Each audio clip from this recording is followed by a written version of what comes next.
Let's see what he can do here, Mike, as he comes down. And he initiates. He does miss 2 there, but it looks like he's going to push back out to 3 again. Dialing through 4 at the inner clip, and he's going to use a little bit of angling to slow there, keeping it pinned as he comes through, lines himself up, makes the move away at 6, transitions back through 7, a little bit shallow on the B line, but he's going to push it back out again, finding his way out to the wall. Wow, what a run. The forward bite in that car is just ridiculous. Once he puts foot to floor, it just takes off. The cameraman could barely keep up with it there, Mac. Yeah, that car has just got all the toys, all the bells, all the whistles, and I think when we come into battles, we are going to see Will come to life. Well, Will scores a 75 on his first run, which puts him into 4th position currently. So he can definitely improve on that, and he definitely wants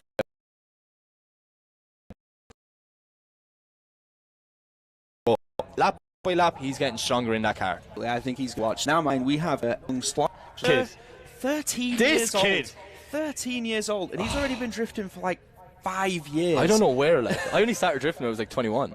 I never had this option of drifting at 13. So yeah, the E82 BMW, sponsored by Link ECU, Strong Flex UK, Kansai Wheels, Abbey Cars One, and 4-Star Pizza. Look at this FPV shot, Mike. We got a drone. We got a 13-year-old in a Beamer. Up in the air. Let's see what Clark can do. Misses there on the initiation, but he pushes back out again, smoking up the tyres and bringing it back down the hill again into the D-cell at number 5. He's got it lit up. Clark is doing so well here because they were having some mechanical issues where yesterday he was in his practice day compact. He wasn't even in this car because he was getting a clutch change and that, but them issues seem to be finished. Hand out the window. He's happy with that. Driftland, make some noise. He's only 13 years of age. Come on. You've got to love these youngsters getting out in the cars, putting on a show for people. And I mean, Clark and Andy, his dad, such a lovely family to have around here. In such the nice people. Such nice people. There's big potential for that kid in this sport. Let's see what the judges make of this one, Mike. I mean, there's, as you say, they started run clip 1 and 2, bit shy, got clip 1, missed clip 2, so there is a bit to tidy up for the second half, but it'll be a score on the board. That's all they wanted, because at round 1 they did not any clutch issues with the car, and he kept stalling on the run up. You know, T-side, it's a fast run up, so unfortunately he didn't get to do much, but today he's put a 76 on the board. It puts him in 4th position currently. I know it's early days, we still have a lot of drivers to go, but that's not a bad start. Yeah, absolutely. I mean, I think they should be very, very happy with that result. So up next on the line is Michael Bennett, sponsored by Sandhaven Motorsport, Mojo Graphics, Zen Bathrooms and Interiors. This 2JZ powered E46, another serious build, and Michael enters coming through 2, finds his way out to number 3, back on the inner 4. Looked like he was a little bit wide there. 4, yeah, he didn't really get out to it, but he's recouped down the bottom. He's got it back.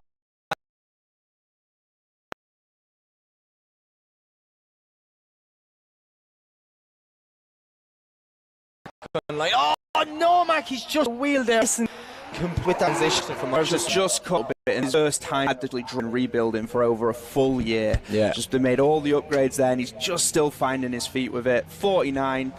It's 11th position for now, but we do expect him to drop down the order. He's a score on the board, and next time we're going to see it hopefully improve on that. Yeah.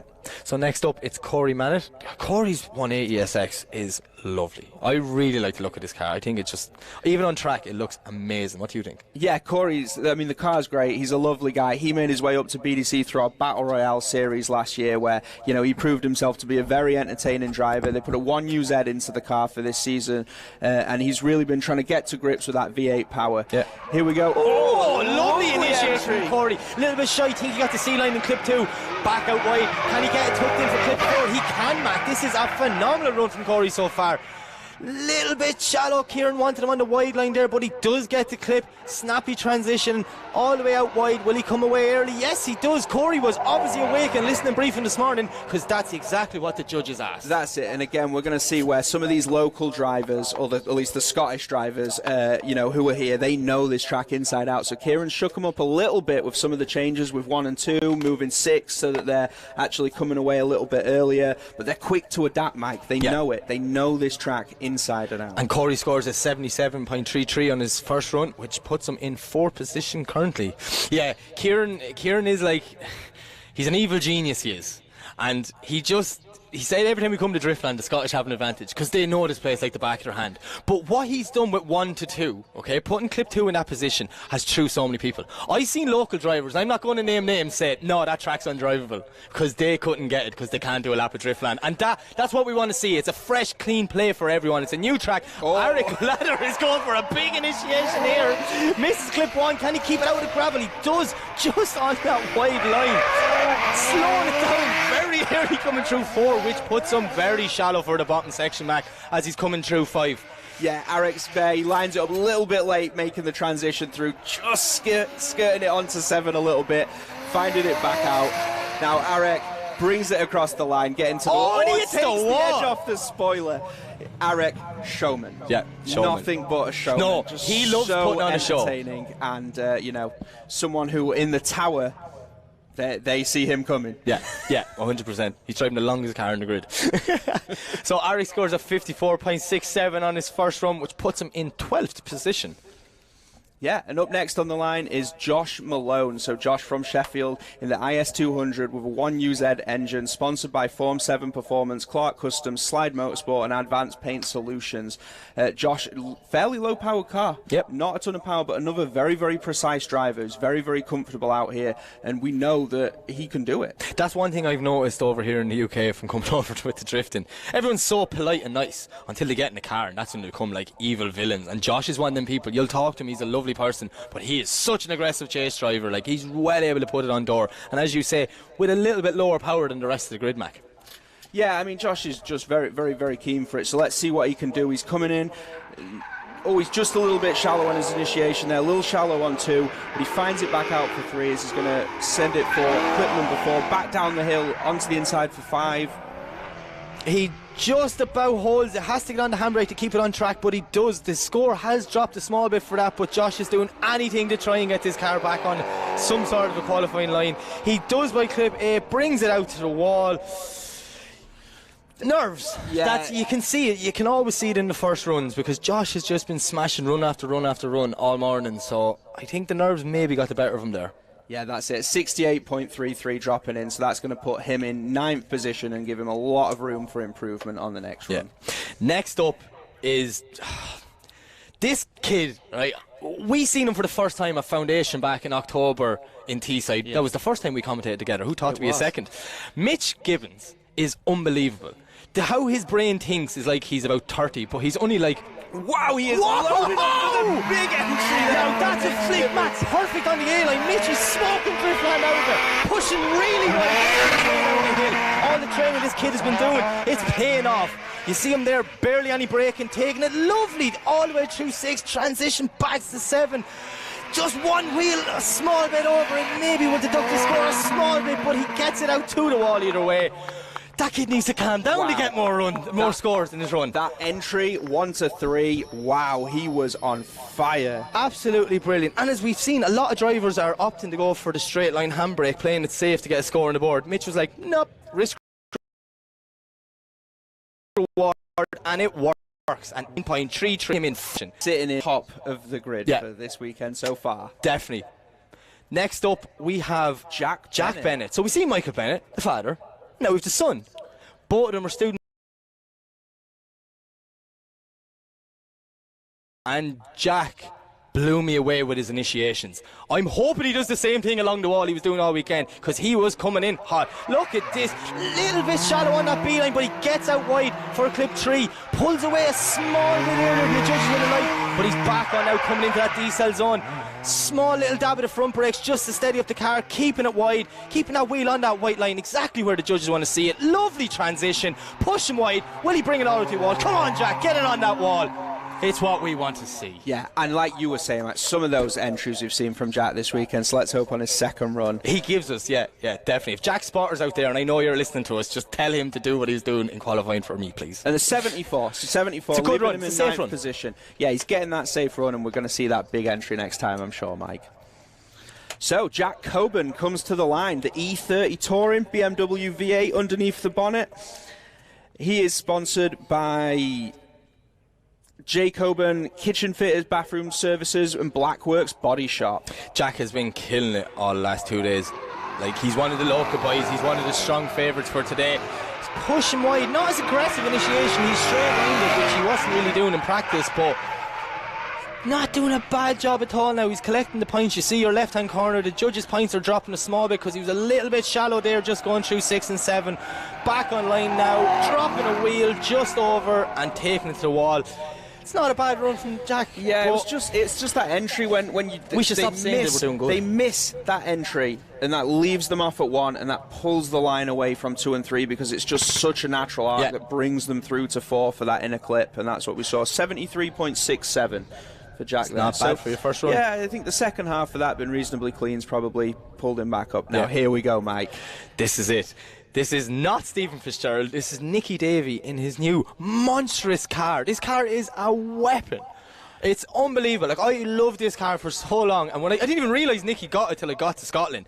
He is a new man in this car, so I'm really hoping he can pull it out here and go for top spot in qualifying. Yeah, let's see what he can do. He's just a little bit shallow on Look at the line, Mac. He's perfect. Out wide, taking it through that line, comes in, perfect timing. This is exactly what the judges want to see. As we see, just a small little let off the throttle, didn't touch any brakes, just to steady up the car. Now he's back, snappy transition, small bit shallow on the second last clip as he brings it out towards the wall. That's not a bad run at all for Nicky. Yeah, he definitely, the entry was a little off, but then 2, 3, 4, it looked great. Couple of little tiny tweaks there in the second half, but it could be a good score. Oh, it's like double the power of his last car. I'm sure he's still trying to tame that beast. So 87.67, leaving him in 3rd place. So yeah, great run there by Nick Davey. And I mean, this is his first time driving the car this weekend. I think he's going to be one to watch in these battles. Paul Howell sits on the line. The E36 Touring. This is one of the first Start Development Drift team cars. Paul in his second BDC event this weekend. As we see Paul leave the line coming up, he's going to go for a little bit of a flick. He does, but it's like he half guessed it, Mac, which put him very shallow at clip 1, missing clip 2. I'm pretty sure he was C-line over clip 3, but he's back on line now as he's coming down the hill. No brake, small little dab of the front brake. Sorry, I just seen it there in the corner of my eye, but he's very shallow, Mac, of all the clips. I think Paul was a bit nervous before qualifying, so hopefully this run maybe can shake them nerves off and he can go do what he does best. Yeah, this is it. The team's had a lot of work on this car during the weekend. We've always a little bit of a flame there from the exhaust as he heads back down. But yeah, the team's been very busy keeping that car on the track this weekend. So 65 dropping in, leaving him in 15th position. Yeah, a lot of work can still be done in that run, but if any man can do it, Paul can do it. Yeah, I believe in him. Yeah, and their team is a great team. Yeah. They are such a nice bunch. Yeah, 100%. So next up, it's another Irishman, Mike. Like, there's so many Irishmen here. Like Phil Kenner in his camo bright pink E36. Do you know this is Mike Walton's favourite livery? I can believe it. Yeah, he loves this one. As we see Philip leave the line, he's coming up. Bonnet looks like it's about to come up, Mac, but it doesn't. Small but shallow initiation, not much angle, but he gets it dialed by clip 3, maybe just a little too late. We see Philip taking it down the hill, no brake, and pushing it all the way out, keeping them wheels on the track. And yeah, lovely snappy transition. The second half of this run is brilliant. If only he got the initiation right, this would be a high score, and I'm sure that you'd see the score deduct now down because it wasn't really that much impact from the start. Yeah, the impact just been such an important part of these runs. It's a very small percentage of the score itself, but it is, in a way, it's the difference between an average run and a really, really strong run. Egis Manelga, the 300ZX, the only one we still see in competition. The lone survivor, that's what it is. It's yeah, it's very good to see, you know, different, unique chassis on the grid this year. We see Agnes leave the line. Very colourful car. All the colours going on here now. This is, you see, he's the second driver to do that, Mac. He's second guessing, will I flick or come in straight, and he's actually messing up his initiation because he's trying to do both, but dials it back in by the second half of this run, coming into the first decel zone. No brake, just using lock to slow the car down. Very shallow coming out of that corner, gets it on the C line, pushing wide, doing the best he can to try and keep it, and he does get it over the line. That's it. Egis, a very, very capable driver. We've seen him on the Pro 2 podium before. And yeah, we think he's always one to keep an eye on. I mean, that entry was ambitious. Yep. So I think next time, pick one or the other, don't do both. That's my advice, and he's not the only driver that's done that. Spotters, tell your drivers that. Pick one or the other, don't do the both of them. You know, everyone wants to do the big fancy entry. There's actually only a tiny deduction this time for using that little dab of the hydro, so I think people are just shaking up about what they want to do. Now, so, next up, the nicest guy. Always entertaining to watch. Danny Maguire in the Fast R S15. Danny has been, he had a good start and he had a bad bit, and then he's back good again. The car's working, he's happy. Small bit shallow initiation, but he's going to definitely put a good score on the board here. Look at the speed of Danny as he comes through clip 4 and down the hill. Absolute monstrous car. Just listen to the sound of it, Mac. It sounds beautiful, it does. Absolutely phenomenal. And this new Fast R livery, just look at this it's thing. Very slick, that Fast R livery, yeah. Done in there. Black and gold always go well. That's a very good run by Danny as well. Yeah. Very, very good run.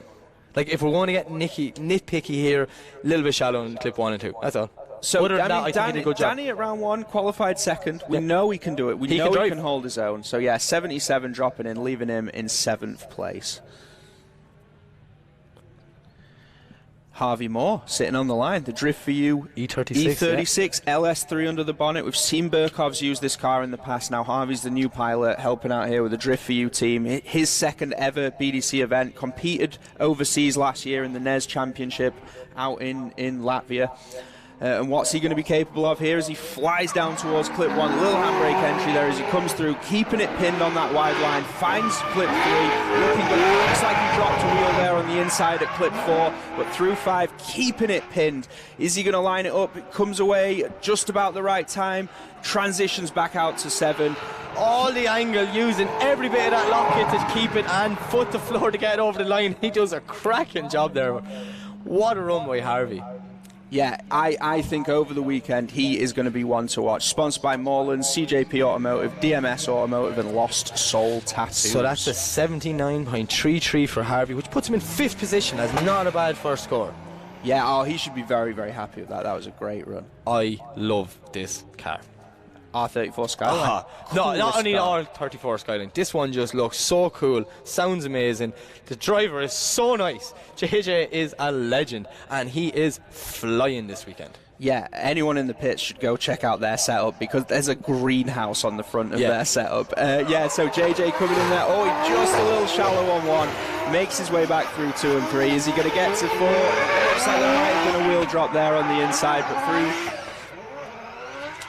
He's just pushing all the way through 5 and 6, out to that wide line. Lovely, snappy transition, exactly like the judges asked. Getting out deep there, following all the way up through 7 and pushing the 8 in the wall. That's not a bad run from JJ. Finishing up maybe on B lines, Mac, not them A lines like we want to see.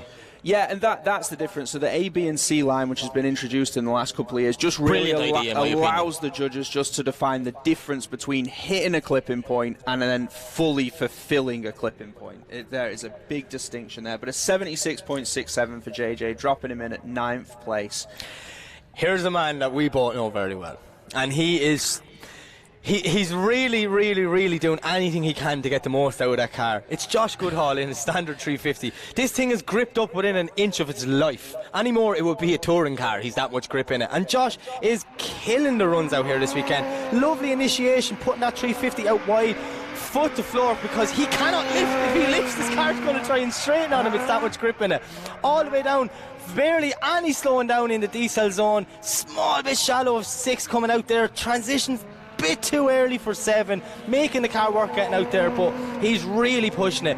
Not a bad run, little wall tag there for Josh as he comes over, but I think there's more in Josh. Josh sponsored by Mac and Big's Workshop, Firefly Speed Shop, The Sweet Spot, BC Racing and SK Visuals. So Josh 73.67. Nice, it's not a bad run. Nice score, that's it. You got to think that's a stock VQ in that car. I have one, I know. On semi-slicks, which I wouldn't even attempt to put mine on. That's why I think he's mental. Stu Egdahl sits on the line in what I would say is the best looking car in BDC right now, that Helix Auto. And the happiest man in BDC. You can't walk by Stu without putting a smile on your face. He's so contagious, he is. Yeah, I mean, they have gone above and beyond with everything they've done this year. They brought the new partner on board. You know, they've done the full setup. Everything looks great, and he is keen to get some results. So he's sponsored by Helix Autosport, Paintech Refinishing, 360 Wraps, EP Racing, XDR Motors, 50 Motorsport, Turbo Smart, AET Turbos, Image B, and Powerflex Bushers. So Stu's just... He's got one or two sponsors already. Yeah, just talking there with Colgate, just checking things over, make sure. He's probably asking Colgate how's his day going. Do you know what I mean? He's very interested in everyone else. Just conversing out there, you know, just making sure everyone's happy before he sends it down here for his first run. So we await the signal from the tower. Once the signal gets to the start line, Colgate gives the signal, cars go skidding. That's the way it works. There we go. Colgate gives the thumbs up and he sends Stu off the line. Full throttle down in that 2JZS14 as he heads towards the wall, loads it up, and there we go. We see him initiate nicely onto 2, looks nice and wide there at 3, brings it back. Oh, he's dropped a wheel on the inside at 4, and the C line down at 5, but he's going to bring it through. Can he line up for a nice transition here? He does, and yep, he's got it there for 7, and he heads back down towards the wall. Are we going to see him? Yeah, we are. That's not a bad run from Stu. One or two little mistakes. I'm pretty sure he just cut out clip 6 completely at the bottom there. He was that shallow coming away from 5, but one or two little things to tidy up for his next run. No better man than Stu. There we go, yeah, 73 dropping in, that's 17th position. I think we're starting to see quite a lot of these scores start to group up together. Yeah, because we're working in reverse championship order, so like the later guys are the ones who finished higher at the previous round, and the first few guys are the guys maybe that didn't attend or didn't have a successful start to the season. Just going to get more and more exciting as this goes along. Now, this car is beautiful. I love Sam Nolan's car. Previously owned by the godfather of Irish drifting, Mr. Paul Conlon. Paul loves when I give him a shout out because he's a legend. Come on, Paul. And Sam is driving it like a man possessed this weekend. What an initiation. Look at the smooth lines that comes out of this S15. It's a whopper of a car. Barely any lift the whole way through the bottom section. Getting them 6-7 perfect. Snaps back. Can he keep it on track? He does, Mac. That is a lovely transition from Sam. Getting the back out, pushing towards the wall. Not a bad run. Yeah, fantastic, and Sam every round just comes alive in that car, and as we've seen for the last couple of years, he's just building on it, building that confidence, getting that car made his own, and yeah, that's been fantastic. He's sponsored by Nolan Transport and Modern Tyres. 77.33, leaving him in 7th place. Not bad. Nice. That's not bad for your first run. That's a good place for him to be at in the upper half of the grid that we've seen so far. Next up is Josh Payne. This guy literally should have been like an action hero or something like that. It's like the best name ever. Josh Payne. Starring Josh Payne. The 4.4 litre BMW V8 sitting under the bonnet of this E36. He fires it in. Yes, on the wall! That is what we want to see. He's coming through, fires it nicely at 3, back on the inside, keeping it tidy on the A-line, down through. He's not lifting. He is in there, making it back through. We're going to see the transition. Lovely transition by Josh. Not getting all the way out to the A-line, but getting the B-line. The judges are liking this one. If you see the top left, he's still in the high 80s. Small bit of deduction now coming. That'll be your impact, and we'll see will he finish up. But that was what an initiation. You know what? That is exactly what I want to see every car do every time. I am just happy for Josh. Last year, obviously the engine let go on the dyno just ahead of the season. An 85.33 there, that's fantastic. So yeah, they've just had so many teething issues with that build, and it's great to see him out there doing what he does best. Next up, the Drift Smurf. It's our official Drift Smurf. A resident Drift Smurf. Official, the only one. He comes up to me in the paddock. He's like, Mike, I've made a change to the car. I've got new headlight blanks, and my first question were they blue? And he said, of course they are. Look how cool they look, Mac. Matt Holder absolutely throwing it in, trying to get as wide as he can in that little E36 compact. But the size of wheels in that car just look wrong, Mac. Yeah, not lifting whatsoever for the bottom section. He is killing it on the second half of this run because he has to a little bit early in his transition. Come on, Smurf, you can do it. It's Smurf-tastic. That's it, the 1UZ turbo underneath that, just giving him the power to light up the Zestino tyres as he comes back through. Matt Holder, sponsored by Willfab Motorsport, Helix Autosport and Prestige Construction Services. A 63.67, leaving him in 26th. He's down at the bottom. It's the first half of that run. Kieran has said 1, 2, 3. Most important. If you're messing that up, it's messing up your score. Here's a man you're not going to miss out on the track, Mike. Billy Murray. I can't see him. Where is he? Billy Murray has the brightest touring ever, but it looks so cool.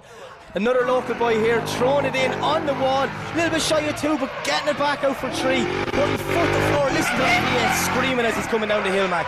Billy is not a sniff of handbrake. He's like, I'm a local boy, I know what I'm doing here. Throw it in. Absolutely whopper second half of this run. Taking it out wide, exactly like the judges want. Out wide to the edge of the track and up to the wall. That's not a bad run from the brightest car in the grid. Yeah, fantastic. Billy is sponsored by Blackworks Body Shop, Peregrine Performance, JCR Recovery, Hugo Shed Removal and GT Motor Engineering. That run earned him a 62.33 and that is going to leave him in 27th position. Same as Smurf, back to the first half, 1, 2 and 3. If you're messing up and have to do a correction there, it's big heavy deductions. What a car. Here's your boy. It's my boy, it's Max Fleckney. Hi Max. I'm Max's biggest fan, he's my biggest fan. We're fanboys for each other. But he is coming down in this beautiful K70 with an LS3 in it, putting foot to floor. Listen to the sound, the big 80 wheels on this car in my opinion, but Max is making it work, carrying lovely speed down into the bottom section, putting it wide right on that edge of the track line, smashing transition. This is a beautiful run, Max is going to be happy with this one. So yeah, Max didn't think his car was fast enough last round, went up to a 17-inch wheel from a 16, so this time round they chopped a bit more out, 265/18s on there, and he was flying. And there you have it, an 81 for his first score, puts him in 6th position. Not a bad start for Max, he's going to be happy with that.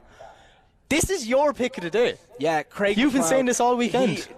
Top qualifying at round 1, a local driver. They've done a ton of work to this car. 700 brake horsepower, 1UZ engine for Craig McLeod now under the bonnet of this. He's flying that Scottish flag proud. He's a local boy. We call him Crazy Craig because he gives us some fantastic moments. Look at that initiation, using the weight transfer, getting it out wide, putting foot to floor around the first corner. As he comes down the hill now, you can see he's slowly dialing on angle to scrub speed. Beautiful bottom section for Craig. This is a whopper of a run. He is going to be... I jinxed though. I'm sorry, Craig. Don't tell him I said that, please. Just messing up the transition. Gets it back out to the wall, but will that section hurt his score? I think it will. He just cut that clip out completely, Mac. Missing that clip is going to hurt that score, but apart from that, fantastic run from Craig McLeod. And yeah, he's hungry for it this year, so the 80.67 that he's got going to leave him in 7th. Turns out we don't know what we're talking about because the judges do.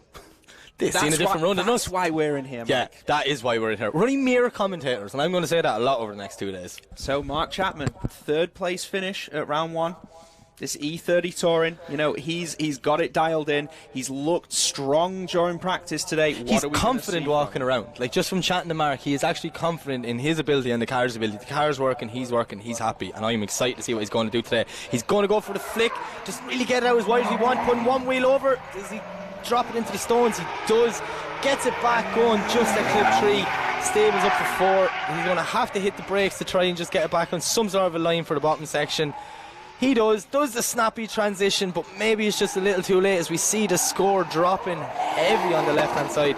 The second half of the run wasn't bad, Mac, but not the start that Mark would have wanted. Yeah, definitely following on from last round. I think Mark would have wanted more from himself from that. But you know what? He's got that second run to get that fixed up and get it in. He's got a 61 for that. He's got points on the board. That's 31st position. He's 61 is 31st position at the moment. Oh, that's mental.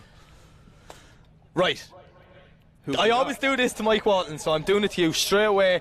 Can you name this driver? Diarmid Canavan. Oh, you were so close. So close. I'm not going to lie to everyone. We've been rehearsing this for the last day and a half, and he flopped when the pressure was on. He got the first name wrong and messed up the second. It is Mr. Diarmid Canavan. It's Mr. All the Pops and Bangs. Absolutely now, screaming this PS13 around. After round 1, the pro qualifying with this car, I cannot believe they've got it back here again. Yeah, Diarmid took flight in this car and kept it on 4 wheels at the first round, but lovely initiation, putting foot to floor, listen to the bangs, and listen out for the clutch kicks if you're in attendance, because he just does it spontaneously to entertain the crowd. That's the thing I can get from it. Diarmid carrying a lot of speed down into that bottom section. Lovely angle he's coming through there with, snappy transition back, he's putting foot to floor, listen, bang, bang, bang, bang, bang, that's all it does, just bangs, and it sounds amazing. The noise of that. I love it.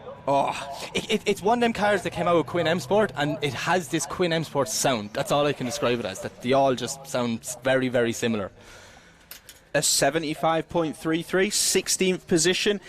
Looking like he's going to be in the show. That's not a bad run at all. And last, for our first half run, it's our round 1 winner. Pro 2 Championship leader as we sit now. Chrissy Nayland, another local driver.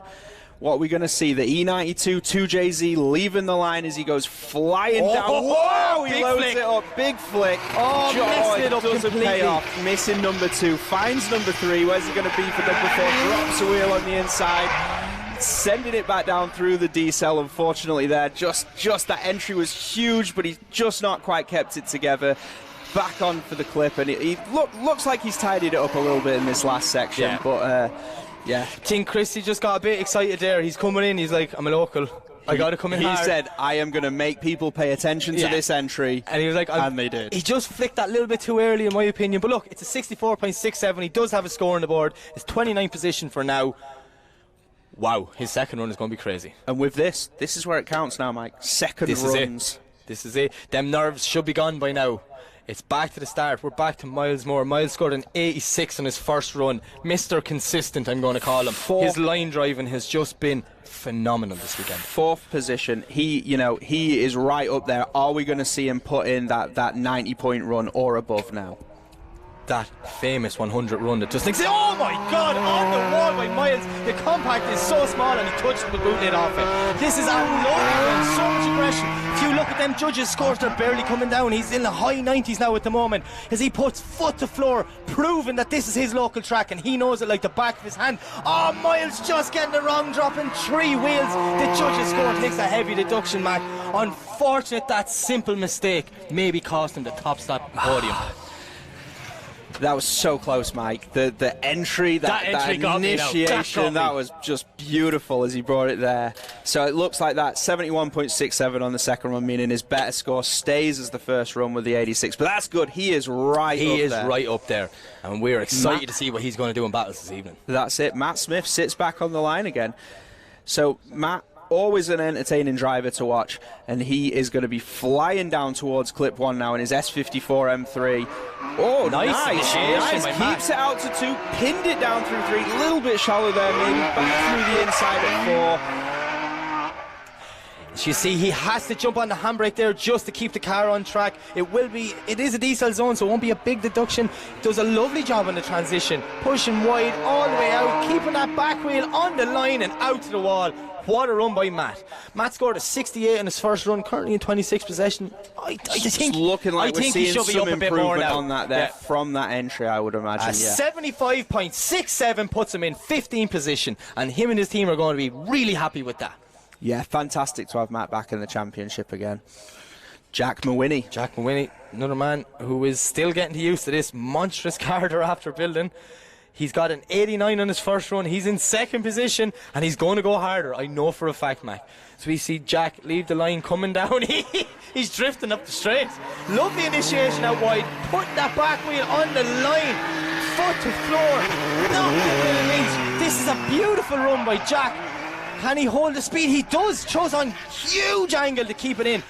Keeps it in between the white lines. Snappy transition out to that A line. The judges are going to like this one. Look at the score in the top corner before they add their impact points. He's on. Whoa, I think this is it. I'm not saying it. I'm not jinxing it. I like Jack. No, we're friends. I mean, I'm not going to jinx it, but that should be some run. Let's see. He's got an 89 to beat, which is a brilliant run for your first day out in your new car. Well, your new fresh engine setup in your car. A 92.67, putting him in the first place position, is Jack Mawhinney. Absolutely brilliant. Who's up next? Come on, let's keep this momentum going. Here we go. It's Marcus. He had a 0. He had the little spin on the way in. It is all down for him now. He needs to get this LS3 powered Z4 across the line. Such a cool car. I absolutely love this car. As we see Marcus leave the line, just say yes, he got a 0 in his first run. There's all to do in the second run. What initiation, but he's gone very deep. He dropped the wheel and no, he's just snapped back. He got pulled 2 in the inside, but that one at the start, I was like, he just went from 0 to hero. He really wanted to send it there and put on a show for everybody watching. Marcus, he's going to be a 0 for this run, but he's still burning off these tyres and just there. Let's clap it out for Marcus, for everyone here in the venue. I'm sure we're going to see him back at the next round, stronger than ever. So yeah, that'll be a 0 unfortunately for Marcus. The double 0, that is going to be the end of Marcus's weekend, but thanks for coming in, and we've loved seeing that car back on the grid again. That's my favourite car, like. That is my favourite car. It's just so different and so cool. Such a unique Who's up next? Oh, we're back to Joe Smith. Yeah, Joe Smith, another guy trying out here in BDC from this Drift League feeder series where the drivers prove themselves. They're hungry. They're battling some BDC drivers in there, and they're earning that spot. So Joe Smith coming through S13. I mean, he caught us off guard in this first run. 100%. But I think like Joe has been permanently on the track for the last 3 days, and he's just consistently getting better. So I'm expecting him to go higher than the 75 he got in his first run. Still coming in with that straight line, get on the B line, getting wide. Oh, just dropping one wheel out there, gets it back, didn't get dragged into the stones. Putting one wheel on the curve on the inside clip of 4, a little bit shallow coming down. Just from the start, Joe just got this a little bit wrong. Now he's doing well to get it back on line for the last transition, pushing foot to floor, out wide. Can he bring it to the wall? He does. We love wall runs. I want a t-shirt saying we love wall runs, man. The thing about this is we get the double wall run. Yeah. You get it on the initiation, we get it on the finish line. Yeah. And that just means we see sparks fly quite literally. Yeah. Oh, we see spoilers fly as well. So 75 on the second run.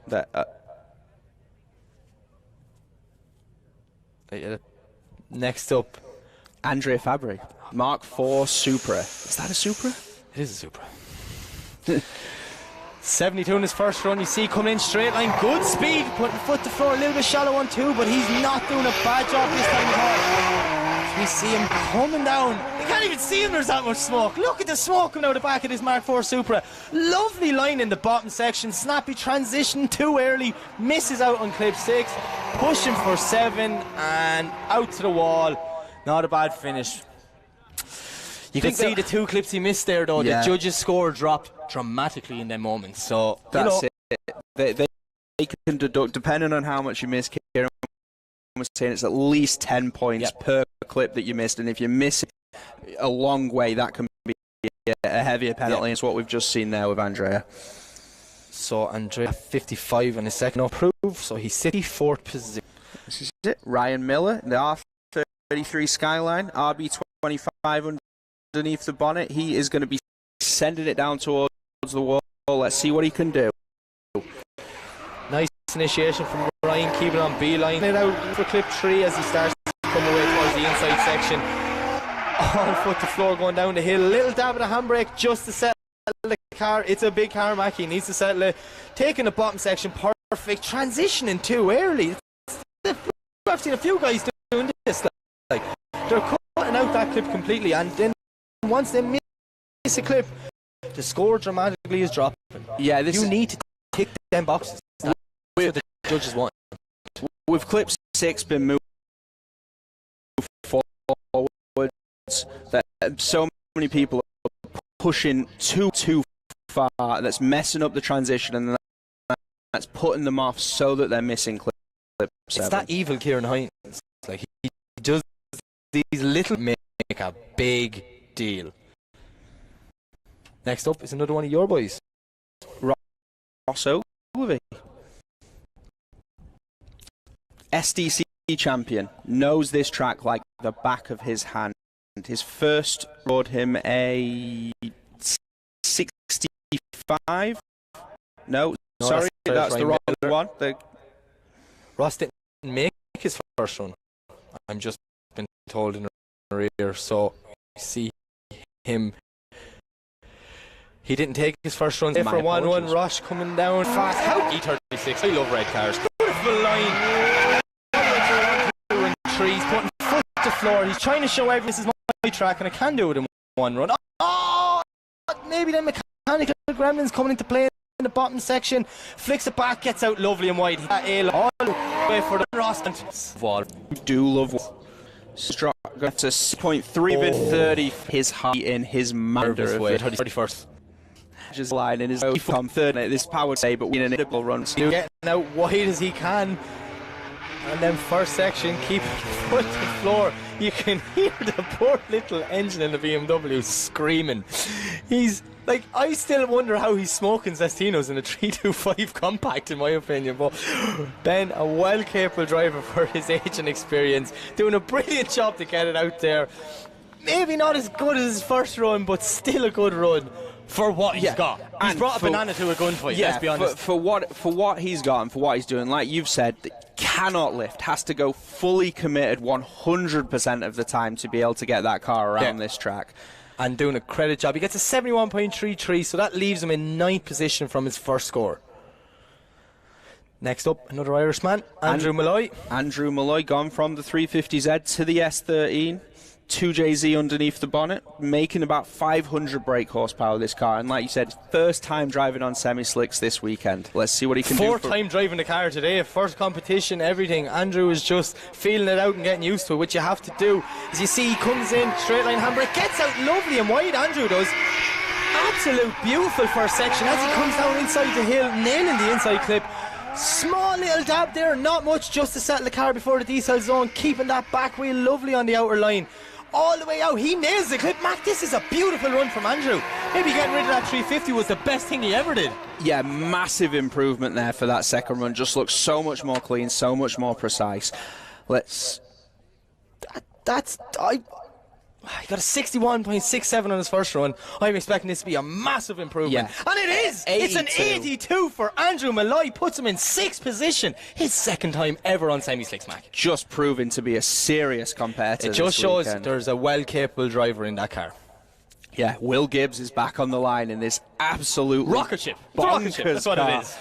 We want to see this thing go flying down here into this initiation at clip 1. So Will gets a 75 in his first run, has him in 20th position. There is room for improvement, and I'm sure he wants to do it. He's going for that top spot. Bit shallow on initiation. Is he out over the line? Possibly dropping one wheel there, but he gets it back in for clip 4 on the inside. Look at this smoke, Mac. We can barely see this car going down the hill. Absolute beautiful scenes in that bottom section. That was like a poster you'd see in Japan. A lovely S13 clouding the place out of it. What a run from Will the second half, pushing it out to the wall. Lap by lap, he's getting used to this car. They're figuring out the little gremlins. You know, they've worked on a few things. They've changed setup here and there. He is getting this show. Yeah, 3 years. He's still only 21 as well. Yeah. He's still a young driver. He's still a youngster. Just with 13-year-olds, he seems old. That's the thing on the grid. Spent 3 years building that car, and this is its debut. This is the moment where they want to test it and see what it's capable of. So Will does not improve. He gets a 73.67, so he will stay in 20th position. Hopefully, we see that car back in the battles later on, Mike. Oh yeah, cannot wait to see that. Yeah, I'm excited. Clark Hatton, 15th position with a 76 on the board. He's going to look to be building on that now for the second run as he sends the E82 off the line. The car running a 1UZ underneath the bonnet. Let's see what he can do as he handbrakes it in there. Straight line, misses clip 2, but finds his way back out to 3. Dropping a wheel at clip 4 on the inside. He comes down into the decel at number 5. Looks like he's keeping it pinned there. Through 6 and back on the transition. A little bit shallow, missing 7. He's still on a good C line. That's nearly all the way consistent around. He brings it out the wall. He does the work. He's only 13 years of age, Matt. Give him a break, will you? So Clark scores a nice run, but not going to build upon what he did on run number 1. No, but after the day they had yesterday, when you're driving a 325 compact, your own car's getting a clutch, you'll be happy to sit in 15th position. Who's next? Michael Bennett. Oh, surely there's a father-son rivalry between him and Jack. Oh, surely they're like, They are. Jack is winning right now. And if Yogi refereeing it in the middle. Yeah. Just keep that in mind as well. So as we see Michael leave the line, knowing I have to beat my younger son, this is it. He throws it in a little bit shallow, but gets it out wide for clip 2. Pushing all the way around, we see him. Nobody coming through clip 4 on that inside clip.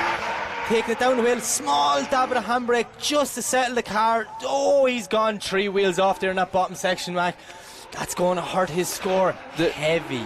The same thing as on run 1, unfortunately, where through the first section of the course he looked pretty decent, but then it was that wheel drop and that messed him up for the transition and the last couple of clipping points. Which is unfortunate. So he got a 49 on his first run. Sorry, I thought I got 49 the second run. I was going to say, wow, we got the exact same. 43.33. Unfortunately, the mistake a little bit worse there on that second one. So that will leave him in 36 possession, and unfortunately will end his weekend there. Corey pulls back to the line again. Corey Mann in this beautiful one at ESX. Sponsored by Rollco Powder Coating, GSD, Fab Weld Limited, Sheen Fab, Option Fail Drifting, and ST Tyres. So we see Corey coming in with that straight line handbrake, putting the back bumper along the wall. Lovely. Getting perfectly out on that wide line as you see him starting to come away for the inside zone now. Doing exactly like the judges asked him this morning in the driver's briefing. Keeping it pinned all the way around the bottom section. Transition, did he go too early? Has to dab the handbrake to make it out to get that C-line, but he does, Mac. Dropping one wheel coming up to the wall and up to the wall for the finish. Not a bad run by Corey, but I don't think it was as good as his first one. No, I'd have to agree with you there, man. Just a few little hiccups around there that just separated the two runs. But I mean, Corey, fantastic driver, and there we go, 11th position. So yeah, 77 will keep him in 11th position. Moving on, we got Arik. I always mess up Arik's surname, and he laughs and thinks it's funny. Arik Ladniak, I believe. This is why you were good here, because Mike Walton just says why he thinks it is, and that's it. So we see Arik Ladniak leaving the wall in this monstrous sword. I love a sword. They're just so big. They're such a big, just long car. What a flick! Arik there, he threw a 360 into the first corner. He whipped that hard. Doing a good job to keep that track. Putting foot to floor and smoking Driftland out of it as he comes down the hill. No lift whatsoever for the decel zone.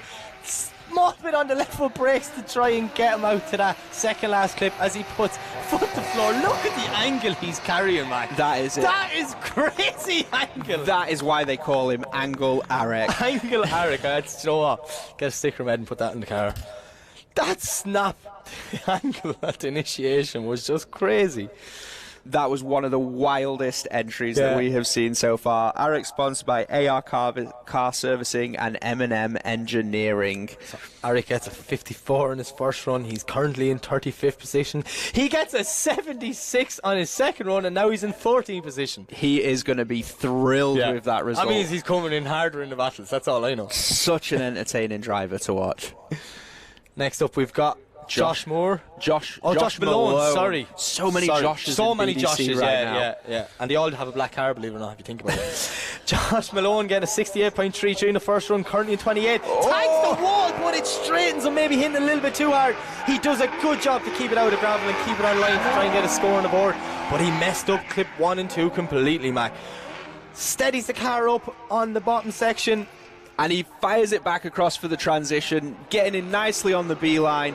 Pulls it back down and he heads off towards the wall, tackling both of the last clipping points. A nice ending to the run, but I think that wall tap that just threw him off the line at the start is going to hurt. He just hit a little bit harder and it straightened the car and it just put him away from clip 2 completely. So yeah, Josh gets a 57 on his second run, so he will stay in 27th position with a 68. Mitch Gibbons, the Wonder Kid. The Wonder Kid. Mark my words, big things come from this kid. So Mitch Gibbons, sponsored by Drift Shop, 96 Degrees, Blackworks Body Shop. And Mitch, we've seen him at Foundation do it. Round 1, unfortunately, some gremlins with the car. Yeah. Gearbox issues. Now they've got this thing running beautifully. Just been over to IDC. Yeah. But what are we going to see him do here on his second qualifying run? I'm expecting big, and so is Mitch. Look at this flick. Oh my God, he absolutely mitts it off the wall. That's just the aggression I love, but it can cost so much. Unfortunate for him, he's going to have to stick with his 89. He's in second position. I don't think he did too much damage. It's only cosmetic. Blackworks Body Shop, his sponsors, they are going to get that thing looking great again for the next round, come on, make some noise for Mitch Gibbons. He went all in on that one. That was full send, all the commitment. I commend you. Yeah, Mitch, wow. You're my hero. So, who's up next, Mac? Up next is Jack Bennett. So another youngster we've seen with some great entries. Yeah. Are we going to see that huge snap angle that we've seen during some of the practice? Surely his spotter's in his ear saying, like, right, Mitch came in a little bit too hard there and didn't make it around the first corner from his wall run, so don't do the same. Yeah, I'm sure Yogi's on the radio to him right now saying, go big but not quite. Look, we're getting a replay of it. Yeah, the Lucas Oil replay just showing us that massive impact with the rear of the car. But, these things, they're all fiberglass on tubes. So that'll come back out in battles looking like it did going into that run. That's just the way drift cars are. So next up is Jack Bennett, sitting in 22nd position with a 74. Can he improve? I think he can. I've seen him do better. Let's He's go straight line. Yes, Jack! Out to the wall. Exactly what he's been doing all weekend. Putting foot to floor. This kid can drive, man. Yeah, brilliant there. Just dropping a little bit of a wheel on the inside at 4, but he is flying back through again as he lines it up to come away back through. Oh, and he nails that final section. That transition was lovely. It caught Mac out for words there. What a finish drive for that young lad. I'd say the only thing that maybe could reflect in the score is he dropped a wheel or two in the bottom section coming out of clip 5. I'm getting nitpicky here. I have to. It's my job. But that's my boss it. is sitting beside me. I have to do it. That entry was fantastic. So Jack, another rising youngster on his in run, the sport. Yeah, it's not bad.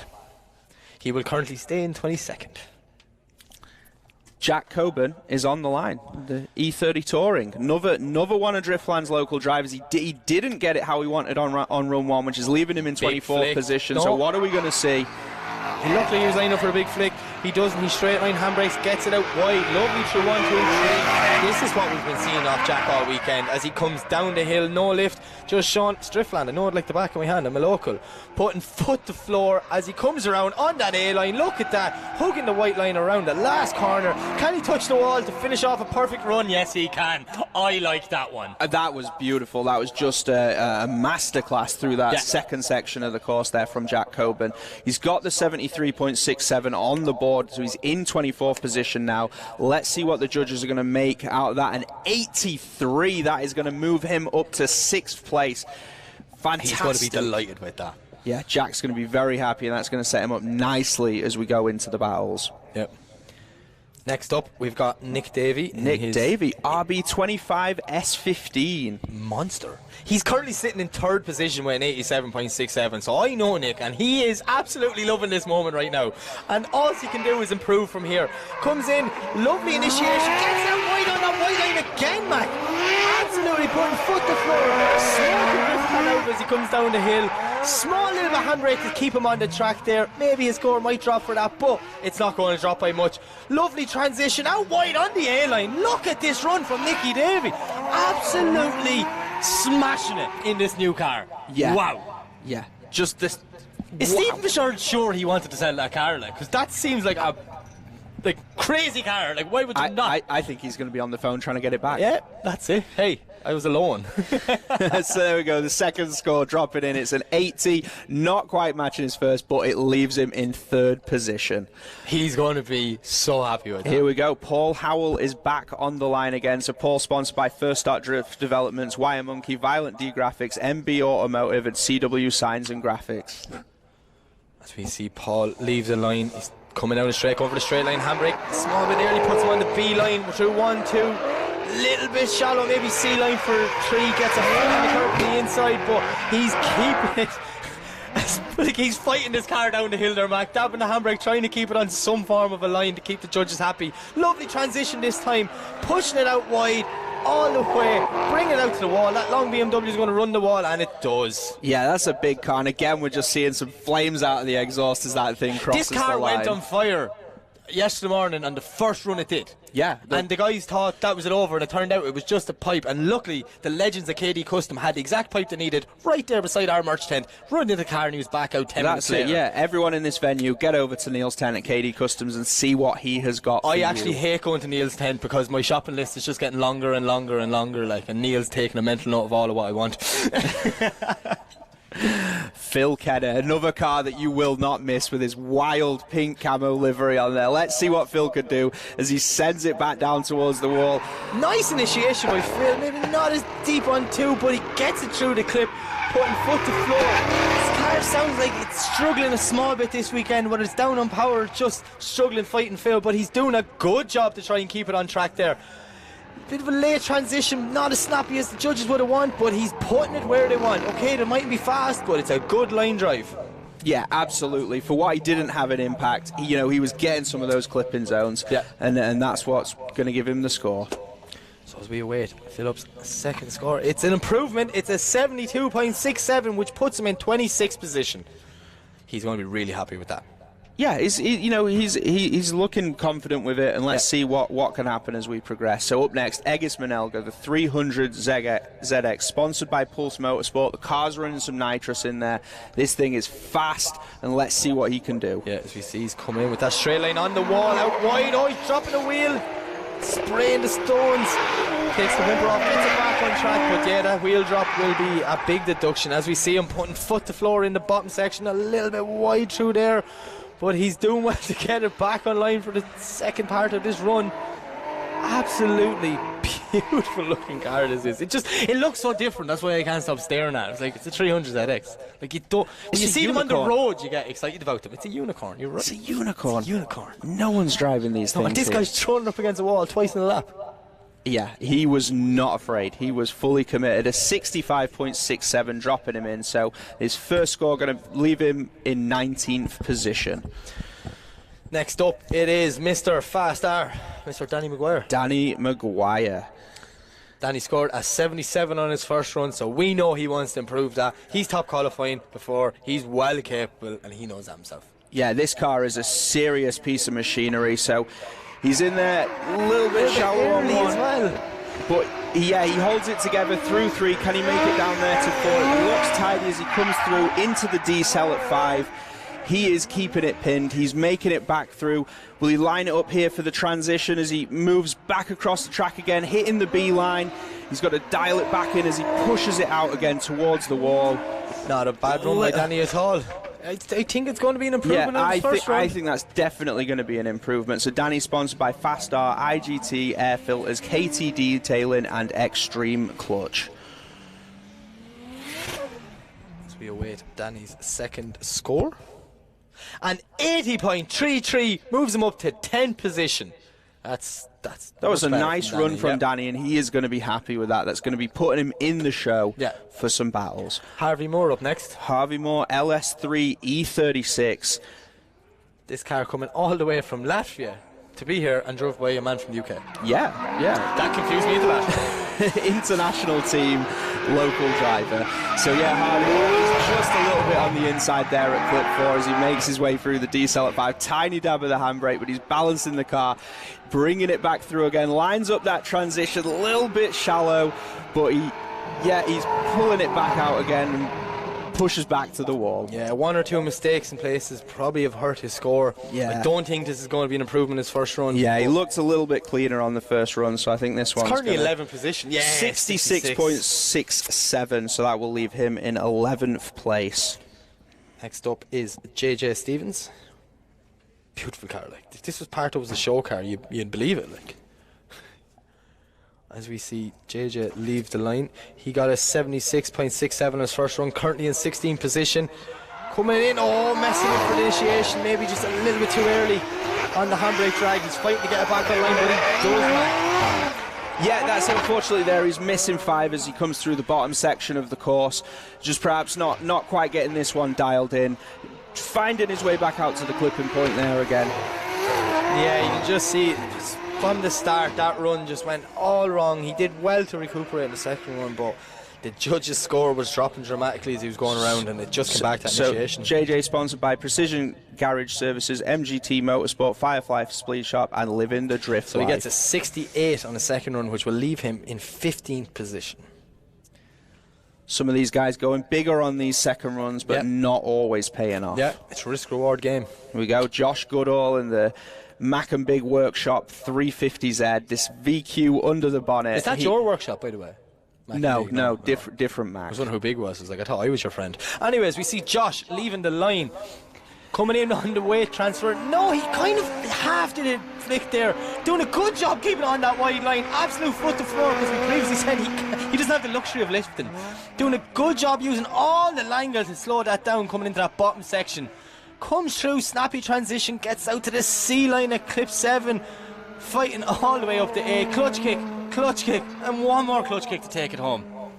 That was a nice run there from Josh. There's a couple of small mistakes, but again, he cannot lift. Has to fight this car. He can't even lift to let the car wash back out wider or that. So he's really fighting, but that was a brilliant run. And an 82.33 puts Josh into 7th position. That I'm sure he's delighted with that. Can we get a round of applause for Josh Goodall in this venue, please? Stu Egdal, big love here. The happiest man. Sending some love. We're sending love back to you, Stu. That visor drop down, and he means business as he sends this Helix Autosport S14 back down towards the wall. He's fully committed. Oh, he's a little bit tentative there on entry, but he pushes it back out for 3. Dials it in for 4. He's got that inner clip. What's he going to do down here in the decel section, Mike? He's just putting foot to floor, using the angle to slow the car down. Lovely second half by Stu, but one wheel over there maybe might drop his score a bit. But Mac, he's going to be heavily deducted. He was nearly straight after the start of the scoring line because he dragged it in on the handbrake a bit too much. Yeah, that unfortunately that entry just not paying off for him there. Mistiming. 49, so that's it. Yeah, the 73. He's down in 25th position. Is it going to be enough, Mike? I think so, but I'm not. Don't hold me to that, Stu. I don't want to fall out with you over this. Sam Nolan, he is back again. The Nolan Transport S15. Monster. Absolute monster of a car. 77.33 in his first run puts him in 15. Huge initiation from Sam, going lovely and early. Foot to floor. Listen to the screams of this S15 as it's coming down the hill. Smoking the place out, but we can barely see the car. Little dab of the front brakes there just to settle it. Coming into 6. Snappy transition all the way out wide on that A-line. Exactly like our judges want to see. Putting foot to floor. This is a brilliant run from Sam. I think it might be an improvement, but I've messed up the last few drivers. I said that for. I am going to say those runs were incredibly similar. Incredibly similar? I think they were incredibly similar. Dude, it's your first day on the job. Don't be getting that cocky. That is my call on that.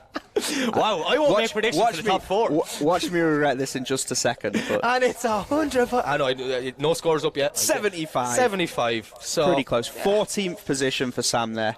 There's a lot of aggression in that one, there was a lot of aggression. Next up is a movie star and our favourite action hero, Josh Payne. Josh Payne, Major Payne. Major Payne. If he was a wrestler, that'd be a cool name, Major Payne. Josh, you should get into wrestling, man. Anyways, I'm not talking about wrestling, we're talking about drifting today. Josh leaves the line. Big initiation, running the back of that E36 along the wall, breaks the bumper, keeps it pink. What a start for this run. The floor coming down the hill. Listen to that E36 screaming. Absolutely nailing this line so far, Mac. Doing a brilliant job. Yes, he gets the C line. His score is still high enough with the judges. Will he tag the wall on the way out?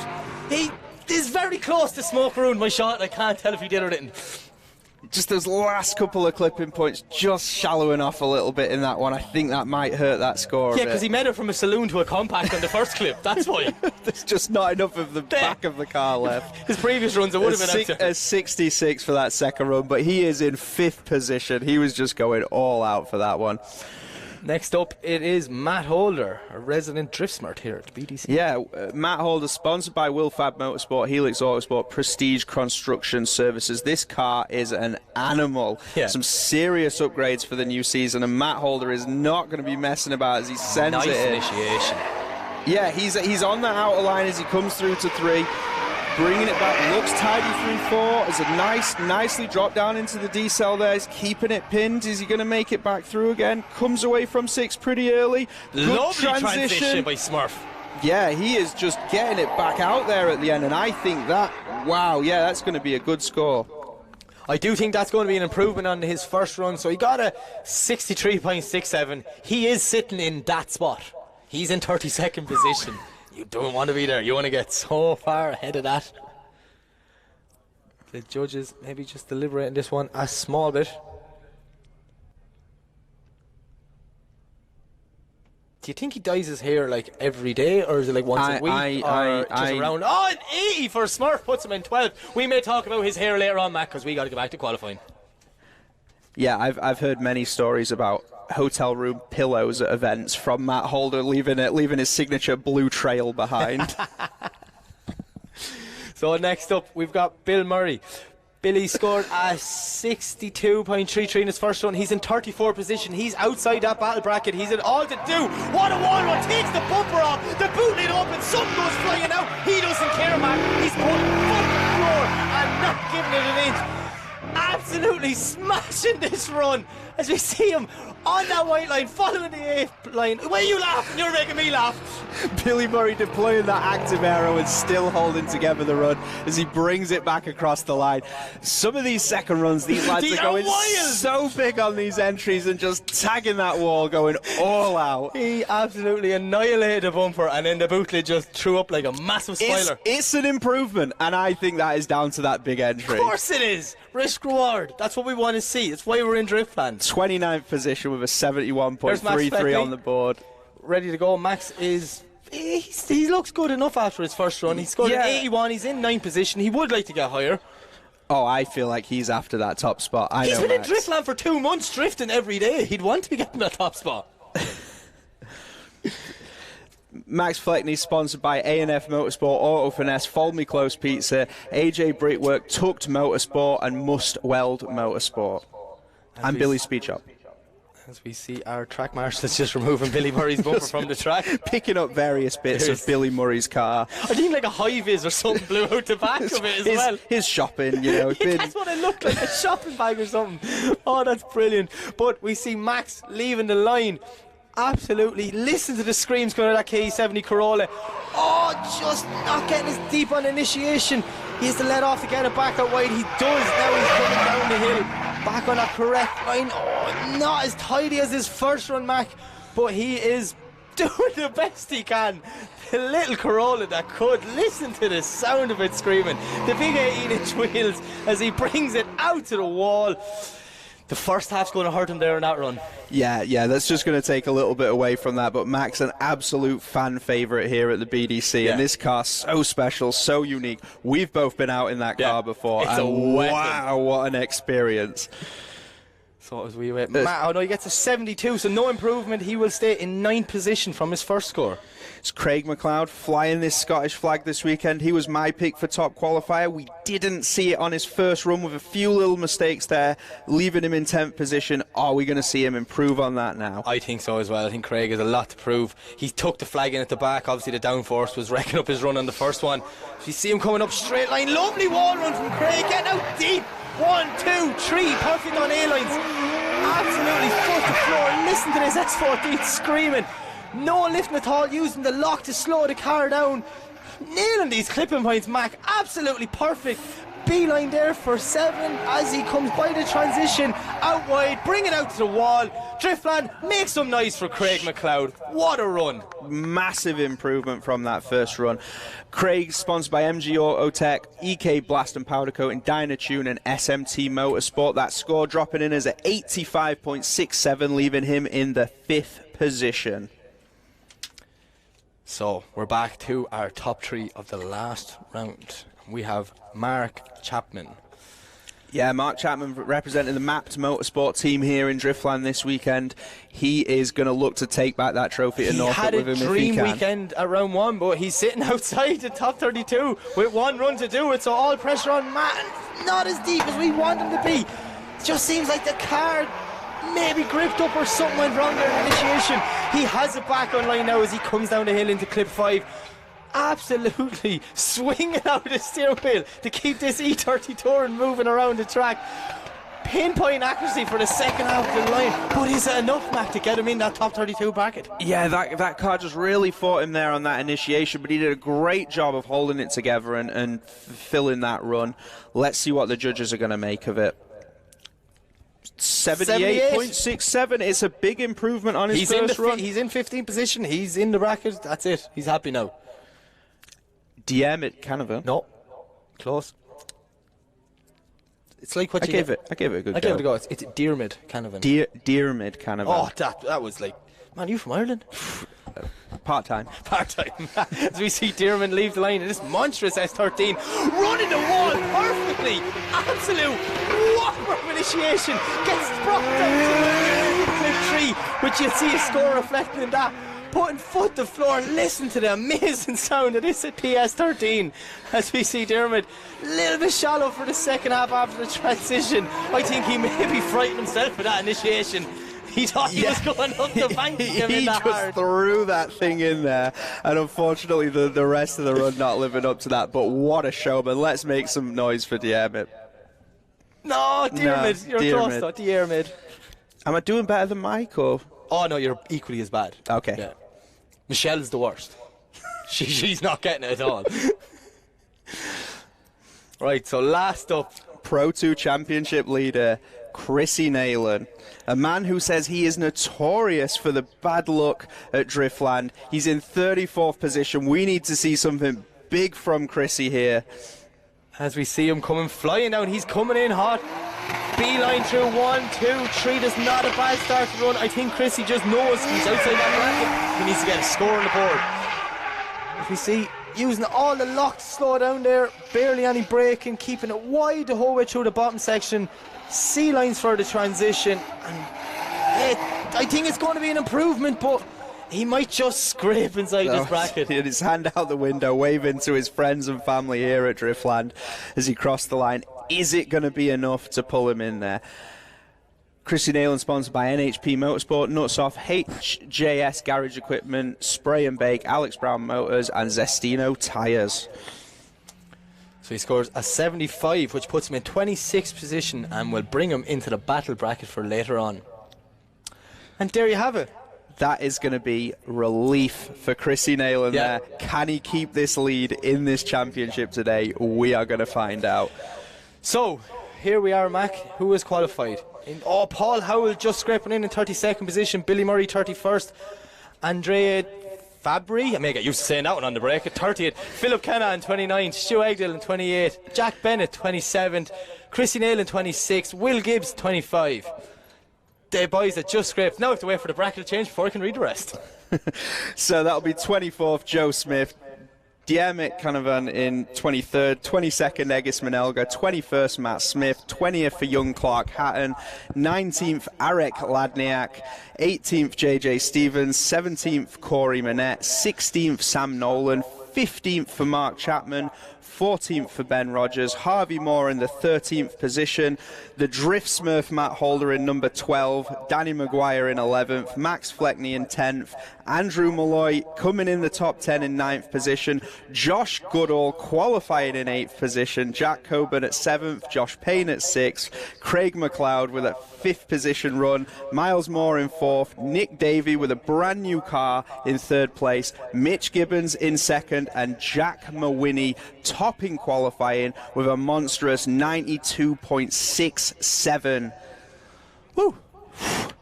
I'm out of breath, Mike. That's no, you're getting some of those entries were wild. Yeah, some of them runs were crazy now, and the most, let's be honest, qualifying's the boring part of drifting. Let's get to the door-on-door action. Door-on-doors and a big wall. What could possibly go wrong?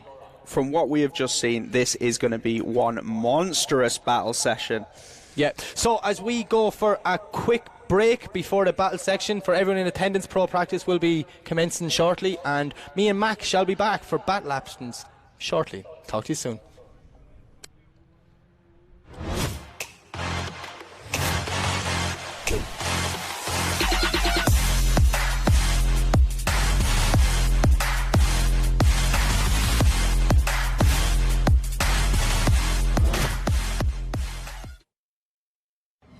Drifting can be the most demanding motorsport in the world.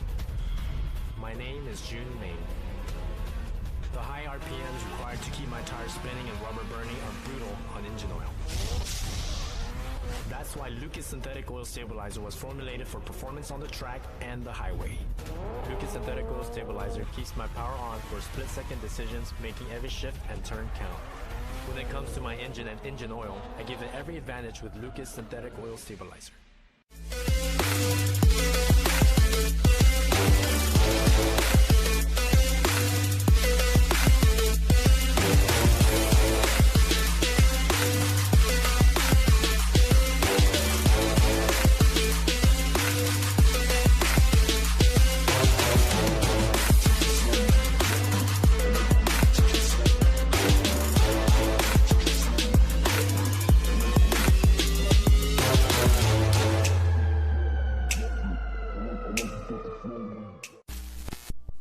Link ECU produce standalone engine management technology with a range of products that allow you to unleash the power of your engine. Acting as your car's brain, our ECUs control electronic fuel injection and ignition. A magnitude of sensor inputs and outputs ensure your engine exceeds your expectations. Built-in safety features guarantee engine protection, and data logs keep you informed on its performance. Smoke your tyres and not your engine with a world-leading Link ECU.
Tarmac Sports.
Feels so free, free, free, free, free, free, free, free, free, free. Feels so free, free, free, free, free, free, free, free, free, free. Feels so free, free, free, free, free, free, free, free, free. Feels so free, free, free.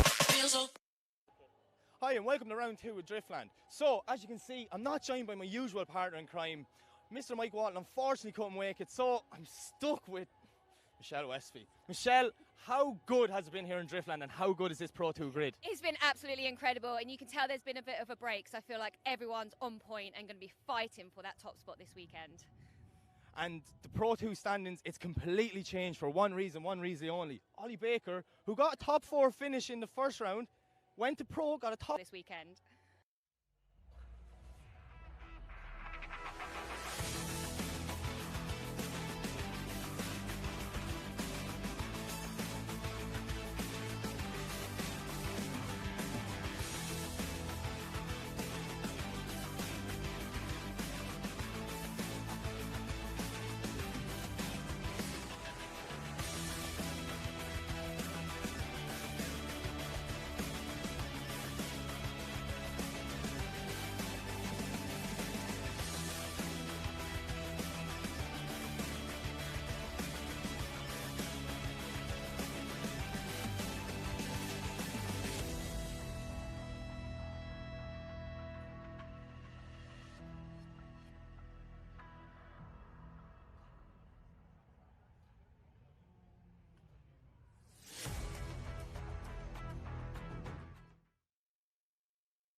No, I only just started really this year.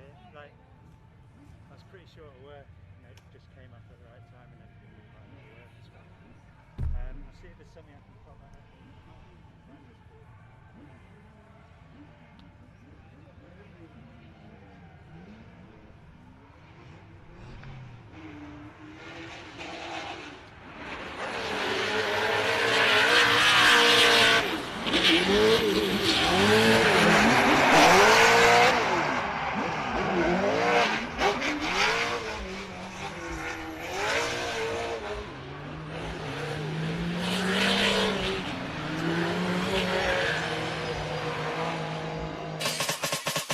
Feels so free, free, free, free, free, free, free, free, free. Feels so free, free, free, free, free, free, free, free, free. Feels so free, free, feels so.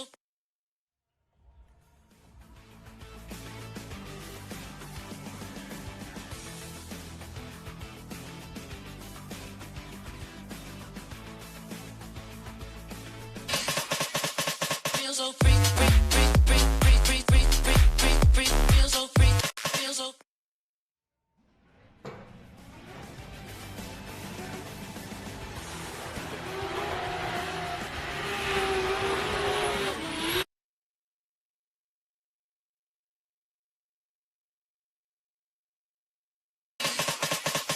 Feels so free, free, free, free, free, free, free, free, free. Feels so free, free, free, free, free. Feels so. Hi and welcome to round 2 with Driftland. So, as you can see, I'm not joined by my usual partner in crime, Mr. Michael.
Okay, so before we go down and get set up for commentary, Michelle, we have to talk about who is your top pick in Pro 2 today? I think I'm actually going to go with Mark Chapman. He's looked on top form so far. He's obviously done incredible at Teesside. I feel like today is going to be his moment. I completely agree, Mark is on it, but I'm going to have to stick with my boy, Mr. Max Fleckney. Max is killing it. He's been in Local track.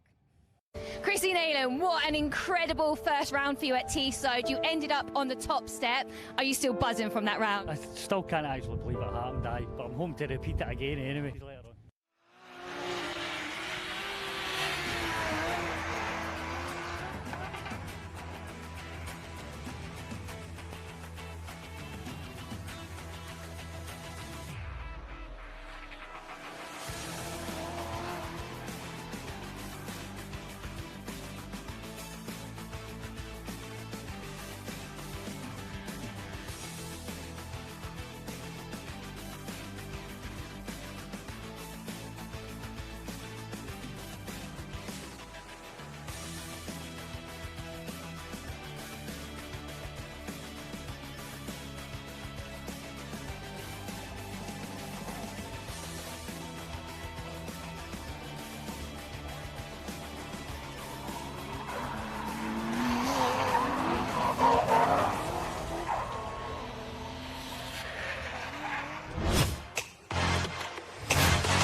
Hi and welcome to round 2 with Driftland. So, as you can see, I'm not joined by my usual partner in crime, Mr. Mike Walton. Unfortunately couldn't make it, so I'm stuck with Michelle Westby. Michelle, how good has it been here in Driftland and how good is this Pro 2 grid? It's been absolutely incredible, and you can tell there's been a bit of a break, so I feel like everyone's on point and going to be fighting for.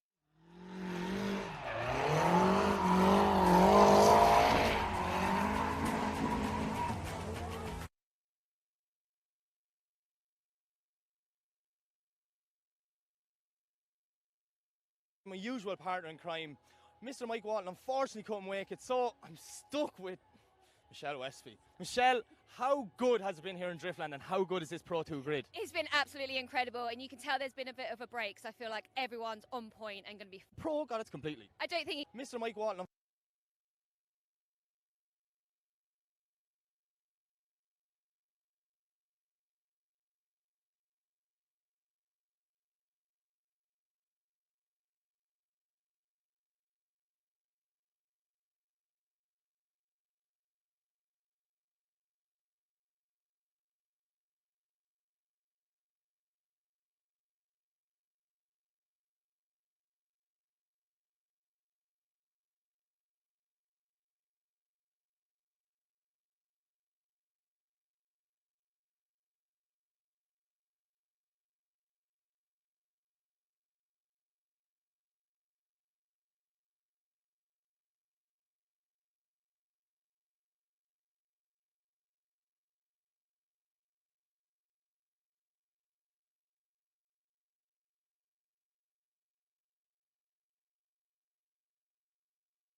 Hi and welcome to round 2 with Driftland. So, as you can see, I'm not joined by my usual partner in crime, Mr. Mike Walton. Unfortunately couldn't make it, so I'm stuck with Michelle. This weekend. Okay, so before we go down and get set up for commentary, Michelle, we have to talk. Okay, so before we go down and get set up for commentary, Michelle, we have to talk about.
Feel so free, feel so free, feel so.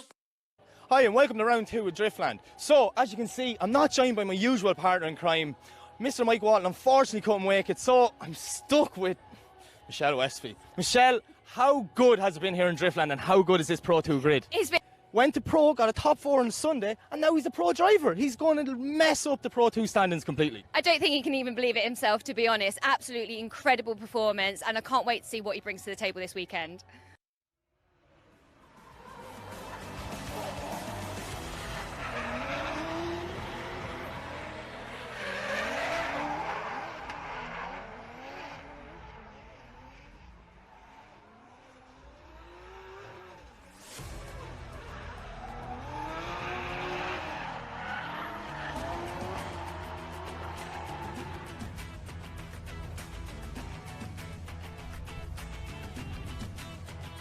Okay, so before we go down and get set up for commentary, Michelle, we have to talk about who is your top pick in Pro 2 today?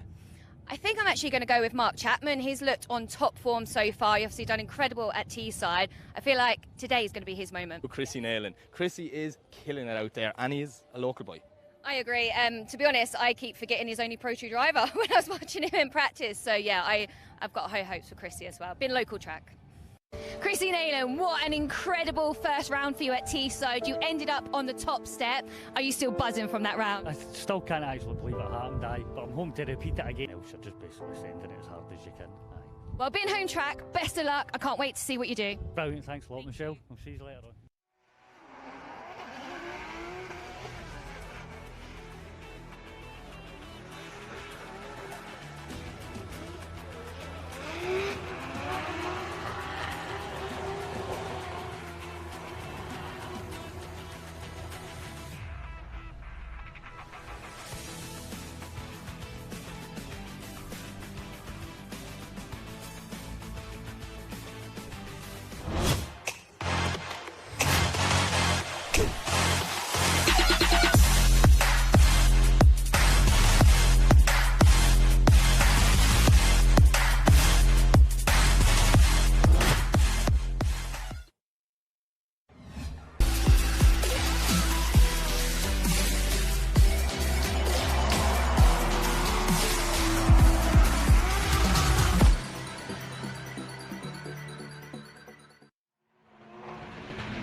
Feels so free, free, free, free, free, free, free, free, free, free. Feels so free, free, free, free, free, free, free, free, free, free. Feels so free, free, free, free, free, free, free, free, free. Feels so free, free, free, free, free, free. Feels so free, free, free, free, free, free, free, free. Feels so free, so free, free, free, free, free, free, free, free. Feels so free, so free, free, free, free, free, free, free. Feels so free, feels so. Hi and welcome to round 2 with Driftland. So, as you can see, I'm not joined by my usual partner in crime, Mr. Mike Walton. Unfortunately couldn't make it, so I'm stuck with Michelle Westby. Michelle, how good has it been here in Driftland and how good is this Pro 2 grid? It's been absolutely incredible, and you can tell there's been a bit of a break, so I feel like everyone's on point and going to be fighting for that top spot this weekend. And the Pro 2 standings, it's completely changed for one reason only. Ollie Baker, who got a top 4 finish in the first round, went to Pro, got a top 4 on Sunday, and now he's a Pro driver. He's going to mess up the Pro 2 standings completely. I don't think he can even believe it himself, to be honest. Absolutely incredible performance, and I can't wait to see what he brings to the table this weekend.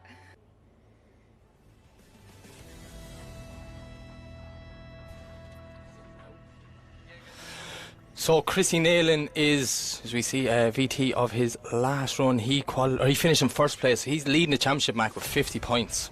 Yeah, just a phenomenal start to the season for Chrissy. He was followed by second place by Diarmid Canavan, who, again, just getting to grips with that new car. Absolutely phenomenal performance from him. Yeah, Diarmid's getting stronger and stronger as it goes. And then in third place was Mark Chapman. You've seen Mark, he did a sketchy enough qualifying session, but he scraped in the end, and he is one of them drivers that really comes alive in the battles. So, he's sitting in third place with 40 points. I'm excited to see him grow that lead today. Yeah, for sure. Been great to see Mark back on there. So there's some others to watch from the top 10. So we've got the likes of Max Fleckney, Billy Murray, Matt Holder and Josh Payne, who all had strong results at the first round, really getting it dialed in, and that is who we are going to be watching today. Yeah, so here is your championship standings before we go into the battles. We have Chrissy Nayland in first, Max Fleckney in second, Paul Cunnington in third, Hayden Crungshagen in fourth, Diarmid Canavan in fifth. And look, there's no point going through all this, Mac. I think it's time that we get down to the business. Let's see if there's cars ready and we're heading to the line. Yeah, absolutely, Mike. Let's see what is in store for us with these battles today. Okay, so before we go down and get set up for commentary, Michelle, we have to talk about who is your top pick in Pro 2 today? I think I'm actually going to go with Mark Chapman. He's looked on top form so far. He's obviously done incredible at Teesside. I feel like today is going to be his moment. Yeah. I completely agree, Mark is on it, but I'm going to have to stick with my boy, Mr. Max Fleckney. Max is killing it. He's been in Driftland since last Tuesday. He practically lives here now. He's done that many laps.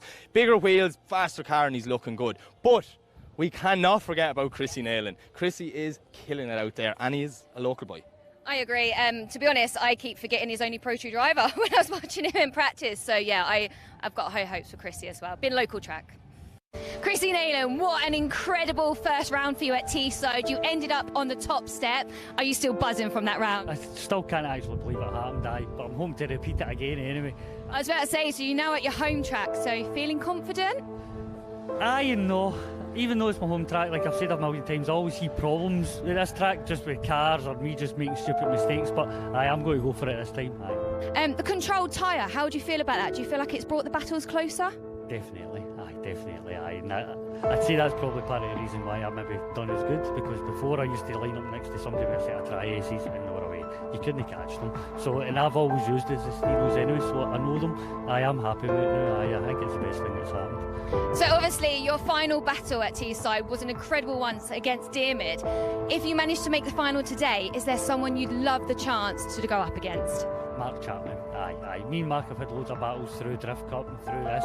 Like I say, I'm sure I had him for my third, fourth place battle. That was a good battle, I know Mark's a good driver, I can stick it to him, and every time I turn around he's always stuck to my door, Aye, I would like Mark, aye. And I guess when you trust the other driver, that's when you can really give it 110%. That makes it so much better, aye, because you're not thinking about anything else, you're just basically sending it as hard as you can, aye. Well, being home track, best of luck. I can't wait to see what you do. Brilliant, thanks a lot, Michelle. I'll see you later on. All right, so let's take a look at the line for today. Kieran Hines is really challenging the drivers, and this is going to be sending them down full throttle along the wall as they head towards clip 1. We're just looking for a slight dab of the hydro to throw it onto angle and get nice and close to that wall at clip 1. Clip 2's been brought forwards, and they'll be full throttle all the way down. Nice natural arc of progression through to clip 3. They should be staying well deep and then pushing over to clip 4, which is actually an inner clip. Yeah, and then from the inner clip we start to go downhill and off camber, which makes it very tricky out to 5, keeping it pinned the whole way through that bottom section onto clip 6, hitting them A-lines, bang. Kieran Hines wants a snappy transition right in the middle, out wide on 7, just go around that teleporter, be careful you don't hit it, and then full throttle out to the wall. It seems simple, it seems like what we've always had, Mac, but my God, it's made some difference to the drivers. They are a little bit shaken, it's caught guys off guard, and it's going to make crazy battles. But here is the crazy battles we're going to be looking at this evening. So, first page, go on, pick one. All right, I am looking at Josh Goodall and Will Gibbs. Josh in that low-powered car, Will in that high-powered car, and we're just going to see a bit of a mismatch, but that slow car and the chase for Will, that's going to be a real challenge. That's going to be an interesting matchup. Well, I'm actually looking forward to Andrew Malloy and Joe Smith. Joe's after coming up and blowing us away this weekend. Andrew in the new car coming back, first time on the semi-slicks, is killing it, and I think them guys are going to be fighting to make a name for themselves. I think we'll see sparks fly in that one, Mike.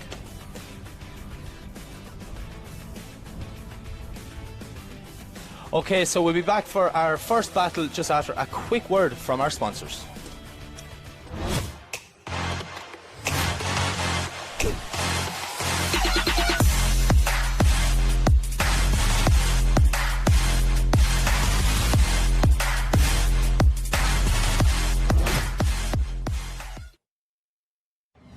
Drifting can be the most demanding motorsport in the world.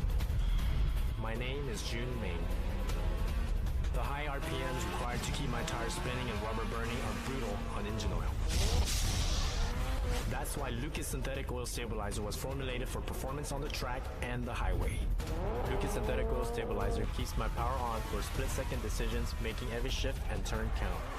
When it comes to my engine and engine oil, I give it every advantage with Lucas Synthetic Oil Stabilizer.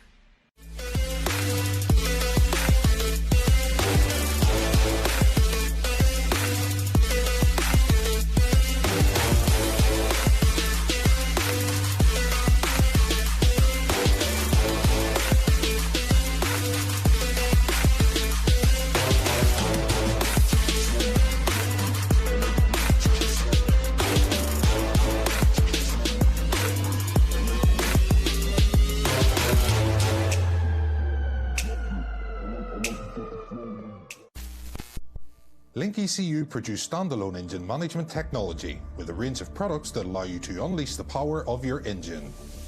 Acting as your car's brain, our ECUs control electronic fuel injection and ignition. A magnitude of sensor inputs and outputs ensure your engine exceeds your expectations. Built-in safety features guarantee engine protection, and data logs keep you informed on its performance. Smoke your tires and not your engine with a world-leading Link ECU.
Tarmac Sports.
welcome back to a sunny Driftland for Saturday afternoon activities, which is, Mac, drifting. Drifting and the Pro 2 battles. They're lined up, they're warming their tyres. This is it. This is the bit we're waiting for. This is when I get excited now. You better keep up, right? We just saw some amazing qualifying runs. 100%. We just saw some wild entries with panels flying everywhere. And this is our first battle of the day. We are going to see top qualifier Jack Mawhinney go up against 32nd position Paul Howell. Yeah. But I'm actually a little bit excited for this one. Jack is just going strong. It's getting stronger and stronger as the day goes on. But Paul is on it. I was talking about on the break, and the nerves got to him in qualifying. And he was lucky to scrape in 32nd position. He said that himself. So hopefully he can shake off them nerves now. This is it. You're in the battles. This is what you've been doing all weekend, is running beside another car, and we can get that battle we dreamed of. There we go. Colgate sends them both off the line. Jack to lead out, Paul to chase as they head down towards the wall. Oh, big initiation from Jack, getting out wide. Paul, here'll be a gap, but Jack drops a wheel and throws some stones. He gets well, not the right contact. He just took it in beside him. Paul's cutting out clip 5 completely, Mac. He is not near it at all. He's just trying to gain back that proximity again as they transition back over. Jack's back on a nice lead line as he heads out towards the wall, and Paul's just starting to reel him in there as they go across the finish line. Yeah, I'd say it could all come down to that little bit of a wheel drop by Jack on the way in. That's an uncharacteristic mistake for what we've seen from Jack today. Just pushing that little bit harder in the battles. You're taking my terms now. That's one of mine, uncharacteristic. That's mine. I say that, not you. Sorry. Read the script, will you? Okay, so we swept around, and we've got Paul to lead in and Jack to trace. The judge's power bar is sitting in the middle. Now, I don't know. They could be just having a debate about this, and the bar could change in seconds and make me look like an idiot, but there was a mistake from Jack, but there was some separation as well. So I'm just wondering if they've sort of evened itself out there a little bit. Yeah. So as we await our signal from the tower to get the second half of this battle underway.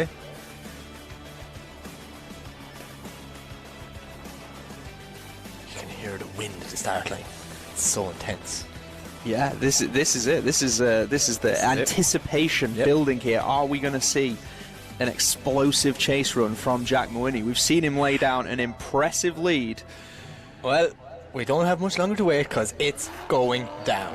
Here we go. So Paul Howell leads him out as he comes in. What are we going to see from the entry? Oh, lovely entry from Paul. Nice initiation from Paul as he heads down through the first 3 clipping points, maintaining a nice tool there on the inside at 4. But he's maintaining. Jack's just starting to reel him in a little bit here.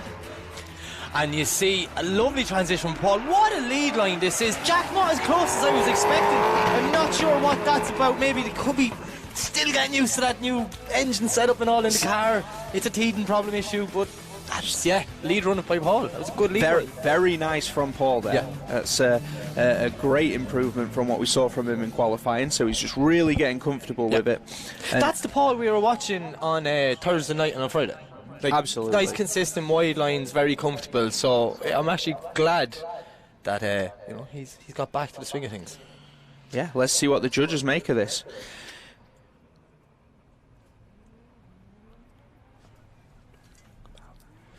So as we see, our power bar is sliding ever so slightly to the side of Paul Howell.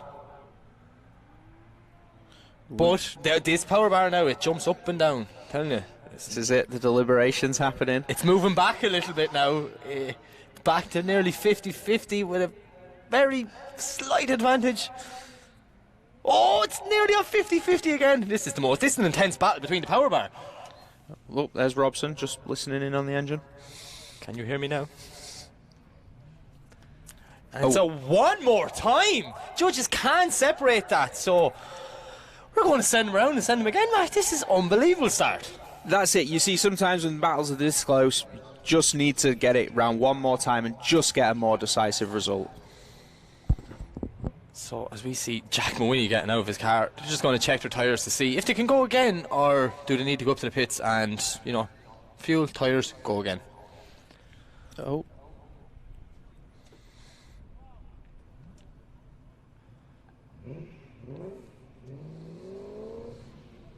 This is the part, Mac, where we're trying to anticipate what marshals are saying by reading their lips. How does that normally go for you, Mike? I'm fairly good now. I'm getting well on it. Like, me and Toby think alike. Like, so I think I know what he's trying to get the boys to do. So yeah, by the looks of it, they're heading back in, and we're going to move on to the next battle. And who's in the next battle, Max? So the next battle is going to see Sam Nolan go up against Corey Manette.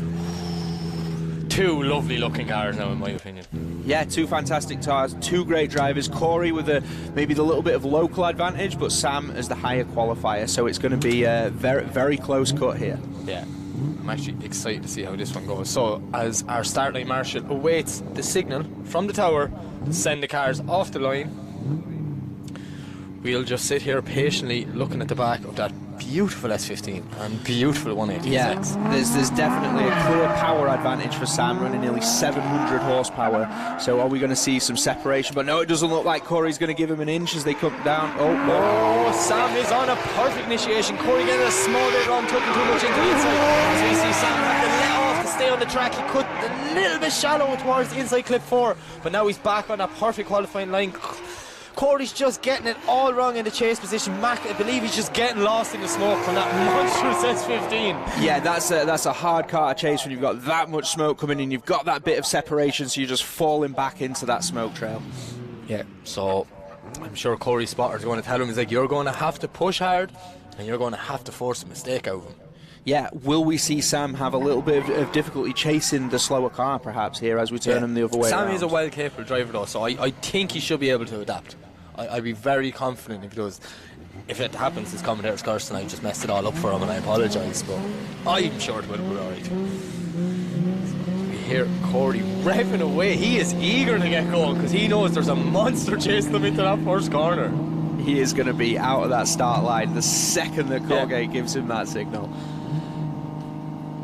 It must be very intimidating being the starting marshal. Everyone's just staring at you so intensely, like, come on. But just look. But it's not even his decision, like, you know, he's just a messenger. It's actually coming from the tower. Just look how happy he is. Oh, he's the doing happiest it. man in the world, he is. Why wouldn't you show off those teeth all the time with that smile? So, both cars leave the line. We've got Corey to lead and Sam Nolan to chase. Sam is tucked in lovely behind him, not giving him an inch on transit or on initiation. Small little straight in there. I don't know if Sam has a gap, but Corey is pulling a bit of a gap. Sam now needs to put foot to floor to reel him in. As we can see, the power bar, the advantage is towards Sam, but it's moving back in Corey's favour. Coming up to the last corner now, you see Sam foot to floor, trying to chase that 180SX up the wall.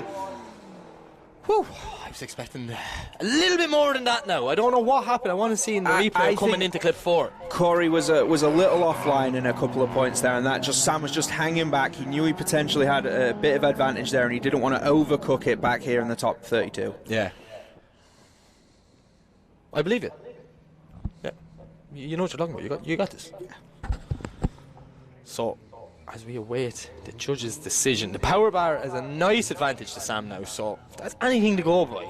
You know, we can kind of look inside the mind of a judge. That's what all the power bar is. And that's why we want these graphics there, so anyone at home who can understand, much like me, isn't actually an expert in drifting, you know, you can get a nice visual aid to help you see. All I know is you called me an expert in drifting there. Thanks, bud. So, Robson's still waiting the signal. I'm sure the judges are looking back on their replay system just to figure out what happened on the second half. And the winner is Sam Nolan. So we will see Sam in the top 16. And round of applause for Corey Mannett. Yeah, another one of the local drivers here coming on, putting on a great show for his friends and family. Yeah. So fantastic to have him. Okay, Mac, who's next? Up next for heat number 3, we are going to see Josh Goodall versus Will Gibbs. That's David versus Goliath. But David's used to his weapon and Goliath isn't. Josh's second qualifying run was unbelievable. Fantastic. Yeah. Now, we said he can't lift. In this case, he can't even think about it. Well, we're going to find out what's going to happen now. Luckily, Josh is to lead, and we've Will to chase. As you hear that 350 screaming coming down the straight, giving everything it has. Josh throwing it in, but look at Will. Straight line, and he hasn't initiated. I'm not sure what happened there, if it was a mechanical failure or driver error, but he just drove alongside that 350 in the first corner, Mac. He just found himself caught up there in the centre of the circuit with nowhere to go. He's starting to get it dialed back in now, looking to find the door on the side of that 350Z. Josh just shortcuts away a little bit, but he's pushing back out, and yeah, he's a little short off of the wall, but Will's still trying his best there to get onto the door. Yeah, not the best first half of battle. I thought there was more in that. Yeah, I was not expecting Will to sort of fail to initiate there, so let's see what happens when we change him around the other way. A lot of drivers were telling me earlier that they were caught out by the grip yesterday after the pros from the rubber they put down, so I wonder now, it's warm out there. Pros had an intense pro practice. Wow. Have they made that track more grippier that maybe it caught Will off in the win? Just to throw it in there, we just watched Aramis Fiskelis do his first run of the weekend during the first bit of the practice. Wow. Yeah. It's definitely worth coming to watch tomorrow. Yeah, for sure. Get yourself down here to Driftland to see pro action tomorrow. But for now, Mike, we've got the second half of this battle. The second half of this battle here. Josh is just hanging back. He's ready to jump that line, and off he goes. This is it. Josh won't be able to give him an inch because he can't lift. Will coming down. Lovely initiation this time. Getting the car stepped out beautifully. Pulling a massive gap, unfortunately, for Josh. Josh is doing everything he can. He can hear that 350 screaming. But Will is on a fantastic line. The question is, Mac, is this enough to overturn what happened in the first half? He's pulling a huge gap here. Josh is staying on the qualifying line. He's doing what the judges ask. If you get left behind, don't start cutting the track, because we can see that. We want you still to tick them boxes. That's it. This is going to be very interesting to see where the judges settle on this. It does look from that power bar like there is an advantage to Josh, but is there anything going to be overturned? It's going to come down to that first half. Like, I'm not going to get in and throwing things out like inactive chase and, you know, all these words. He didn't start drifting by the score and so anything could happen here. Could we have seen a 0 for Will on that first run? I'm not putting it out there. It's too early in the weekend. I'll start making them calls this evening.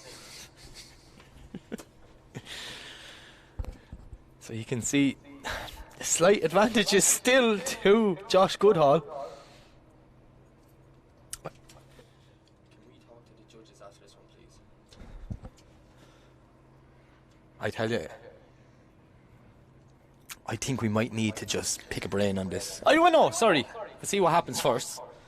But I'm in agreement with you, Mike. I think I might need to just step inside the mind of Kieran Hines for a minute to figure out what was going on. Maybe we go to one of our other judges, David Garvey, Kaz Taylor. They really love talking on live stream. Very experienced panel. Yeah. Just keen to share their insight with us.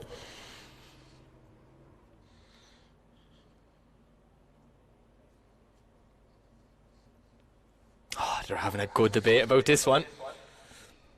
They're trying to figure out what happened in that first section.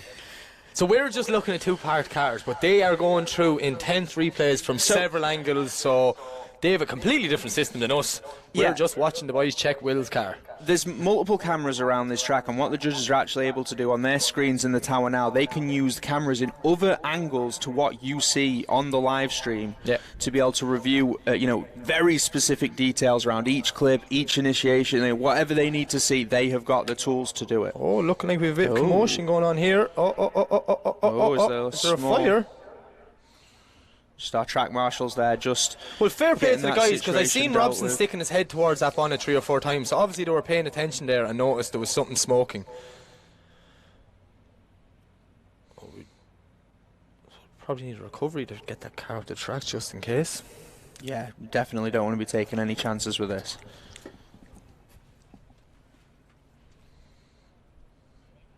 I've never put a fire out with a flag, but Ian looks like he knows what he's doing, so I believe in him.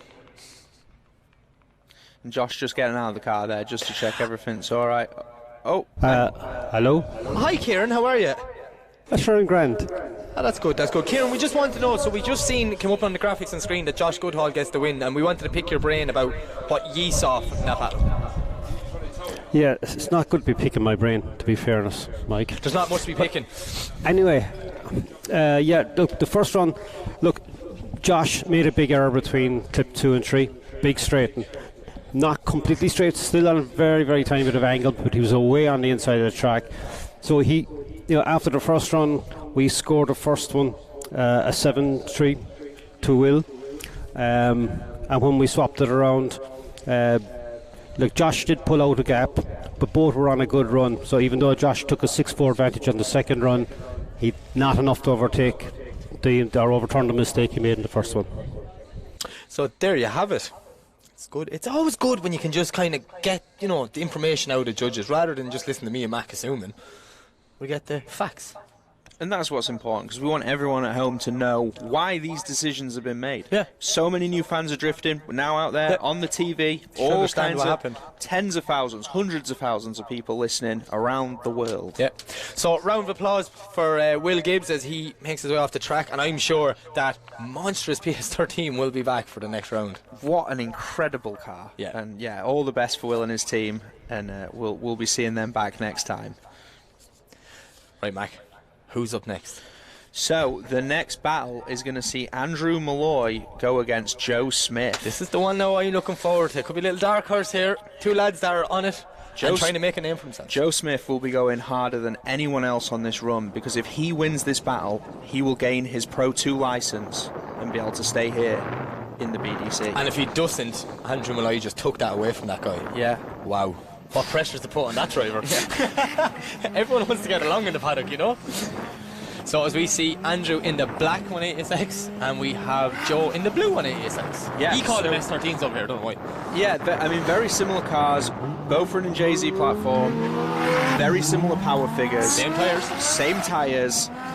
Let's see what happens as we send them off down So the we've hill. Andrew coming down, but look at Joe tipping in there right beside him. Lovely initiation from Andrew Malloy. I'd seen the car hot there and I thought he was going in the gravel, but no. That was lovely, but what an absolute chase drive from Joe. A little bit shallow there, trying to tuck in, kind of got himself boxed in. He had to stall up and let Andrew come around. But this lead line from Andrew Malloy, he's a completely different driver, man. Like, this is a new Andrew Malloy, and I'm really enjoying watching him. This new car is just suiting him down to a T. That was a phenomenal lead run, and Joe Smith there just didn't seem to have any answer for it as he was trying to catch back up with him. Got caught up a little bit there in the middle. Yeah, just had to stall the car up, and just that little delay is enough to allow the lead car to pull a gap. So we'll switch them around, and it will be Joe to lead and Andrew to chase.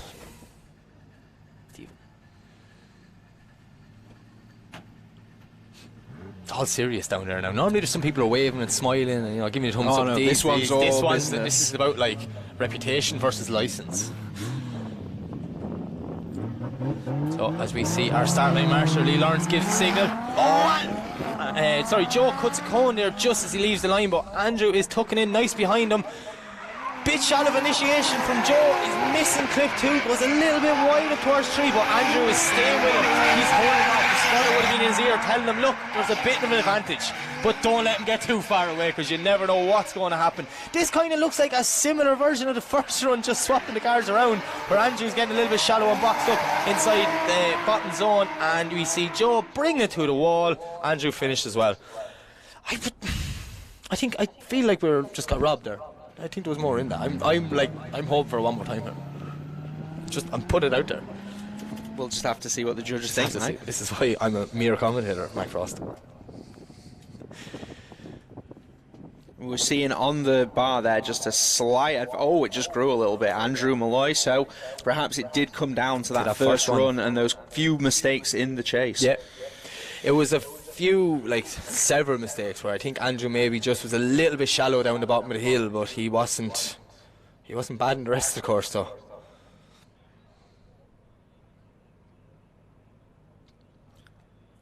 So as we await the decision from our judges. One judge decision, two judge decision, come on. And there we have it. The winner of this battle is going to be Andrew Malloy, who will progress through to the top 16. And with that one done, we're going to take a look at who is next. So next up we have Miles Muir versus Philip Kenna. So Miles obviously just smashed qualifying, taking the 4th place position. He knows Driftland inside and out. Oh, sorry, we're just been told we're going to pause on that. We're going to hold that one for a few minutes because we're going back to it one more time. And we will see Jack Mawhinney once again face off against Paul Howell.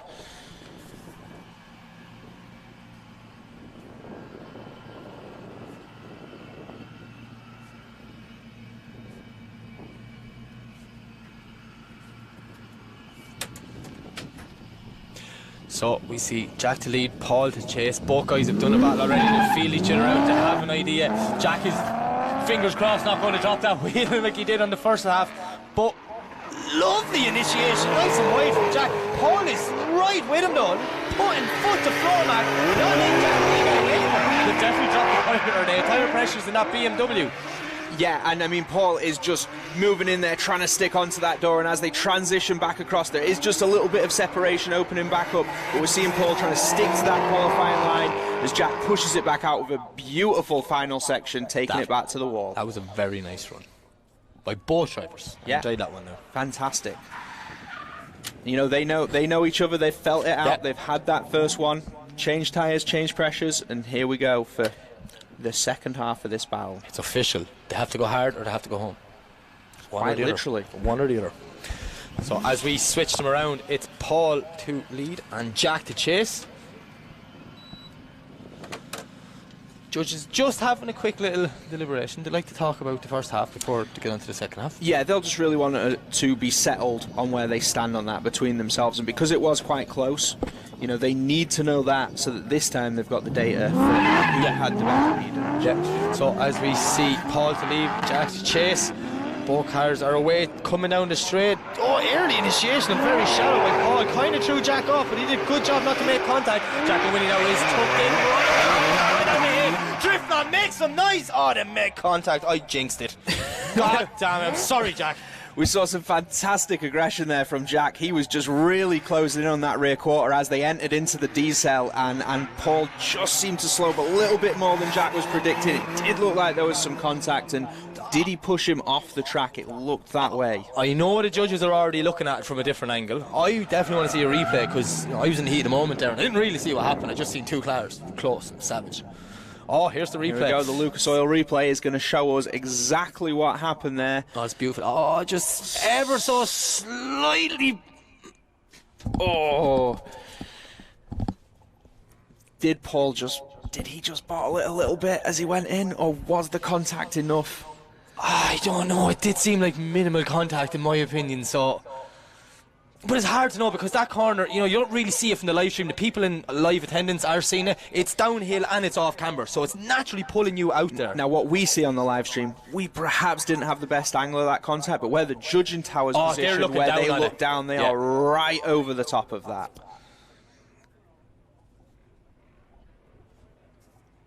As we see another replay. Oh, this is a nice angle now. I'm liking this one. Oh, Mike. here we go. Here we go. So we see Jack's starting to catch him about here. Just ever so slightly makes the contact. But like, the contact was made back up a bit. And then just at the clip is kind of where he goes off. So I'm not sure if there was a second contact down below that maybe we're not catching from that camera angle, or Did Paul just catch a little bit? yeah, I don't know. It's one of them really awkward ones now, and it's one of the times I'm so happy I'm not a judge. Yeah, I cannot imagine. And this was the one more time. So there is no, let's send him again. Let's make a decision.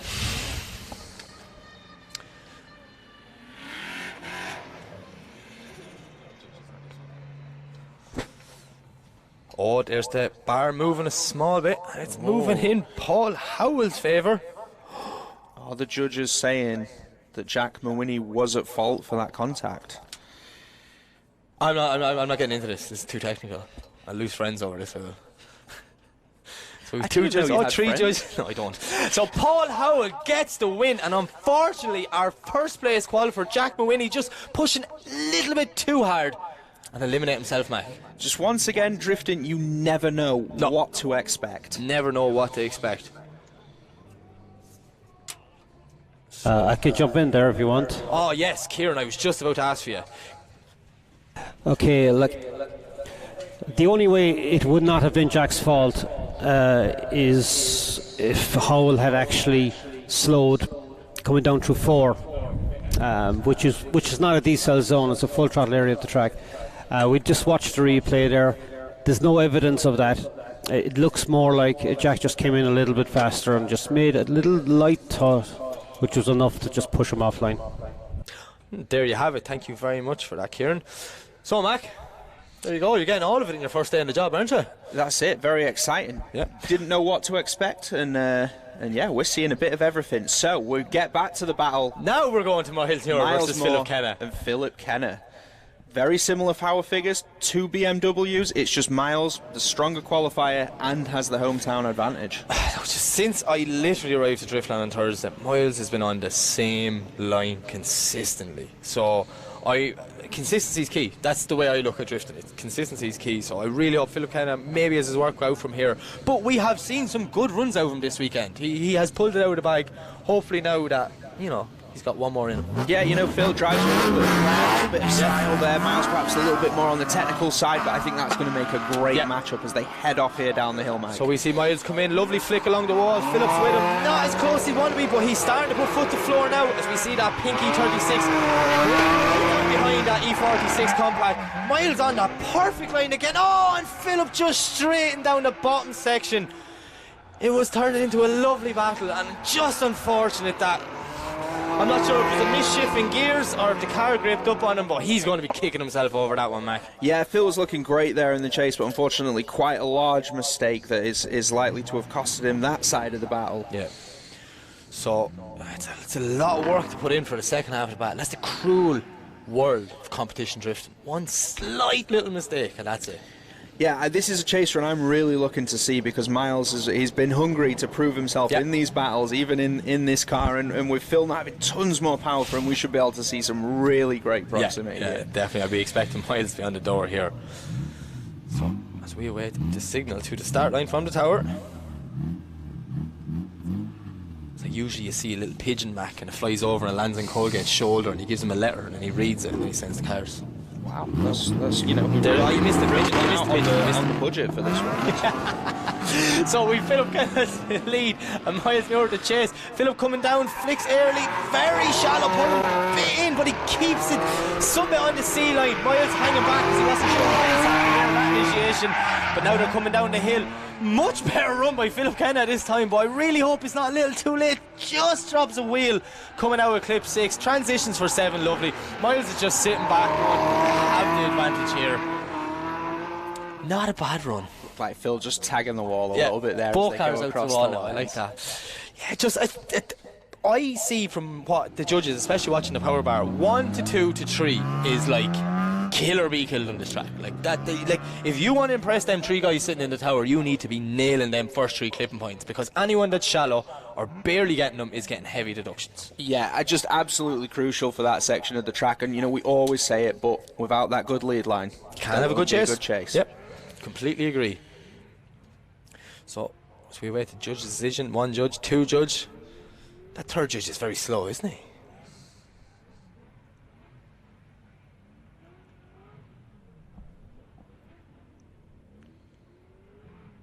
If they're trying to build suspense, my God, they built it. And there we go. The winner of this battle is Miles Muir, who heads through to the top 16. And unfortunately, that'll be the end of Philip Kenna's weekend, but we will see him back at the next round.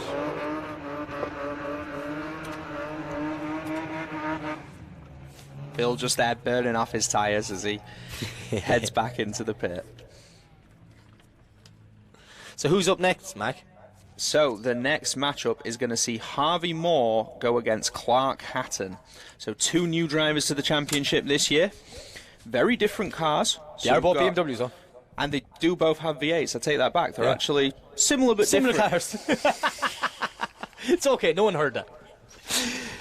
We have Harvey in that V8 E36 and Clark in the E82. Yeah, so E82. It's LS3 versus 1UZ.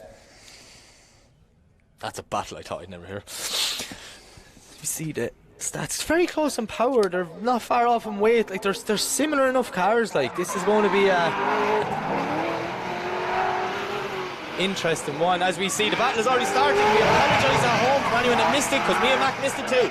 But we have Clark absolutely hunting the door down that drift for UE 36. But Harvey is doing his best to try and get away from that young gun. Clark is just dropping back ever so slightly. I'm not sure what happened in the first half because I was looking at a graphic. There was some great proximity there as we jumped back in from 4 to 5, and it looked like Harvey was also on a fantastic lead line as well. So from what we just saw, Mike, that looked like a great battle. That looked like a very good battle now. So we will switch them around, get Clark in the lead position and Harvey in the chase, and it's going to be fireworks from the start, this one. Yeah, fantastic. So this is going to be Clark Hatton's first battle here in the BDC. And I mean, it looks like it's going great for him so far.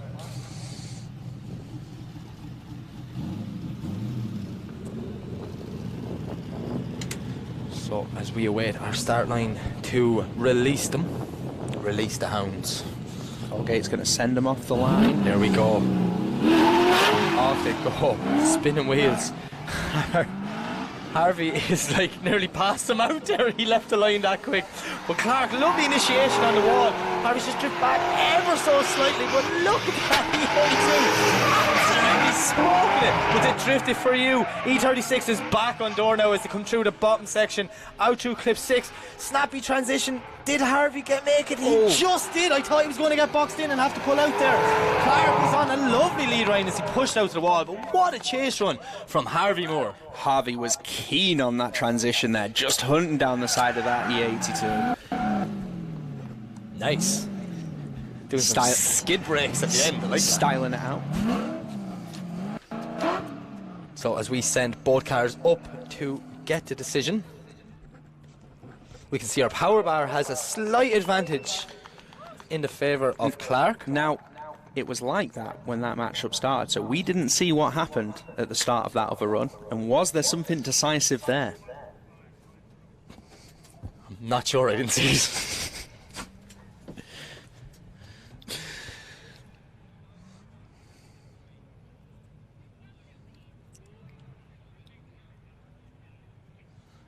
So our judges are just having a conversation about this one. And we have a decision, and the winner is Clark Hatton. There you have it. So that's going to be the end of the weekend for Harvey Moore. But a big shout out to all of the Drift for You team coming over here, making their way from Latvia to come and compete in the BDC. Yeah, it's just nice guys. I could do an explanation. And we'll see the Pontiac out tomorrow with Burkhov's behind the wheel. I think I hear a wild Kieran Hines in my ear. How bad? Just looking at that run, Clark in the chase position. Okay, he's following a kind of difficult lead line, a line to chase, because Harvey is off clip 2, he's off clip 3. He actually drops the wheel on clip 4, so quite a difficult line. Clark does a pretty good job, but after the first run, Clark has an advantage of a 7-3. When we swap it around, Clark in the lead puts in a good lead line. Again, he's in the clips 1, 2 and 3 and out to 4. And Harvey has probably better proximity, especially at the end of the run, but it's not to overturn. And he got a 6-4 advantage on the second run, but enough to overturn the first run. So there you have it, Mike. Thank you very much to Kieran for explaining that to us. All right, so we're moving on now. This is going to be a good one. It's Craig McLeod to lead in Stu Egdon. Now, every time Stu Egdon comes to the line, the camera goes on him, he's the happiest man in the world. That time there, he didn't even break focus forward. He's so in the zone. This could be epic, Mac. This is it. Craig just clipped the start line cone as he left there, but he fires it down. Oh! Contact! Big contact on the flick. Craig went to flick it, hitting Stu because he was tucked in right behind him. I'm not sure which one the judges will deem his fault for that one. To me, it didn't look like he'd gone over halfway across the track. No, so. maybe he's just Stu. I don't know. I want to see the replay. We saw how keen he was on that start line. He was jumping, focused. Yeah. He knows this is Craig's home track. He knows he's the fastest driver. Maybe, just maybe, he was a little bit too eager. Hang on now, we'll see it in the replay. Oh. That FPV drone just giving us a great overhead of that contact. So as we see Stu head back down to the line, I don't think there'll be big damage from that. I just think it's enough to halt the start of a run. Just sadly making a mess of that beautiful front bumper of that S14.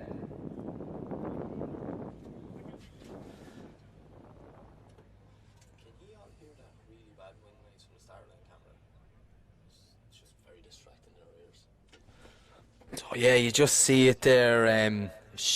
Stu's just I think Stu's just that little bit too eager. He just got up a little bit too early beside him. That's it. The drivers do have the option to make that weight transfer on entry. Yep. And it looked like Craig was going for it. You know, he wants to put on a show. And yeah, Stu, just that aggression, that proximity he was looking for. But there we go. We're just seeing a little bit of damage on the side of that bash bar. So what's going on here is our start line marshal is just making sure the car is deemed safe before it takes off the line. So we don't want bits flying off or Stu go in and go, oh no, I can't steer because something's bent. Obviously that will just put more risk out there. So yeah, and you know, now with this level of machinery and the speeds and these sort of things, safety is a huge and key part of the championship and something that we're always looking to improve, and that's why we just have all these checks and processes in place to make sure that everyone stays safe and that the cars get as little further damage as possible. We're all here for a fun weekend, but we all want to go home as well. Exactly, Mike, yeah. So as we see Stu talking to his radio, or his spotter on the radio, Colgate's just having a look around Craig's car now, just make sure nothing's going to fall off that one on the run-in. It's not easy being a starline marshal.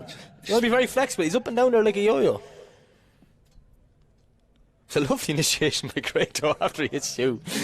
You know what? He did well to hold it and get it wide. He pinned it on that outer line afterwards.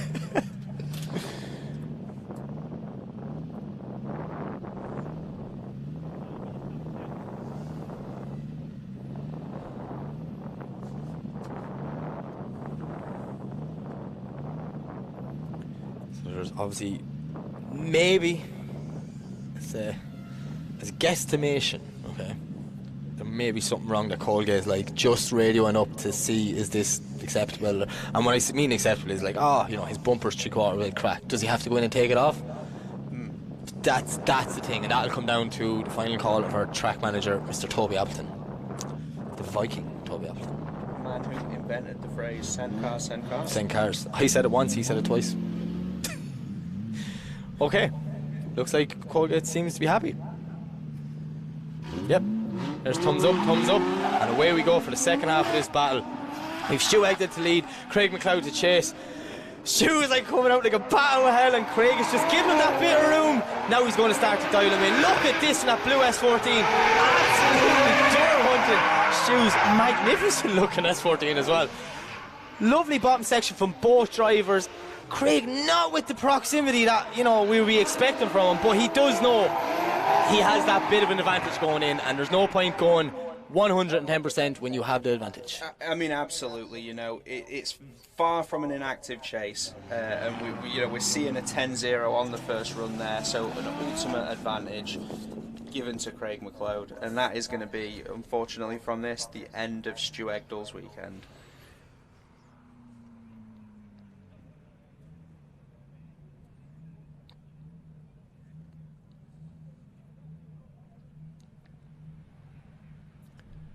So we have one judge's decision.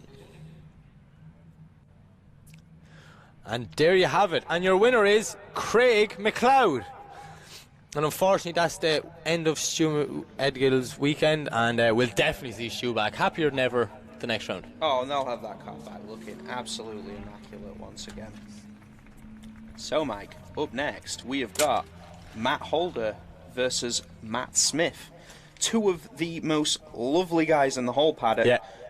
Both always happy to help, always happy to have a chat. But I think they might be a little bit less lovely now. Yeah, this is it. They'll all smiles, but at this point now, game face is coming on. Smurf was telling me on the break after qualifying like that, his second qualifying run, he entered at 98 kilometres an hour when he pulled the handbrake. In that little compact, alongside the wall. That's hilarious. He is making the use of that new turbo that he's fitted during jobs. The car sounds amazing though, I'm just not sure why. Anyways, we've got Smurf to lead and Matt Smith to chase. Nice initiation from Matthew Holder. Little bit, just one wheelie drop, pulls the bumper off the car, but both cars keep going. Matt Smith did a great job not to make contact with him there now. Maybe knowing he's an advantage, he's just hanging back that little bit. Smurf is putting foot to floor, trying to get away from that massive E46 compared to an E36 compact. And Matt Smith drops a wheel in the exact same position and straightens Mac over the line. Maybe this is the drift gods looking down on Smurf, just going, you need us. All kind of mistakes there, but it looked like Matt Holder missed the clipping point just after the transition. It looked like he transitioned And just made the dive in too early. And obviously Matt Smith then made an error behind that. I think this is another one we're going to have to see what our judges think now, because I like that, and different parts of the lap, but nearly the same spot, they made the same mistake. So what way is it penalised? Heavier one way, like on entry rather than exit? I'm not sure. We're going to learn so much information today. We're getting really technical. Another difficult decision for Kieran. Kieran loves this. So there's a bumper to be picked up and probably a few stones to be swept off the track, I'd say. So the hardest working track team in drifting is out there now, I mean, putting it down, trying to get it done for our entertainment, to get these guys back on track. These lads out on track, they work out here from 9 in the morning till 6 at night. Should arrive here at 6 though? That They arrive here at 6 o'clock in the morning. They don't. They start at the first track thing, at 9 they have o'clock. to set the track up, Yeah. paint it, you know, and Repaint they tracks, have banners, to keep everything, yeah. all of these drivers safe while they're out on track, and just making sure the show keeps running for everyone. It's an absolute credit to them. The dedication that's in this track team is like no other I've ever seen before. Yeah, absolutely brilliant. There we go. So it looks like a ever so slight advantage there to Matt Holder. That's so just Oh, it's just a hair. It is a hair, like it really is. That's all that's in it. Oh, never mind. Now it's got bigger. It's more hair than I've got, mine. You said it, not me, bud. So, we get the signal from Colgate. Both cars leave the line. It's Matt Smith leaving Matt Holder. What can Smurf do here? He needs to pin it in behind this E46. But look at Matt Smith. He's gone from initiation. Absolute speed like that. He can't reel him in. Coming down into the D-cell zone now. Little handbrake dab to avoid contact by Smurf. But Matt Holder is on a brilliant lead line. Small bit shallow coming into clip 7, but he is keeping nice proximity in front of Smurf. Woo! Matt Holder might have just spun it around there.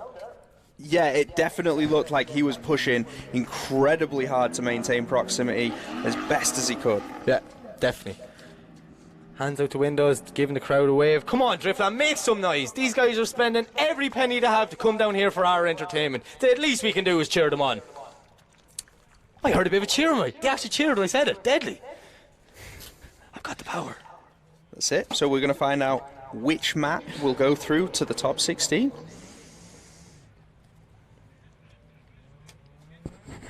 And the winner of this one is going to be Matthew Holder. Make some noise for the Drift Smurf, taking the win here at Driftland today. And Matt Smith is going to be retiring from competition, but make some noise as he gives you a little bit of entertainment there as we leave the track.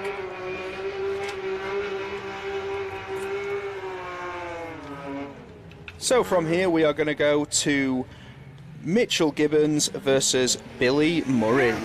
Now, This is two lads that know Driftland very well. absolutely. So Mitch's second qualifying run, Was insane. which he didn't really need to do because he was already scoring very highly, and he went, I'm going to put on a show for these people, and took the rear end off the car on that wall. I was talking to him on the break after qualifying. I just went, it was the coolest thing I've ever seen, but what were you thinking? He went, I wasn't thinking. It was the perfect answer for a drifter. I just did it. And Billy Murray Opened up did the the boot same lid, yeah. thing. He Opened his boot up, threw his shopping out as he was... threw his shopping out, yeah. He lost the milk and the bread and all. So as we see Mitch to lead in that PS13. That car has a lot of stories in Ireland. A lot of Yeah, stories that Old car Moss, Valby car that took its former owner to the podium here in Driftland in 2018. And the Earl. That was the first time I ever came to Driftland, Mike. Really? Many years 2018. ago, 2018. You're near Gosson. So as we see Colgate just doing some final checks, you know, because we know panels are going to go flying in this one. Just checking the rear ends have Toby's been fitted back on these just double cars. check they're all. Is the boot lid closed? Yeah. Okay, we're good to go. So it's Mitch to live and Billy to chase. S13 versus E36 Touring. Both cars get away nicely. Billy's just giving a nice bit of proximity there on initiation. But look at Mitch. What a line. Yes. Absolutely. perfectly on the outer line, but Billy Murray is sticking with him. Starting to drop back a small bit, maybe overshot coming down into clip 5. Lovely transition from Mitch Gibbons. He is absolutely nailing this lead line. Billy Murray is just dropping back, watching this, wondering what can he do in the second half of this battle. But ladies and gentlemen, make some noise for Mitch Gibbons. Just once again from Mitch, we are just seeing so much precision from a great entry, just nailing that line. That first section we keep talking about, 1, 2 and 3 to get you to 4 for that inner clip, and Mitch was just pitch perfect. So as we see a replay here, look at that, absolutely perfect. And then once he passed by, then you drop off and head down for the inner clip. Like, that's exactly what the judges were asking. I really won't want to be a judge today, but these guys are not making it easy for them. Like, when you've got so many drivers that are so experienced, either here on this track or just generally in competition, you know, it really mixes it up. And Mitch been another talented... Oh, we've just been informed that Mitch Gibbons has called a 5-minute rule.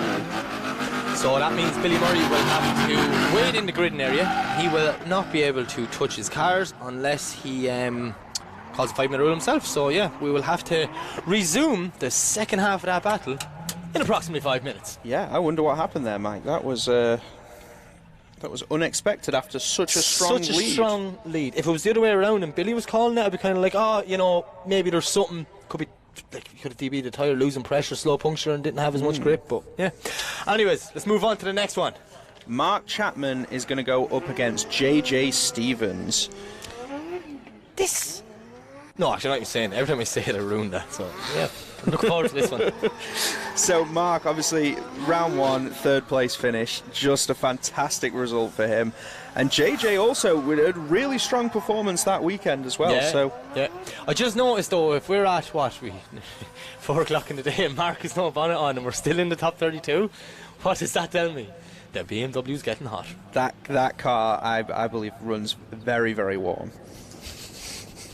Should it? So we've Mark to lead and JJ to chase. Oh, JJ went to jump a little bit too early there, but both cars get away cleanly. Look at Mark, absolutely swinging out the steering wheel coming down the straight. JJ's right beside him, but no, he overcuts it, has to back out. Putting foot to floor now, trying to catch up. Too late. Mark is on a lovely lead line. Seems like this is the guy we've been watching and not the same driver in qualifying, Mac. Yeah, absolutely. I mean, Mark Chapman just looking on fire here. JJ had that huge aggression coming in, but just like you said, Mike, he overcooked it. And there, as they cross the line, that separation still standing for the rest of the run. Yeah. So, Mark knows now JJ's after making a small little bit of mistake behind him, but he needs to be close. Yeah, will we see? I mean, JJ's car is fast. Very fast. He's got some serious power from that RB under the bonnet. Is Mark going to have enough to keep up with him? Only time will tell, my friend.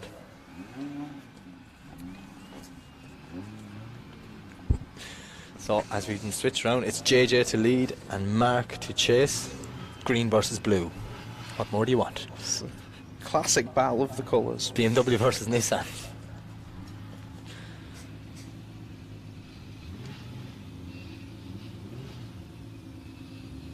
Very majestic pose by our start line marshal.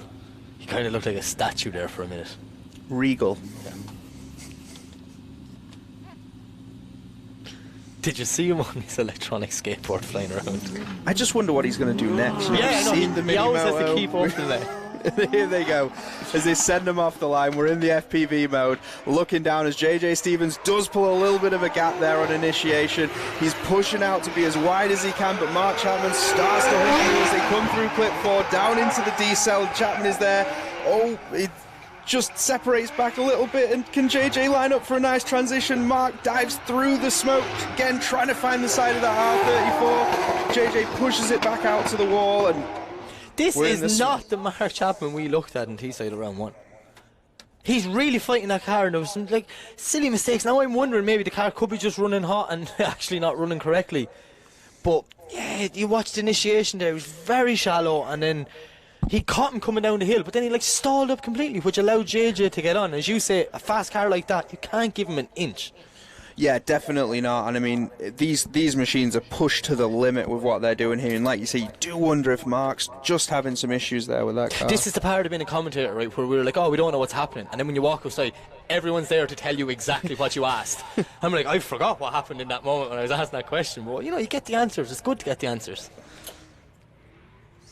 It's looking very, very even on the judging bar there. Just a slight advantage to JJ.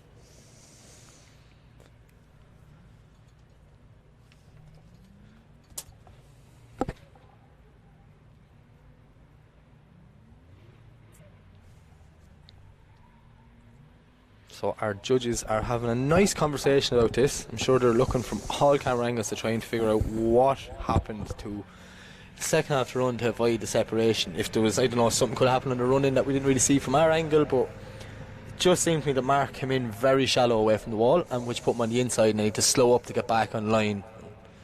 With a car like JJ's, that's it. Put the floor and gone. Yeah, for sure. That thing is a rocket ship when it goes off the line.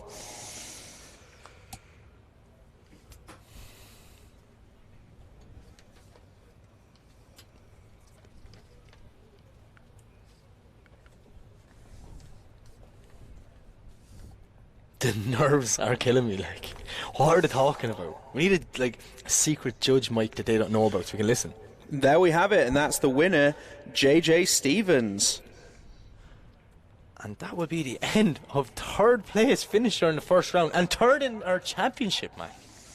March happens weekend. And this is early on in the season. We see some people come out of the gate swinging. Is it nerves after that? Will he come back? Time's going to tell. Yeah.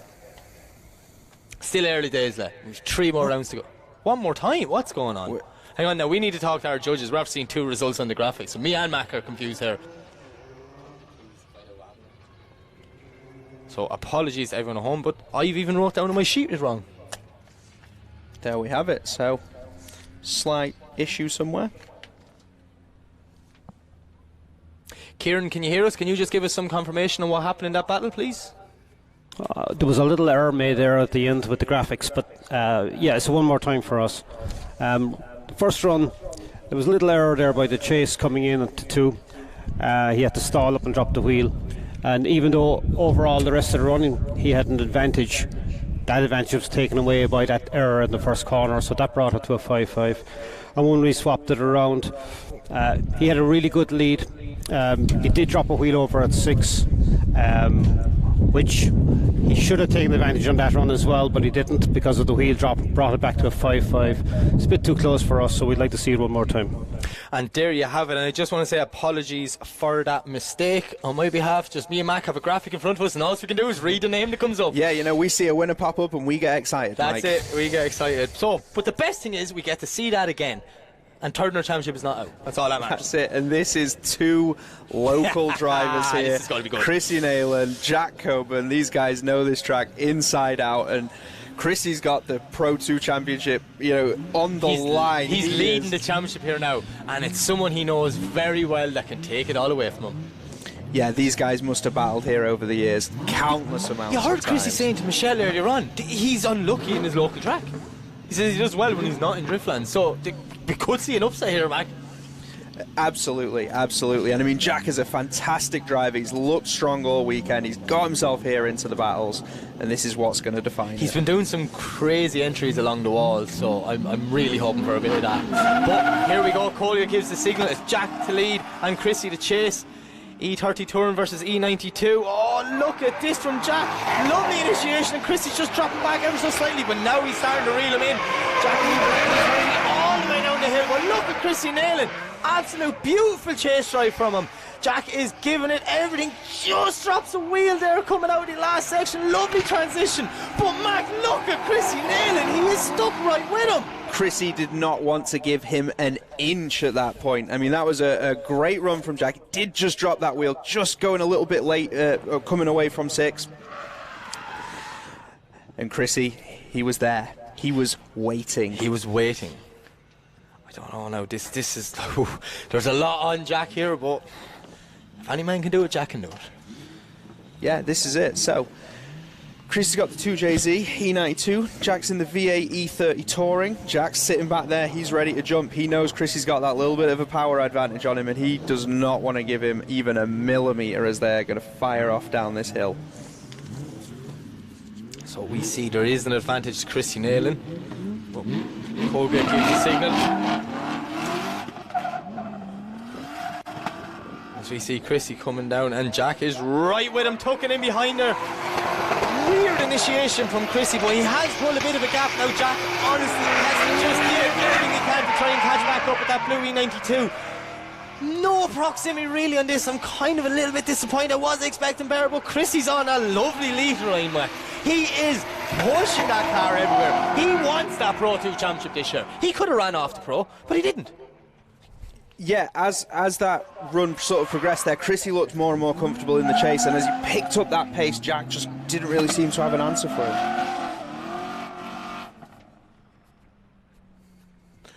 So, as we see, our power bar has a slight advantage to Chrissy.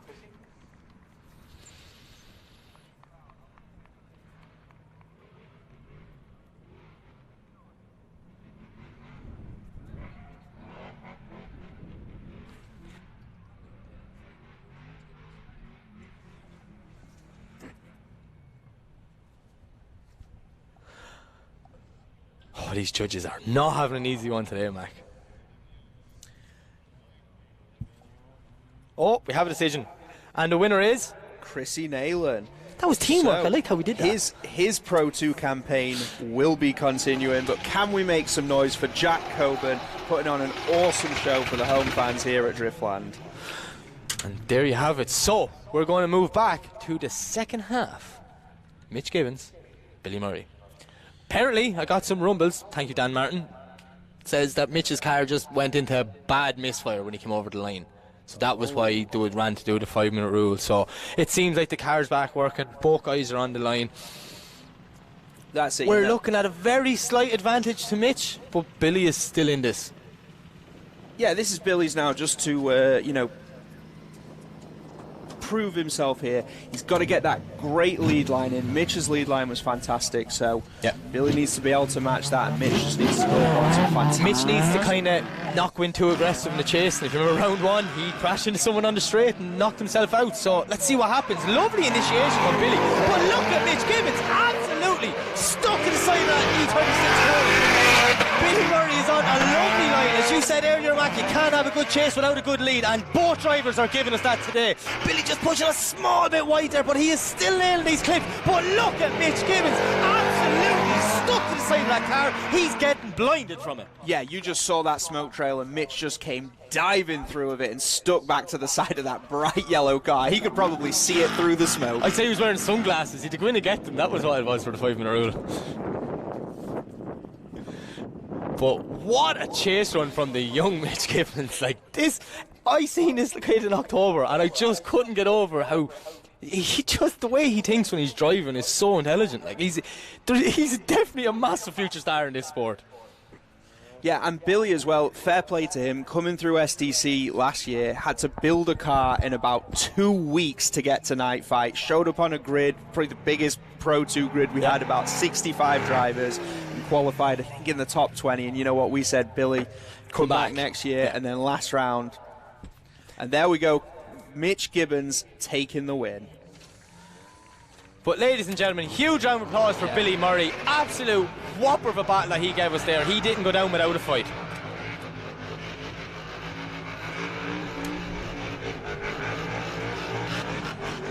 Oh, Mac, I don't think I'm going to be able to contain myself for the next battle.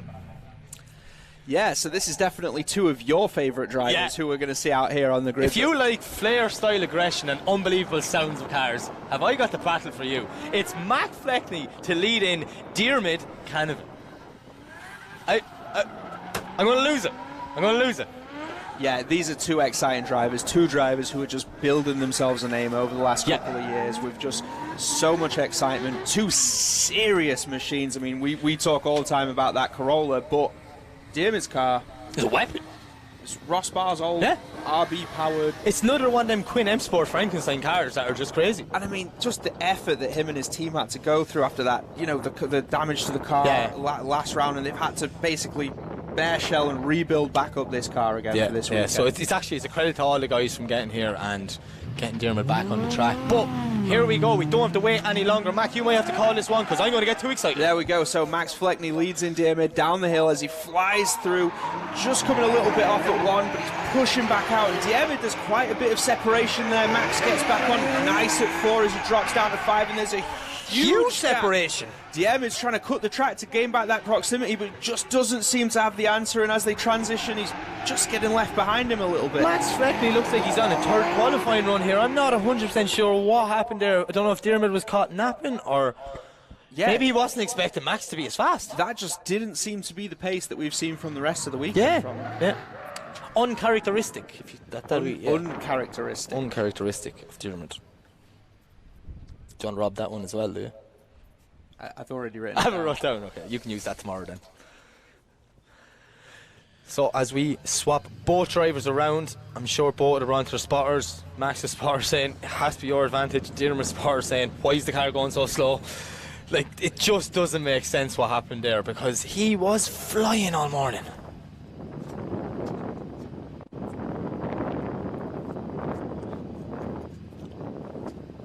We're just waiting to get the go-ahead there from the start line marshal to send off the second half of this battle.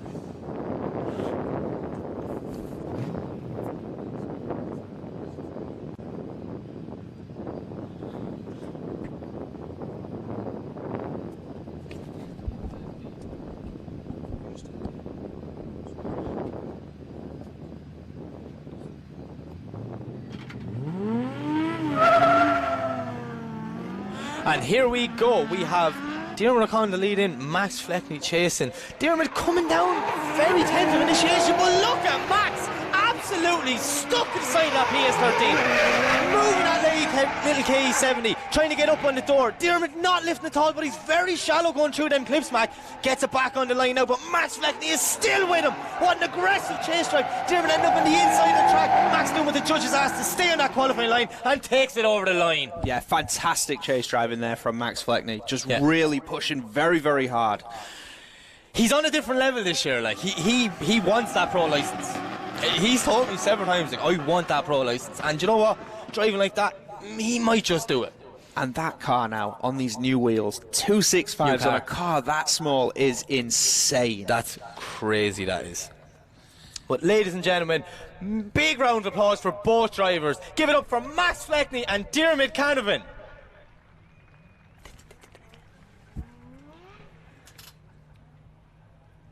So, 2 judges have a decision. 3 judges, and the winner is Max Fleckney! Massive round of applause for Dermot Canavan, and we're sure we'll see him back for the next round in Teesside. This championship is just getting shaken up. That is 2 of the top 3. This is just opening up. This is the best thing about drifting. You cannot predict it. Yeah, Max will be making his way through to the top 16, and we look forward to seeing how he gets on.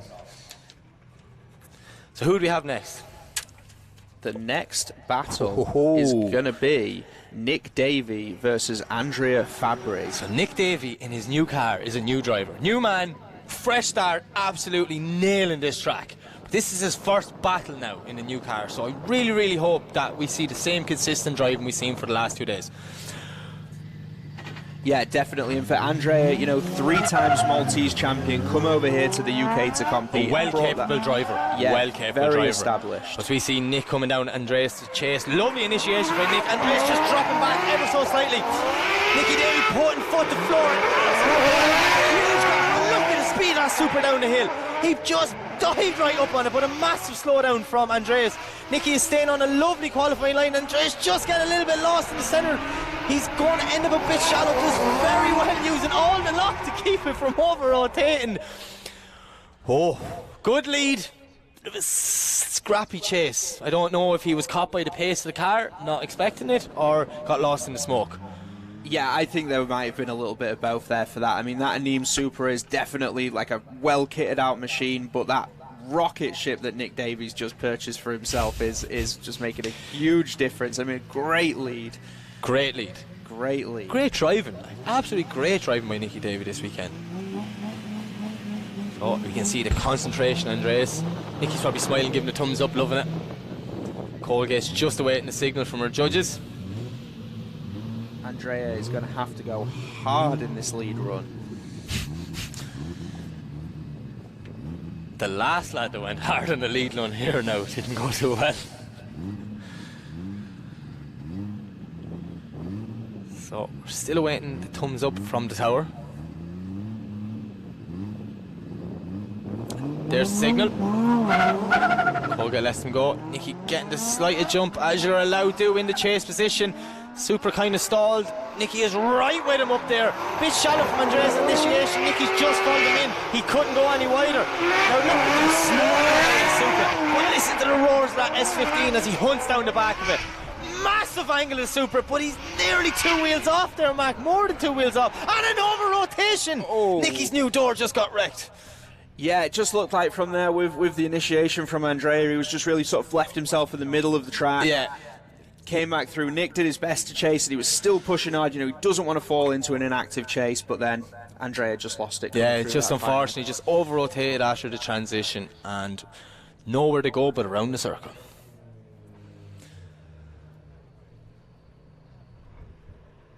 Oh, just seeing that Lucas Oil replay of the contact.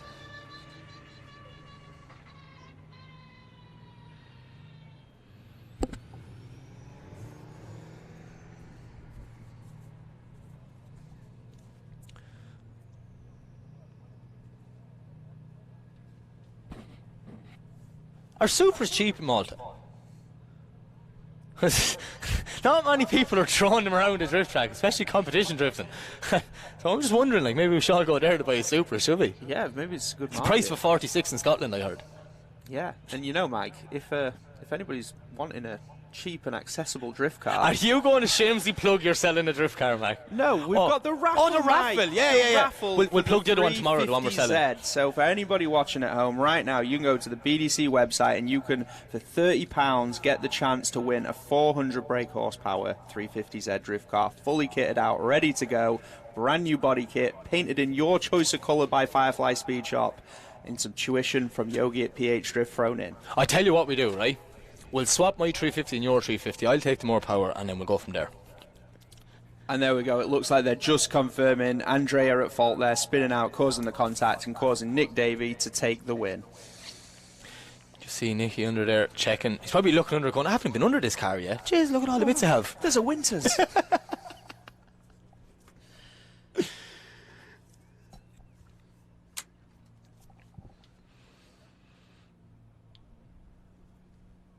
Supras do look cool drifting though. Yeah, they I mean, really do. It's a big car, but I mean, Andrea just maybe not where he should have been as he came through these sections of the course, and just pushing a little bit too far, a little bit too wide, dropping the wheel, messing up the transition. Yeah, and then that was it. Once he went for the transition, he just went straight around.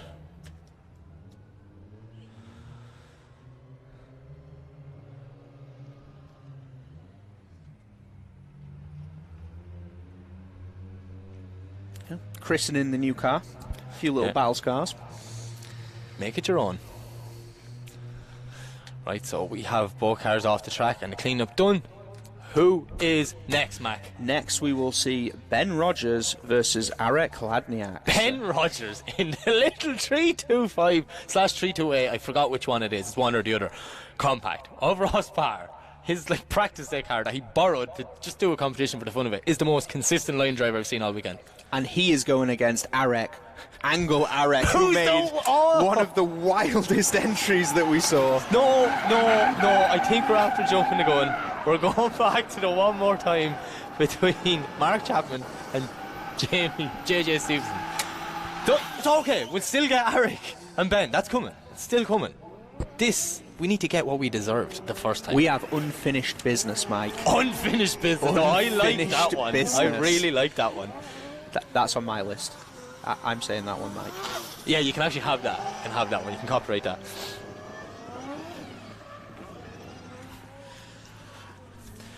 So as we see a confident Matt, absolutely delighted to get another shot at JJ.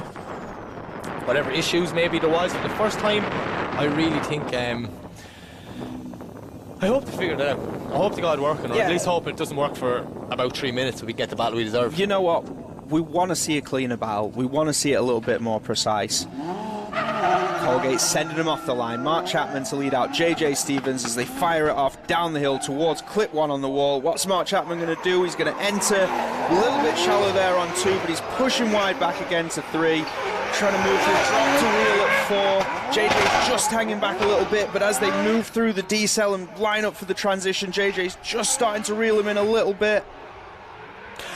Lovely finish to the end of the run. JJ needs to go foot the floor now, trying to catch him up, and he does just as they're coming over the finish line. Great run from both guys. So we'll switch them straight around to get the second half of this battle going. We're going to figure out who's going to the top 16 back. Yeah, only one of these guys is going forwards. And Mark Chapman, who is 3rd in the championship, it's all on the line for him. He does not want to go home right now. No. And you know what? After the little graphic mix-up, he thought he was going home. So I'm sure he never wants to feel that again. He's on his second life. Yeah. It's like a flashback in a car racing game or something. Just rewind back there and we'll just repeat that moment. New feature for next year, Mike. New feature. It's called a rewind button. So we're just awaiting the signal from the tower. That R34 is beautiful. Like the colour. And I'm not a big blue car guy, but I really love that colour. So both cars lead the line. It's JJ to lead and Mark to chase. Nice initiation from JJ, gets out nice and wide, but Mark is right with him this time, Matt. He's not letting him get away. JJ is trying to smoke him out and foot the floor coming down the hill, but Mark has tucked that little E30 right in beside the big 4-door Skyline. Even though it's a 2-door, I'll mix that completely up, Mac. Yeah, so Mark was just there diving through the smoke towards the side of that R34.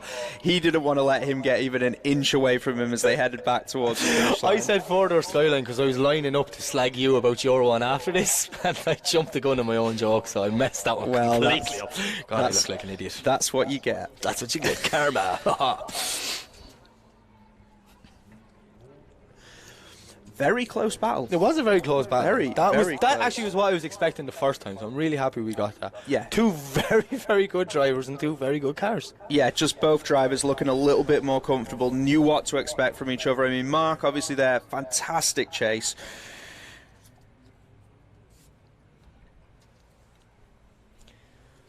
So we see our power bar is moving very slightly back into the 50-50 window. But this is the one more time, Mac. Can't go one more time again. The nerves. The tension. The tension. Quick, someone sing a song there to break the tension. Whilst we're waiting, Driftland, can we make some noise for both of these drivers? Sounds like I'm at a golf game. Can we make some drifting noise for these, please?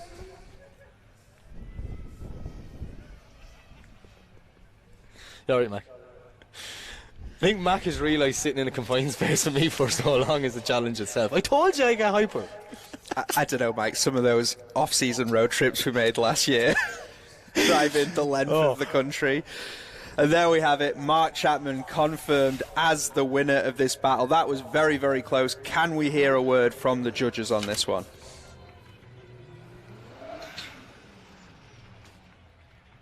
See, sometimes they don't like us. I slag Kieran now, he might that's burn the me. first time Come I've on, Kieran, asked, let's not start the weekend off like this.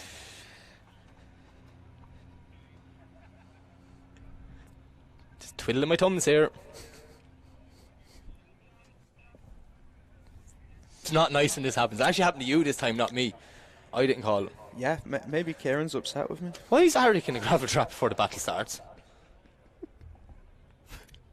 Right. Okay, don't mind the judges. I want to know what happened in the gridding area. Do we have footage of that? Right, I'm going to make an assumption here, right? And I don't like doing this, but I'm going to assume Angle Eric went mad on his warm-up donuts and mounted the bank at the bottom of Driftland.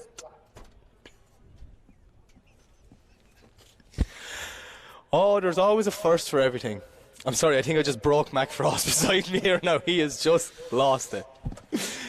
So, is this going to have to result in Harry calling a 5-minute rule to get out of this scenario? I mean, it does look that way. It's them long cars. The wheels aren't even touching the ground.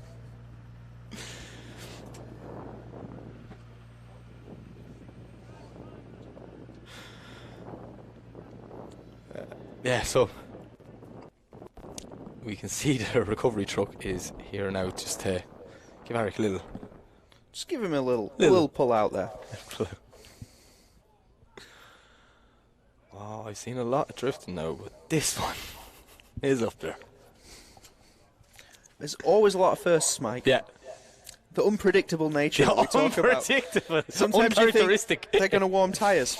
Sometimes. Some people think drifting's dangerous. No, it's them burnout boxes. That's where to get you. So we have Eric now back out to rewarm his tyres. Maybe we should put a wall down there. Just think, if this is how he warms up his tyres, how exciting do we think his run is going to be? If you're Ben Rogers going, I'm in a 3.25 and this lunatic's after banking it doing rings, like, he's going to take me over it in the first corner. That's what I'd be thinking anyways. This tiny little compact getting hunted down by this huge Supra. Sora. I just upset. You upset me as well. I prefer a Sora over Supra. No, I upset half the world.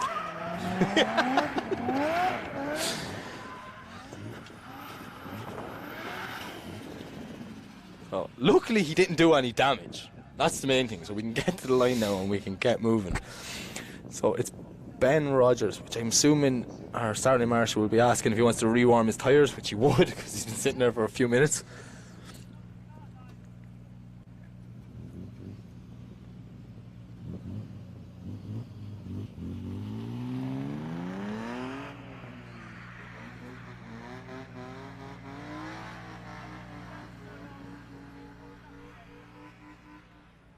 There's going to be some size difference in these two cars. Absolutely. Yeah. So both cars are on the line. We just await the signal to reach the start line and we shall send them on away for the... what's this? 3 more battles left. Top 32. Getting through them we are. This is it. So here we go. Ben Rogers to lead out Eric Ladniak. They fire it off down the hill. Ben Rogers, very, very technical, very precise. Lovely entry as he pushes through. Eric chasing him down. He's hunting. He doesn't want to give him an inch of room. The lovely line by Ben, but you can see Eric's like in and out because he's just so much more power in that Toyota Sora. But Ben back, it's maybe not the best line we've seen him all the weekend, but he's on a fairly good line. Like, that's definitely a chaseable lead line. Just Eric maybe not able to adapt with the slower car in front of him as much. He was kind of everywhere.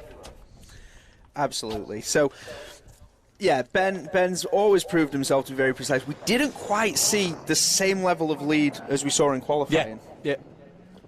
Maybe that long wait just on the start line kind of played his head. Psyched him out a little bit. Psyched him out, yeah.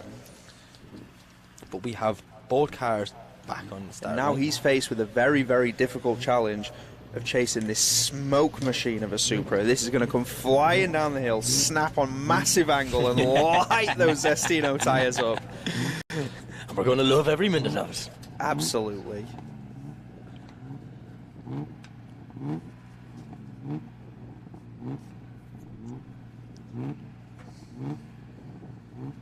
So we're just awaiting the signal. Here it is, like I said it.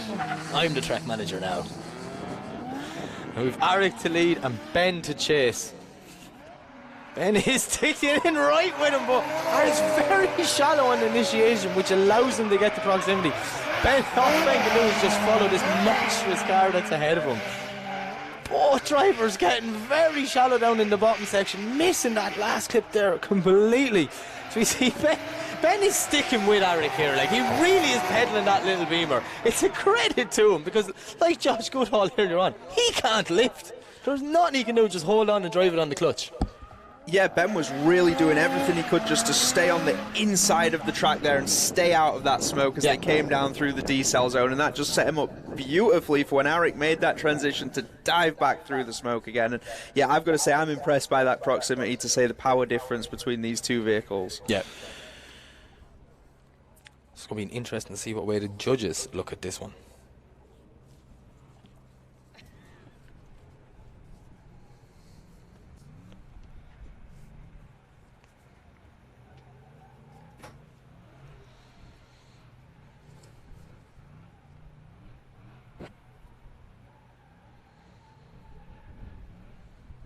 So Toby just texted me to inform me that no, he's the track manager, not me.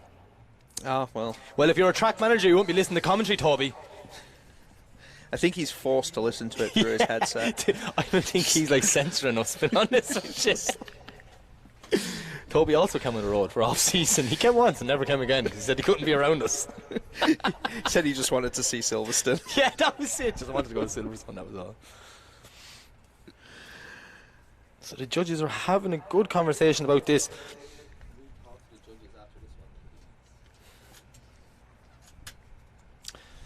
I think we're going to have to talk to him after this one, Mac. What do you think? I think absolutely. Yeah.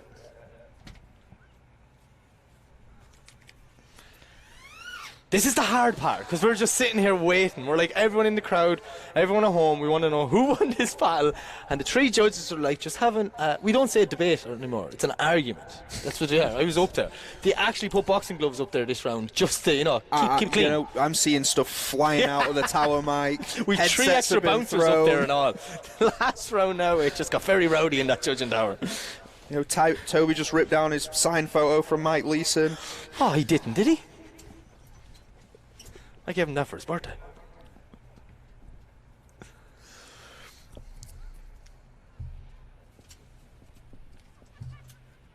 This is a big debate going on. Either that or I have to be debating it. Like, can you? Come on, let's make assumptions. What are we talking about? Well, what's your theory on it? Okay, so I mean, Ben on his chase looked great. Yep.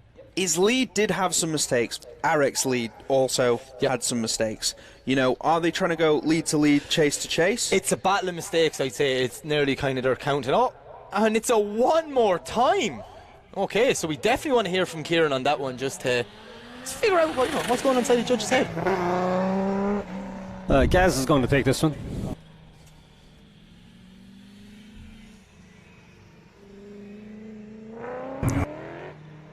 Yeah, so basically, on the first run, we had an okay lead from the lead car, but very poor angle and slow.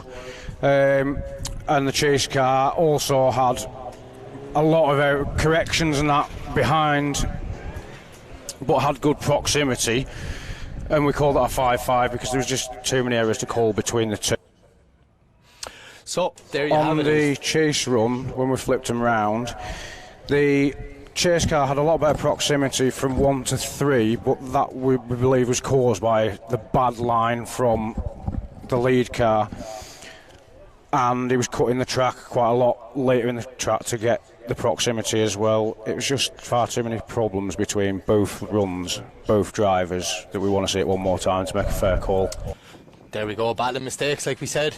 There we go. We're training up. So we were going to move on to the next battle while both drivers go off and change tyres and fuel, and we'll go back and we'll see the second half of that. Hopefully they've figured each other out and we can have a battle with less mistakes. That's it. So next up is going to be Josh Payne against Jack Bennett. Jack Bennett with them monstrous entries earlier on, and let's see who does in the chase. But look at Josh Payne. Jack Bennett is right with him, but Josh Payne giving him the perfect lead run, allowing Jack to turn right in beside him. This is a brilliant drive from both guys. Absolutely door on door action, small bit of contact, Mac, but that's exactly what we want to see. That's what we're here for. Yeah, they were definitely pushing some extreme proximity there as Jack Bennett did not. Oh, there's a straighten from Jack before the line. That was your fault, not mine. Commentator's curse. Commentator's curse. You get it. I need to see a replay of that one out of what happened, because he was right on the door and then he just straightened up before the line. Just pushed that little bit too hard. Did he back off to avoid a more serious contact? It did look like Josh was still full throttle. Great lead run by Josh though. Yeah, absolutely. The entry to the wall. Beautiful. Yeah. Oh. Beautiful now. Josh Payne is just growing stronger and stronger the more I see him in this car.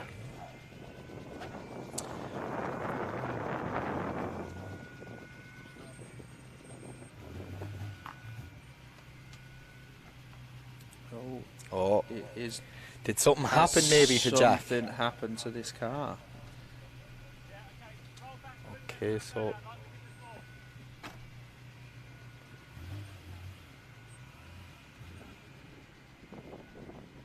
I wonder if he broke a diff or a shaft or something like that. Yeah, look, see, Colbert tell him to spin him up to make sure if it's working. You're okay? Or tell him to stop, I can't tell. Not very good with hand signals. It looked like an okay. It did look like an okay to me. It looked like an okay. In Ireland, that would have been classed as an okay. That's the way I look at it. But Yeah. I need you to confirm that for me. Yeah, I mean, I from my time in the Navy SEALs, Mike, I know the okay hand signal pretty well. I can only imagine you as a Navy SEAL. I don't think I'd make it through day one of the training camp. I wouldn't even get into day one. Anyways, here we go, the second half. It's Jack Bennett to lead and Josh Payne to chase. Jack is gone, but look at Josh sticking with him. Huge initiation from the young man. Absolutely massive angle. But look at Josh Payne. He hits foot to floor trying to catch that orange E46. This is a whopper run. What a lead line. Look at this. Jack Bennett is putting that E46 exactly where he's meant to. This is unbelievable driving from both guys. Driftland, make some noise. Josh Payne just pushing so hard there So at the end with that final run. He was like, you are not going across that line without me on your door. I want to go for a passenger spin. That's the theory. Two serious builds. Yeah. Jack Bennett. Two since very round good one. drivers. So that orange car is Sean Devine's old car. Sean Devine's old car, so that was an but M3. Now A it prospect. has a huge supercharger strapped on. I was actually chatting to the guys yesterday evening, and they were telling me that, okay, it is Sean's car, but it ain't nothing like Sean's car anymore. It's complete. They've changed everything, full setup and all like that. And here we seems go. to be So working just for him. seeing Look on at this this replay, this beautiful lead, and Josh just hanging back there, dives in through the smoke, pushing up as he pushes onto the angle, mirrors him, and he's just getting on that door. Yeah. Good lead and a good chase from both drivers. That's going to be a tough one to judge. We'll just see the guys there, handshake and a hug. They enjoyed that more than everyone. And the win going to Jack Bennett. Huge round of applause for Josh Payne. He gave it everything out there, and what a brilliant drive.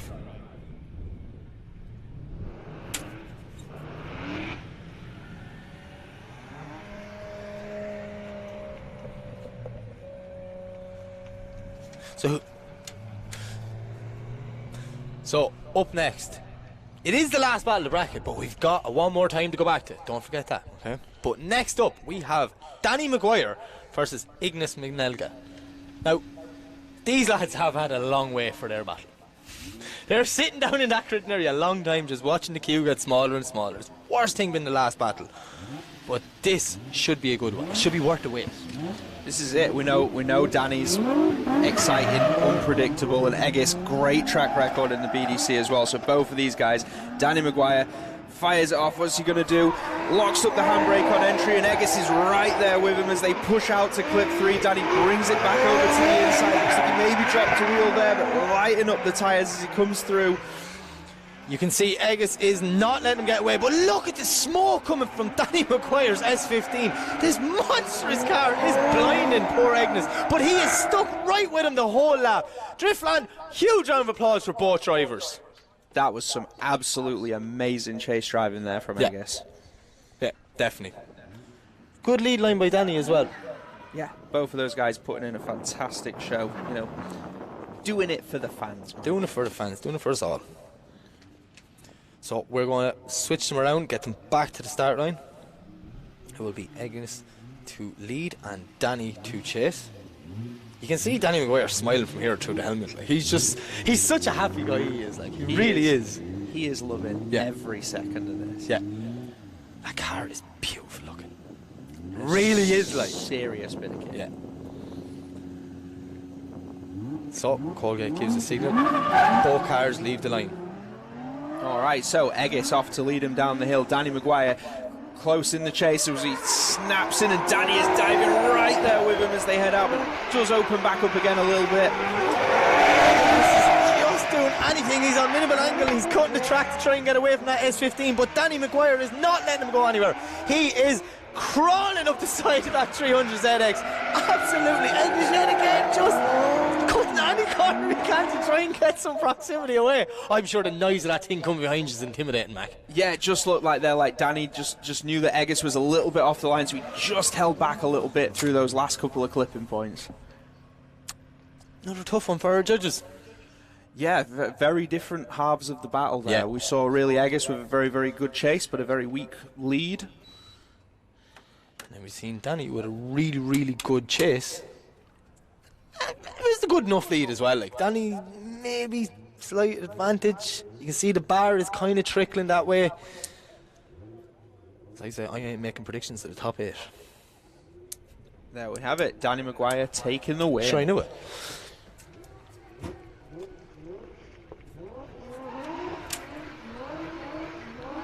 And that's going to be the end of the weekend for Eggers Manelga, but let's make some noise. Right, so we've one more battle in our top 32. We're going back to the one more time between Ben Rogers and Eric Ludde. Let's just hope, the warm-up area goes well. We all get through that. And we get the clean battle with less mistakes, like Gaz was saying. Yeah, we want to see Ben get back to that precise lead line that we've known from him. And yeah, we want to see Eric on that smoke show. We want to see Angle Eric. I love that name. All the Angle Eric. So, both cars leave the line. It's Ben to lead and Eric to chase. It's Toyota Soarer versus BMW E36 Compact. Look at the little compact. He throws it in. Very similar initiation the last time for Ben. Just out there, foot to floor, can't lift. But Eric is right with him coming down the hill. He is stuck on brake right just to avoid contact. Ben keeping the foot in, can't lift, so he can get a small bit of proximity. But look at Eric throwing a huge angle on behind the compact just to get up door to door, touching him as they come over the finish line. Wow! Eric really just pushed him across the finish line. Did you see when he went on more angle and his car was completely longer front and back than the compact? It looks savage. Ben Rogers doing absolutely anything he could there in the lead position, but Eric had the power to come up behind him. Absolutely. So Eric now to lead him out. Ben's got the chase. He's got this difficult task, this car, following it in, staying out of that smoke screen. This can just go anywhere. This can go anywhere.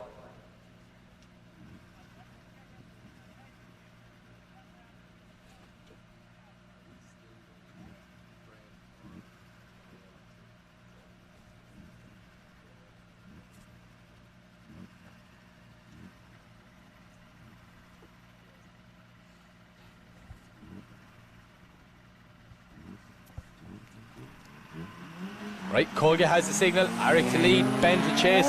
Ben is right. He's nearly ahead of him there because he just can't lift. Look, they're like side by side as they come down. Ben avoids contact on the flick, but he's put him in the wrong position to track. Look at this for initiation. First half of the section from Eric. He is absolutely smoking Driftland over. But Ben has done a huge job to try and get back in. He's cutting the track anywhere he can. Because just keep momentum in that little E36 compact. Trying to get up on his door, coming over the finish line. That's exactly what we want to see. It's just unfortunate you had to cut the track to get there, Mac. That's it. I mean, the judges have said, you can cut the track if you're maintaining that proximity. So was that enough proximity to justify those huge cuts that had to be made? Yeah. I don't know now. The bottom section as you come through 4, 5 and 6 there, it was like he just drove through the grass to get up the side. He nearly drove over the berm in the middle. Ben doing absolutely anything he can to just try and stay in the fight. So we can see our power bar is saying advantage to Eric. So the judges and all of us at home are getting treated to a replay. See that Ben did a good job not to make contact there and run in, but it put him completely on the inside of the track, and that was it. He had to kind of readjust the car, hit the brakes a small bit to get back out on line, and sure, the rest is history. And this is it again. You just see him come away from the line. Of the track. I thought he was going to overtake him there. Huge angle by Eric there coming around. massive angle.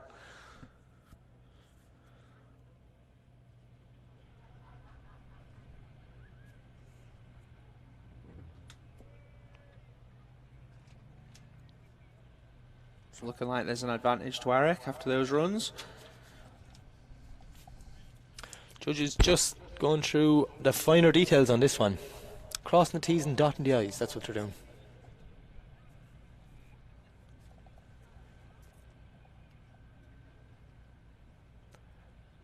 I don't know if Eric's dancing, calling over Robson, or what's going on in there, but he's having fun.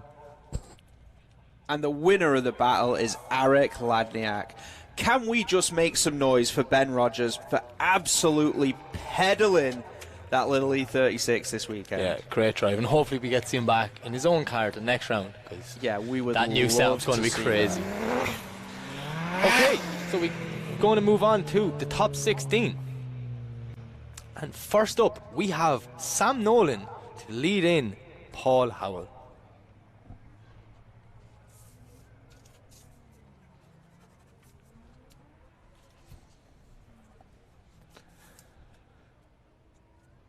These guys all have a battle under their belt now. Feel out the track. I know they've had a long way in between them, but they're going to get there.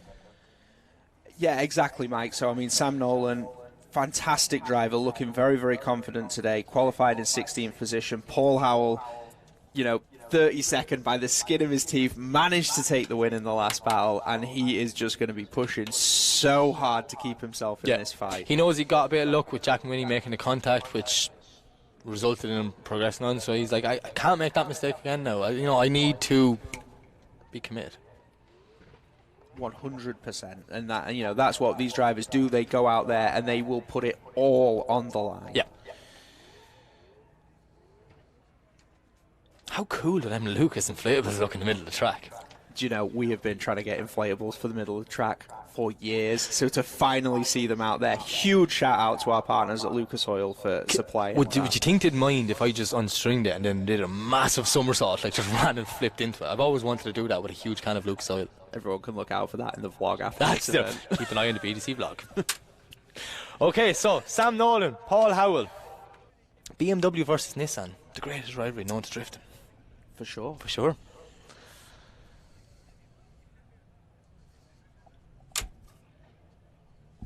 They're really building the suspense on this one, Mac. They're making us wait. Say what is on the start line, Mike? We'll find out in a second. I'd hope there's an S15 and an E36 Touring, and there is. Get in there. Paul just looks like he's hanging back a little bit there, ready to jump the line. So we're just awaiting the signal from our track manager, Mr. Toby Appleton. Chef Toby Appleton, to you. And Colgate gives the signal and sends him off the line as Sam Nolan leads out Paul Howell. Great shot. Oh, look at the initiation from Sam Nolan. Absolutely nailing this. He's still there, but just not as much proximity as we'd like to see. Sam is absolutely pinned going around this track. Brilliant transition. Exactly what the judges asked.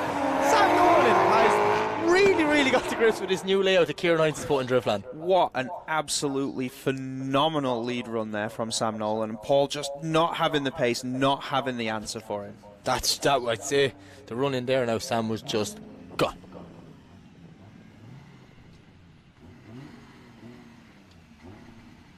So we're going to switch them around. It's Paul to lead and Sam to chase.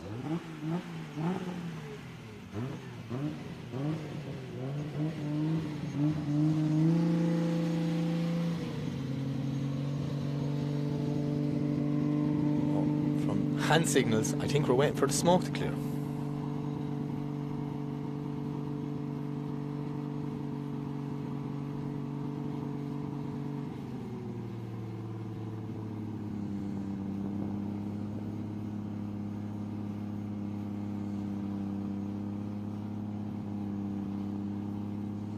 Downfall of drifting. Waiting for smoke to clear so we can see the track again.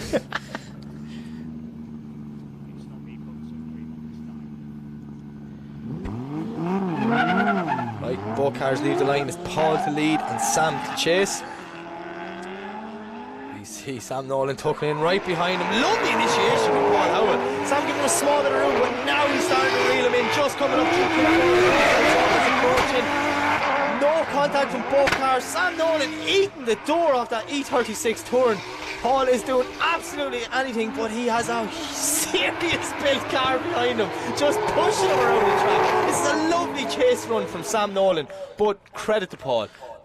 That was one of the best runs we've seen from Paul today. Like, fantastic lead, and that just opened that door for Sam just to be in there, maintaining that proximity, and you could just see him hanging back, and then as those opportunities arose, just pushing up on the side and trying to leave some tyre marks on that first start developments E36. Yeah, no, I'm actually really enjoyed that one now. One more time. Just send him again. Send him all again. Can you put a rule in next year to say every battle's one more time, so I see it twice? Or at least when I want it. I can hear Toby from here cursing you for saying that. And your winner is Sam Nolan. Massive round of applause from Paul Howell, and we will see him back in Teesside For round 3. And my God, I'm looking forward to that.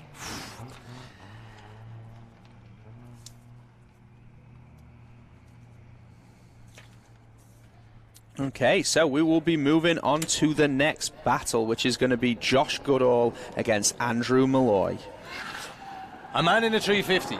A man that just came out of a 350. If anyone understands Josh Goodall's pain, it's Andrew Malloy. Now, if anyone knows how to be faster than a 350, it's Andrew Malloy. They practically had identical cars.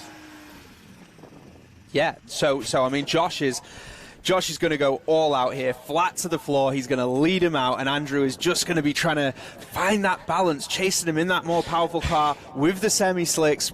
You know, this is going to test him here. Now, if Andrew was to lose to a standard 350, would he regret changing cars? That's my question.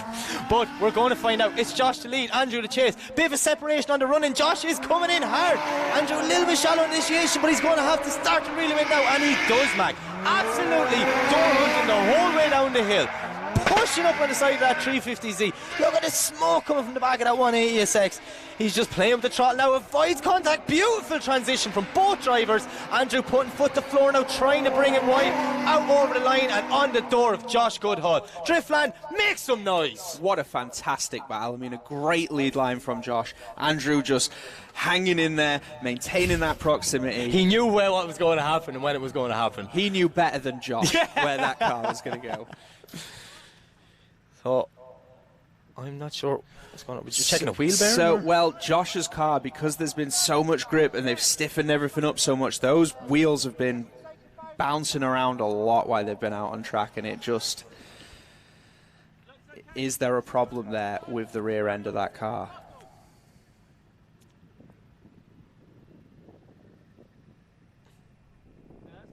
I'm not going silent on you. I'm just watching the back wheel move to see, can I see it? And Koga's having to do a bit of a burnout now just to...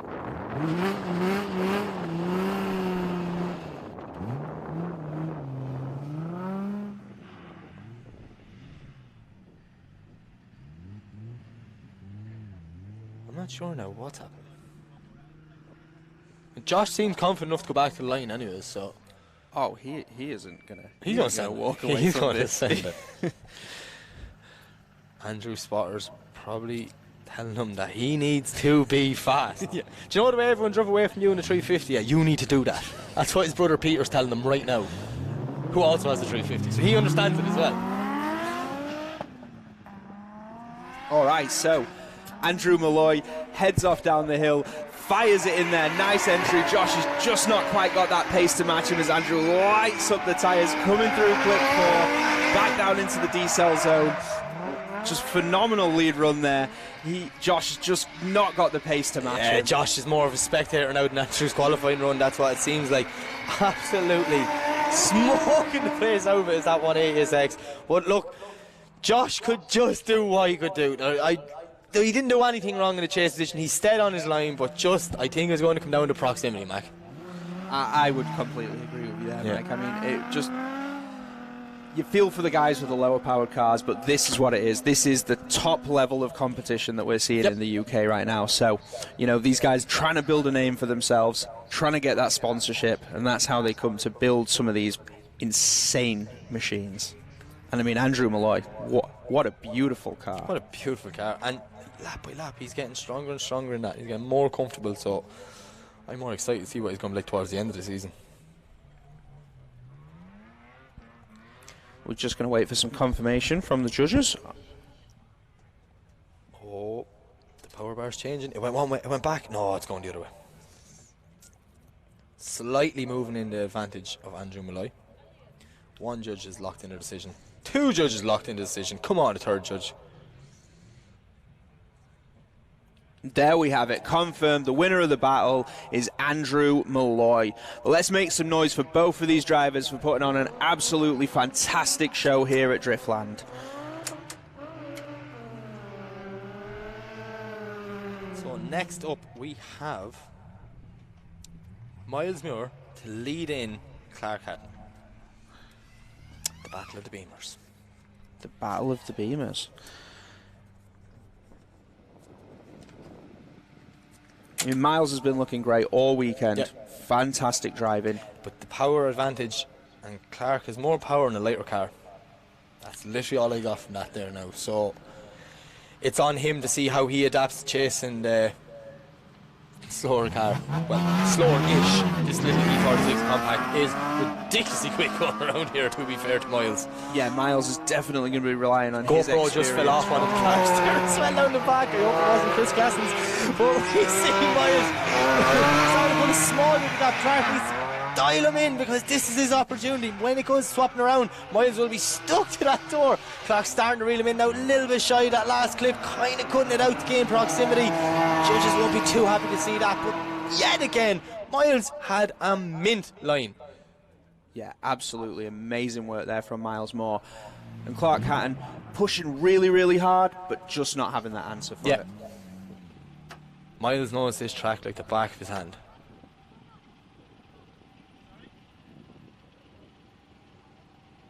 So much smoke in that car. Yeah. Yeah. They need to get a bit of sealing tape or sealer or something out there now and try and find them holes, lads, and plug them up. Well, he's been to round 1, he's been to round 2. We'll see him around 3. I want to see who at the end of the season has completed It's like full BDC set. 2022, completed me. Can I have a visor with all of them and pretend like I did it? Hanging up my bedroom. Put it on your 350.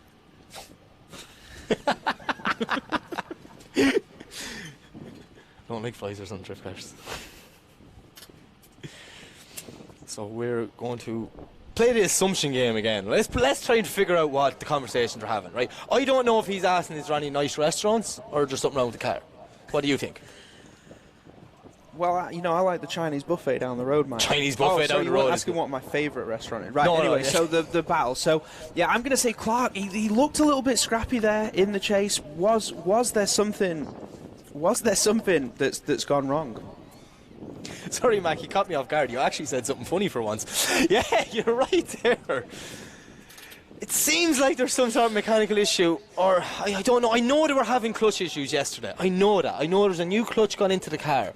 So I'm really hoping that's not what's happened here, that it's something else, maybe it's coming back into her, that, because we're having them sort of problems around 1. He's turning back around. Oh, no, I think. Oh, he's off to the pits from the look of it. So we're just awaiting for confirmation from our tower of what's going on, but watched a bit of drifting in the past. I'd say he's telling him he's gone to a 5-minute rule. He's saying, you're off to the holding area. Yeah, it's a 5-minute rule. So we will come back.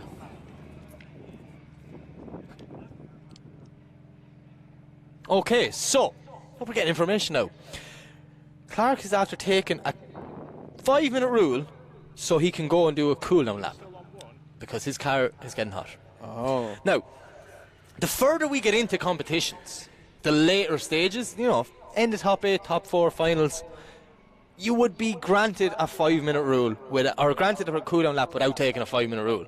But in the early stages, when you've just done one battle and it was about an hour and a half ago, your car shouldn't be really getting hot afterwards, so then it seems like a mechanical problem, so you have to deem it, you have to take it, the 5-minute rule, which is unfortunate, but at the end of the day, rules are rules. Yeah, that's it. And you know, just for everybody watching, you just have to keep the show rolling for all of the fans here and everybody watching at home on the live stream. So Clark just having to take that 5-minute rule, but it does look that like that temp might have dropped back down, and he's pulling back up to the line.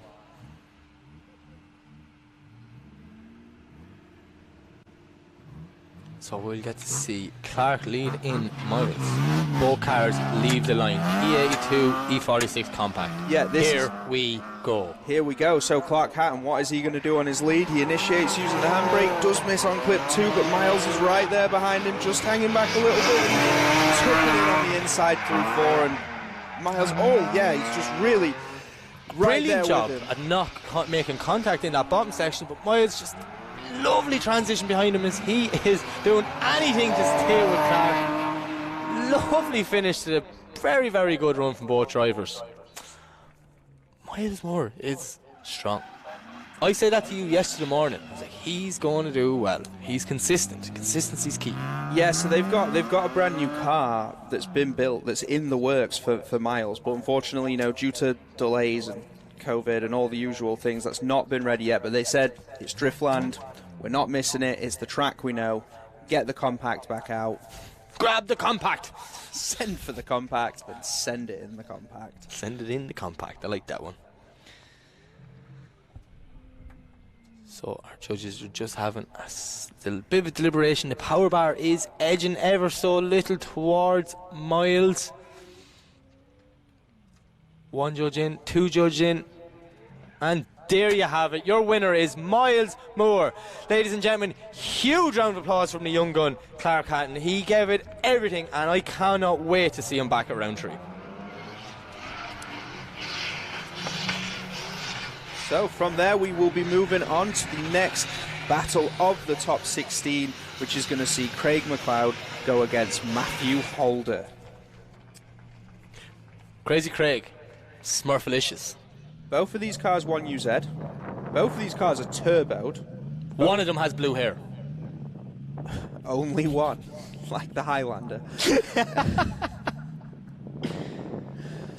So Craig is going to have the power advantage in this. His car is actually running around 700 brake horsepower now since round 1 with this rebuild that they've had in place. And Craig's going to lead him out. Matthew and Matt Holder stops completely.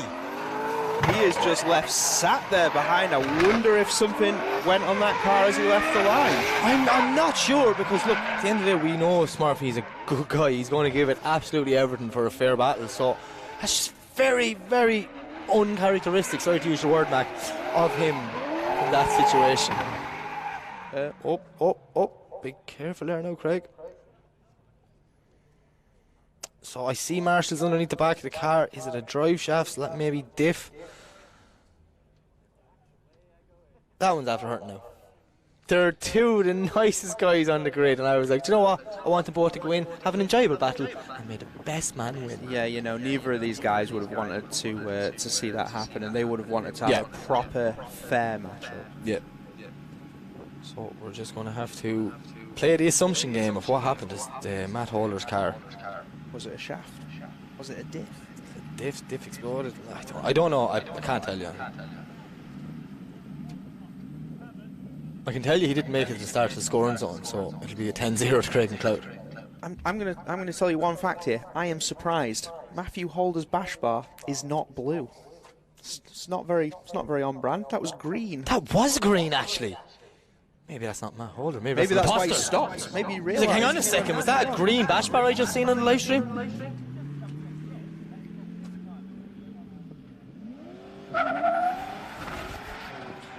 The new blue headlights. He's just running out of things he can make blue. Yeah, he's telling someone he loves them. Probably not me. Oh, Cole gets doing the sad face. Sad face. That doesn't tell me. Oh, no, don't put your hands in your helmet. We're seeing no. I need enough. Okay. The official confirmation came in my ear. It breaks my heart to say this, but unfortunately, Matt Holder has to retire. He has broken the drive shaft. That's a good one. It's actually hanging on the ground. Wow, that's impressive. Well done, Smurf. That's one that, if the drift gods are fair, they'll give us again by the end of this season. Yeah, definitely. That is a matchup that I would absolutely love to see. Just that news there is after making me so blue. That was painful. Mike Walton would have laughed. Mike Walton isn't here. We love you, Mike. Please Shout come out to back. Mike Walton. We'll see you at the next round. He will He's watching at definitely home. be back at Teesside. He's like an agony aunt texting both of us, telling us we're doing a great job and all, so we appreciate it, Mike. There we go. Sending out the recovery truck to come and get this one retrieved.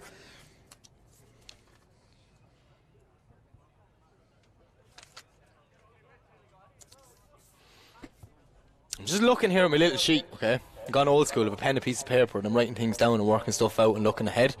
The first half of the Grade 8 is 2 whopping battles, that's all I'm going to say. And it's 2 Irish lads and 2 Scottish lads. Ireland versus Ireland, Scotland versus Scotland. You're doing some dodgy tactics here now and you're taking out the competition, aren't you? You're sick of all these Scottish and Irish lads just coming in and winning. Yes. Yeah, a little bit. Yeah.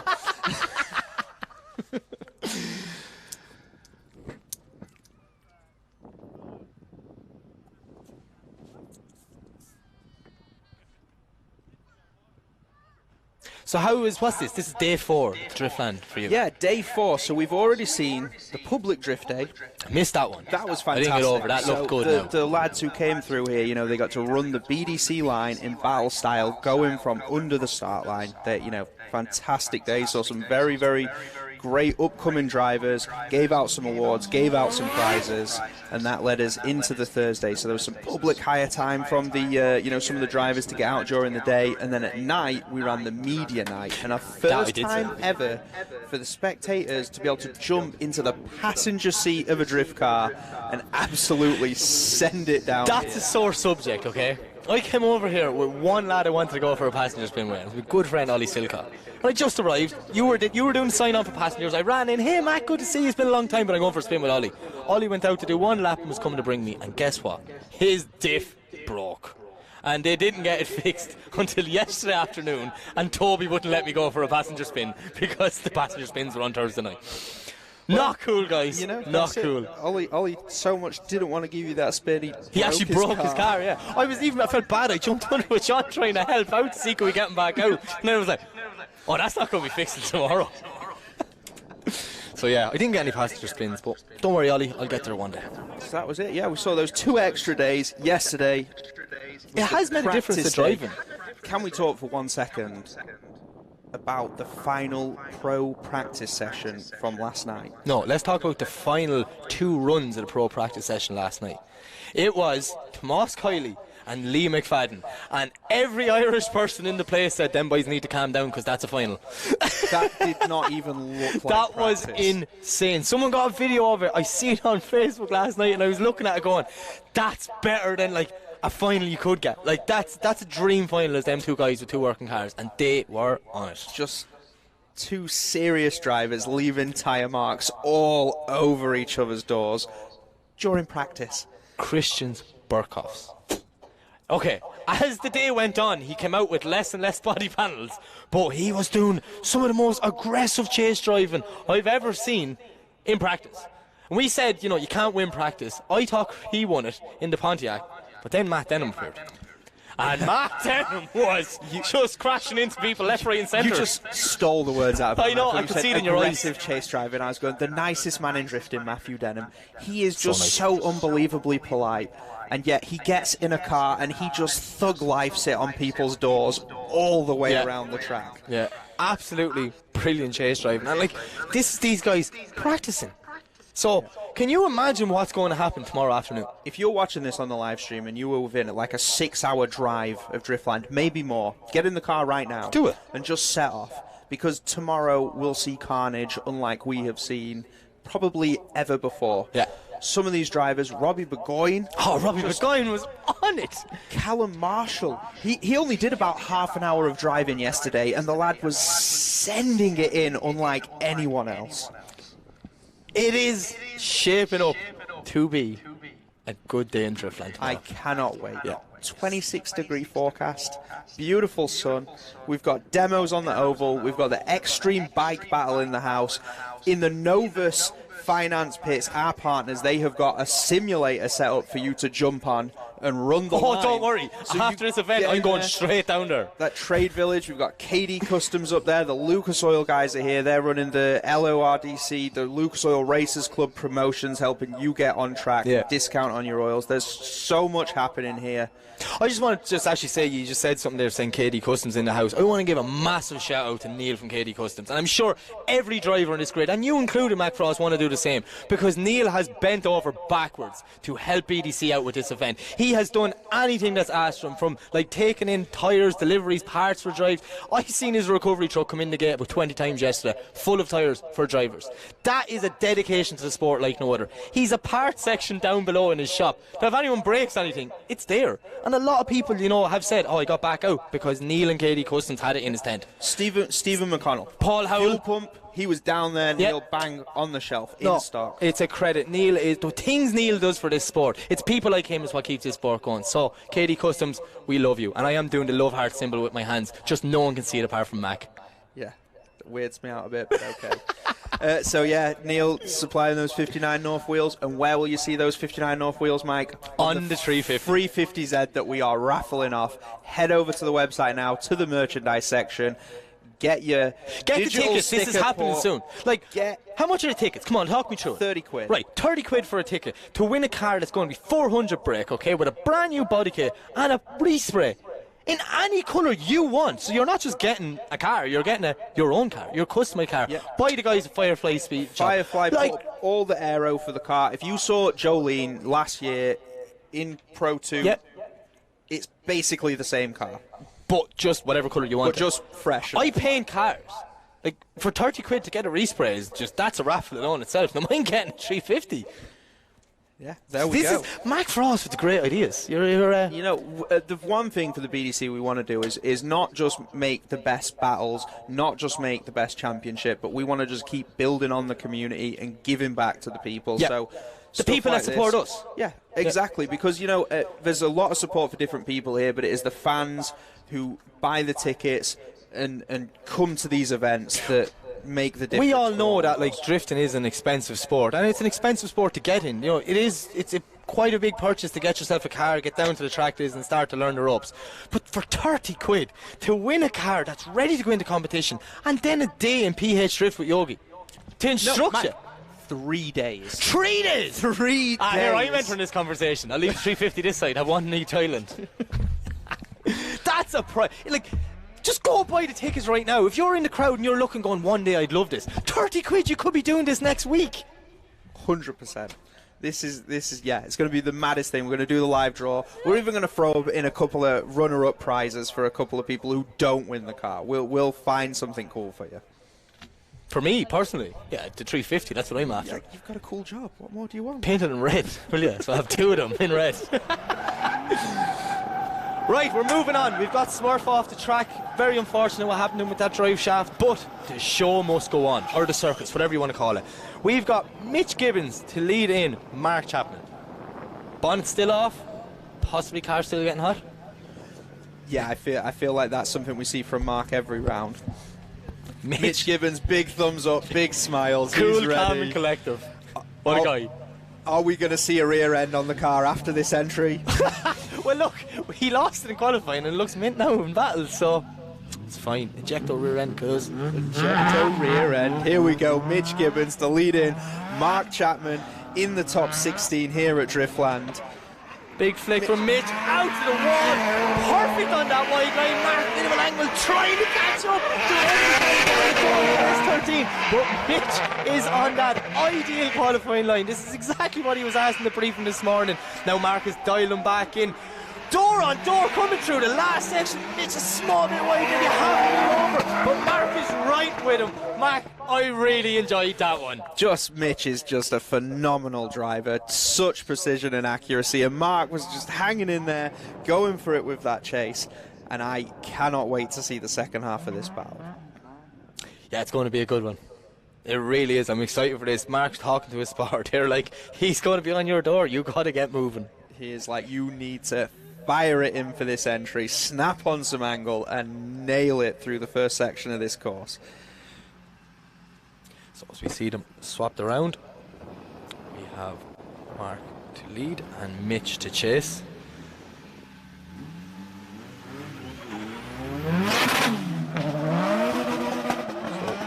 Both cars leave the line, they come screaming down. Look at Mark Chapman, Mitch Gibbons tucked in right beside him. He's nearly touching him on initiation, Mac.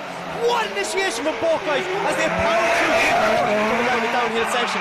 Oh, but it's a brilliant chase run from the young driver. Absolutely phenomenal. Mark just going a bit wide there. Mitch keeping on track. Mac, this is what we came to see. Yeah, Mitch was just super aggressive there, and unfortunately for Mark, he did make that little mistake, just hanging out a little bit long, that messed up his transition. And yeah, Mitch just bringing it back in.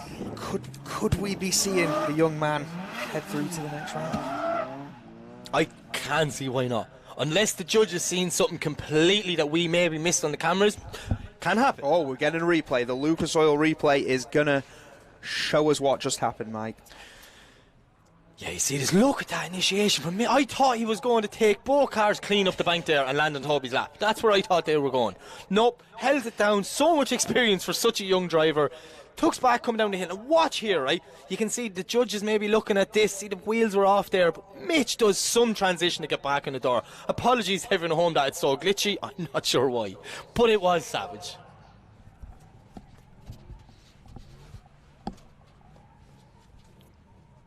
What do you think? For me, sat right here watching like this, I'm going to say this is going to be Mitch Gibbons. I'm wishing for a one more time. You just put it out there. I mean, that would be great. Wait, was this the one more time? No. It's my first day on the job. That's all right. I won't tell the boss man. He's going to ask me for a review on you later on. I'm going to tell him you're great. So our judges are making their decision, and just as they don't have an easy time. They don't, and this is, they're fighting there now. The bar's fighting back. Oh, and there it is. Your winner is Mitch Gibbons. Ladies and gentlemen, massive round of applause for Mark Champion. We will see him back at the next round to keep his championship fight alive. Yeah, he is going to be pushing so hard at Teesside, and we cannot wait to see what Mark is going to do to try and stay in the top half of this grid. Who's up next, Mac? So the next matchup is going to be Max Fleckney against Chrissy Nayland. This is the hard charger from last round who got the shot. We're straight into this. We're going straight into it. Didn't even give me a moment to catch my breath. Look at Max, lovely lead round, but Chrissy Nayland is doing anything. He's trying to break that Driftland curse that's on him. He says he's no good in his local track. I call him a liar because he is killing it today. Max Fleckney, though, with the perfect lead line. Absolutely foot to floor, starting to pull a gap. Just a bit of separation at the finish line. I'm not sure what happened because we were smoked out by Max swapping the Chrissy in the background, but that was a good run. Very exciting. Two phenomenal drivers.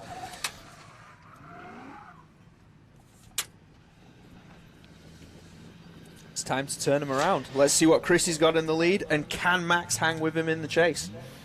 Of course he can. Of course he can. Of course he can. If anyone can do it, Max can do it. Just because he's driving the K70 crawler. So we see Chrissy leading, Max chasing. Lovely initiation by Chrissy. Max not as close to the wall as we were expecting, but he's putting the boot down now, trying to get back in the door of that BMW. He just about catched him coming into the first decel zone. Absolute lovely lead line. What a transition by Max through the smoke and up on the door. Driftland makes some noise as they cross the line. Wow. What an incredible chase run there from Max Fleckney. There's no better sight than a car diving through the smoke and on the door. It's just the best thing ever, it is. I absolutely love it. How small that Corolla is when it's against a car like an E92, and he's just tucked up there, rubbing that wheel on the passenger door as they came across the line. Great aggression by Max there at the end of that run now. Really pedaling that Corolla. And your winner is Max Fleckney! And our championship leader is out. So all 1, 2 and 3 of the last round are out before we get to the top 8. The Pro 2 standings is going to get some shake up this afternoon. It's anyone's game. Championship blown wide open. Once we go to round 3, there's a lot of people fighting.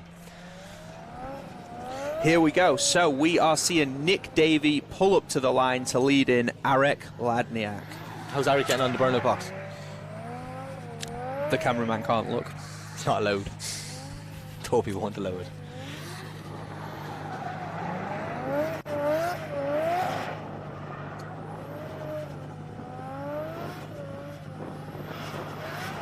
I was just thinking in my head, if it happened again there, I wouldn't be able to control my laughter.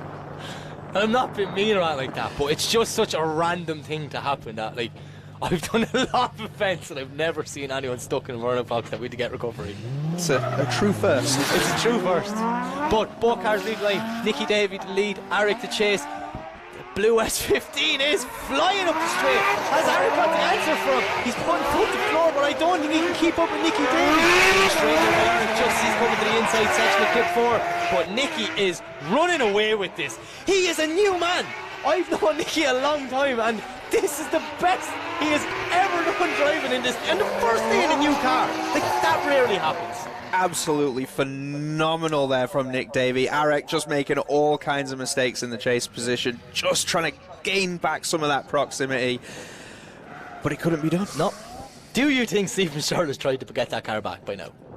Almost definitely. Yeah. He's saying, hey, I'll swap you for the LSX one. Did you not want the V8 one I have? No. So we have both cars back on the line. Massive advantage on the power bar to Nicky Davey. Eric just didn't have an answer for the pace of that S15. What can Nicky do in the chase position though? As we have Angle Eric to lead, Nicky to chase. Big flow. Oh, Eric just thrown it very inside. Nicky just staying on that qualifying line. Small bit of separation, but now he's starting to reel him in. Nicky with the faster car. A little bit of a hesitation coming down there for Nick, not sure what that was about, if he thought he was going to make contact with Eric, but he is back on the door by the end of this road. Both cars side by side, making their way up to the wall.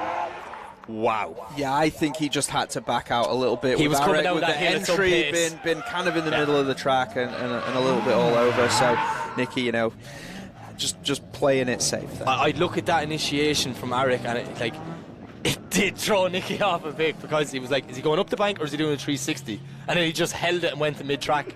So, you know, for that split second, you would contemplate your next move. Definitely. Definitely. And if you don't, there's something wrong with you.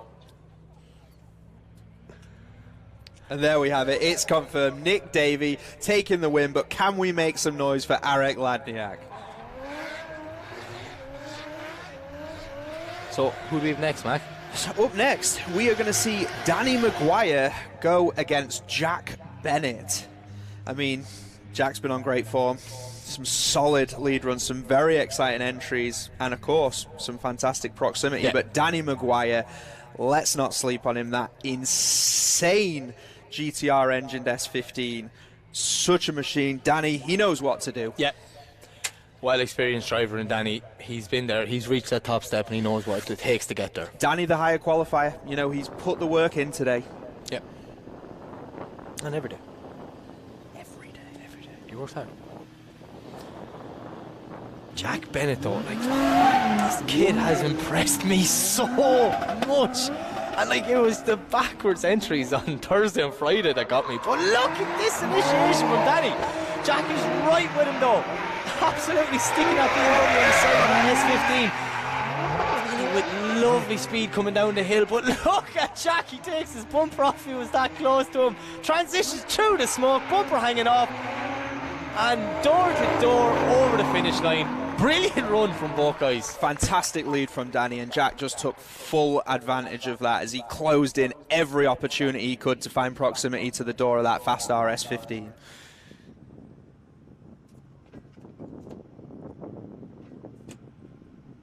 So as we await, the bumper just came off at the right time, just down at the start line. So let's get both cars to flick around, let the smoke clear.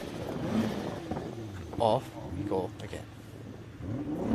I'm very excited to see I the am second now, half. because Jack's initiations have been wild on the wall, in a good way, in a good wild, like a wild we want to see. And let's be fair, Danny Maguire's not known for letting people get away from him. No, and Danny's car is fast. Faster. It's faster than Jack's. That's a my joke from the last round. I was saving that for a top 8, and you just took it on me. It's not cool. Mike Walton would have done that. That's a mark against you. I'm right. One more mark like that now, and you're being replaced by Michelle. Okay. This is my trailer. I'm not sure you'd get Michelle in here with you right now. No, we all saw that pre-record. Yeah, Michelle Mike. is actually a bit ticking me. I'm actually afraid to leave the trailer because she's probably going to slap me.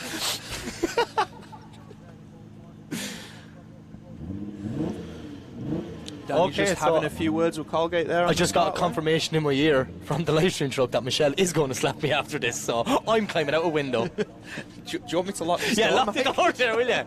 Can we get a taxi to the live stream trailer, please?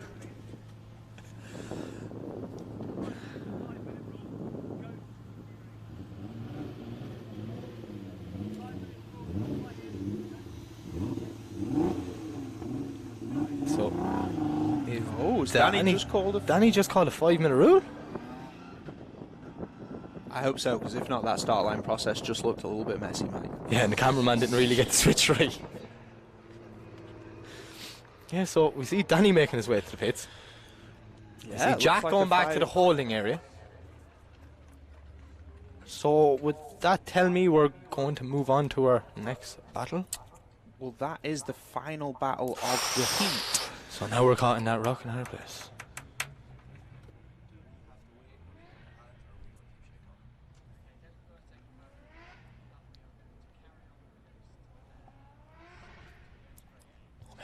Okay, so yes, Danny's called a 5-minute rule. That has been confirmed, and just, you know, we're not going to sit around and wait for 5 minutes. Listen to me and you talk. We're going to watch some drifting and listen to me and you talk. Sounds better, doesn't it? Much better. First round of the top 8, here we go. It's a battle of Ireland. It's Andrew Malloy to lead in Sam Nolan. And do you know what? The way Andrew Malloy's driving, I'm excited to see this. And Sam Nolan needs to have his game face on. Yeah, Sam, we just battle after battle, round after round, looks more and more confident. But Andrew Malloy, bit of a dark horse, shows up with a new car, first time on semi-slicks, and just has been sending it all day. Yeah, 100%. So it's going to be an interesting one. That's all I'll say. So we just get there. See Sam getting strapped in, put into the line. Both cars are sent. Here we go. So it's Andrew leads, Sam to chase. So we see Andrew coming down. Nice initiation. Sam is right with him. Not maximum angle from the start. He just tucks in nicely there beside him. And now Sam coming down the hill. Smoke coming down with that S15 is insane. Andrew's just washing a small bit. No, he's on the line. He didn't even wash wide. I apologise for saying that. But Sam Nolan is right with him. Door to door, pushing over the line. Come on, Ireland. Sorry, I said that out loud, didn't I? You get one. I get one, that's it. I should have saved that definitely for when the final in pros tomorrow. I honestly, Andrew is new enough to the competition world. So how quick he's adapting here. New car, semi-slicks, everything, and lap by lap he's getting better and better. Yeah, now this is going to be explosive when we swap them around. Yeah, but this is probably his biggest test so far now, because we know Sam Nolan is fast. Yeah, very fast. Can he hang with that pace? Yeah, he's going to have to, because if Sam pulls a gap on that run-in, it's going to be hard to catch back up.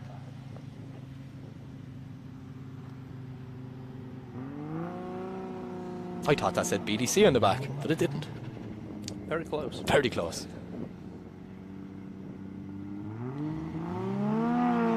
All right, and there we go. So Sam Nolan to lead in. Andrew Malloy as that beautiful S15 heads off down the hill, but Andrew Malloy is close behind him. Sam snaps in with big entry. Andrew is trying to chase him down. They head over to the inside of the track and move down into the decel zone, and Andrew is just making the move there, trying to gain that proximity on him. And look at Andrew Malloy! He has got back into it in the second half of this run. This is amazing. Sam Nolan doing exactly what he's asked, putting foot to floor and pulling away. The higher horsepower is probably going to gain the advantage, but Andrew Malloy has won our hearts. Remember that. If Andrew Malloy goes home right now, he should be so proud. What an incredible debut for Pro 2 this year. When both these guys stop, I want you to make a massive roar. Let them know that they are loved here, because they're new enough guys. Sam's around a year or so, but Andrew, this is all new to him, and we want to make him welcome. And we want him back. I want to see him back, because he could be back fighting for the championship. What we are seeing is the next wave of drivers. You know, the next wave. superstars that are building up over the next 1 to 2 years, and these guys have got a big future. And there we go. The winner of this one is Sam Nolan. Go on, make some noise, Driftland. Massive round of applause for Andrew Malloy, and we will see him back at the next one.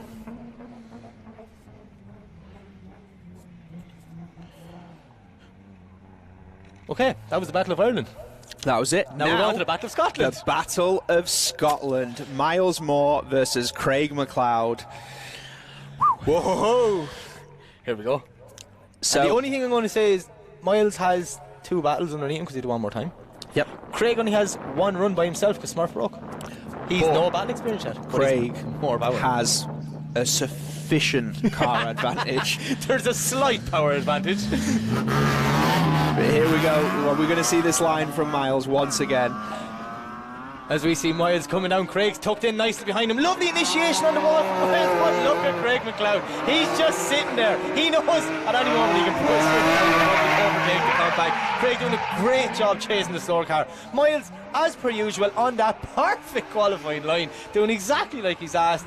Just maybe he might be ever so slightly out-machined by Craig McLeod. Yeah, I mean, Craig just there, like you say, just playing a little bit, just staying tucked in, keeping a nice level of proximity, but not having to push too hard. And, you know, Miles, great lead, just opening the door for Craig to do that. Yeah. So we will swap them around, get Miles in the chase position, and Craig in the lead. The pressure's on Miles here now. This is it. He has to... He's to drive the socks off this show. And this is where he was asking Kieran this morning, how much can I cut? How much can we get here on the inside? Like, well, at least he was clued in to ask the questions. Like, for sure. Yeah, he knew what he was going to be facing in the battles this evening, but he was confident enough to know he's going to be in the battle this evening. We just wait for the signal from our start line marshal. Craig McLeod to lead in, Miles Moore. S14 versus E46 compacts. Here we go. Lovely initiation by Craig. Miles tags the wall, smashes the tail light, small little straight, but he's still there. How? He's still with that. Craig needs to start pulling some gaps, but Miles is starting to door him down in the bottom section. 1 wheel off for Craig. Is this going to be the death of Crazy Craig? And is Miles going to give us the upset of the day? Both cars together coming over the line. Driftland, to your own. Make some noise. Mate, what? I cannot believe what we just saw. That chase, that proximity that he held. Wow. He hopped the back of the compact off the wall, a little bit of a straight, and just stayed there. Like, that was it. He just stayed beside him. That was a brilliant drive. I'd say he put his throttle on a light switch, and he just turned it on and didn't turn it off till he went over the finish line there. Unbelievable driving.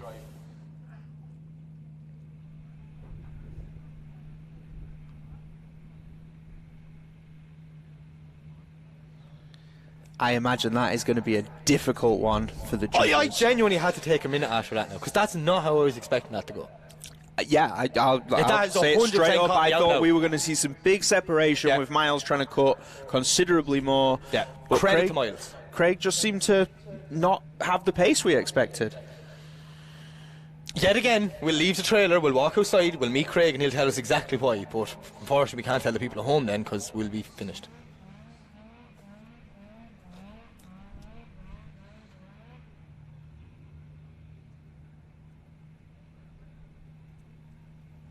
Look how cool Chris Classens is going backwards on a skateboard filming. So cool. And now he's laughing. And the winner is Craig McLeod. Can we get some words from the judges? But first of all, let's make some noise for both of these drivers. Kieran, don't leave me now. I need you. I need to jump inside that mind of yours.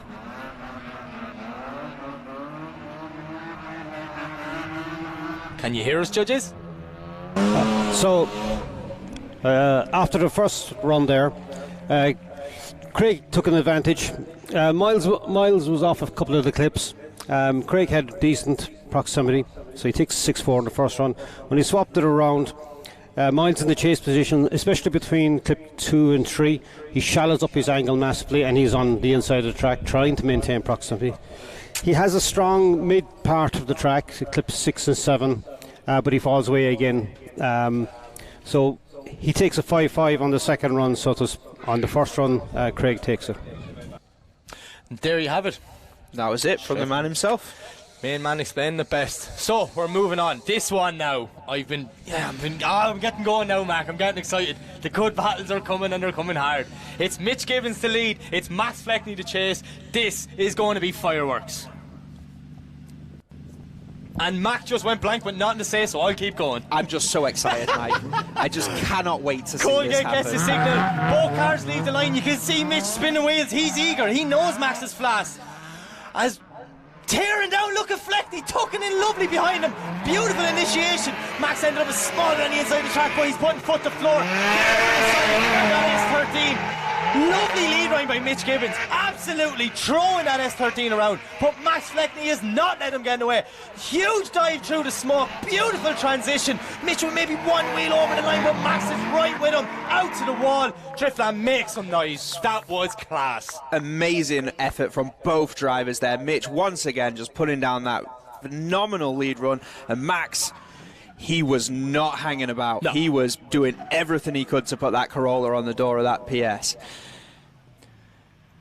So we're switching around. We see Mitch stopping. We know he had that misfire issue earlier. He had to call the 5-minute rule, so I hope he's not in the same scenario again. No, he's there. No, he's on the line. To the line. That's it. The power bar is fairly split in the middle after that one. That's all I'll say. So we're just awaiting the signal from our tower.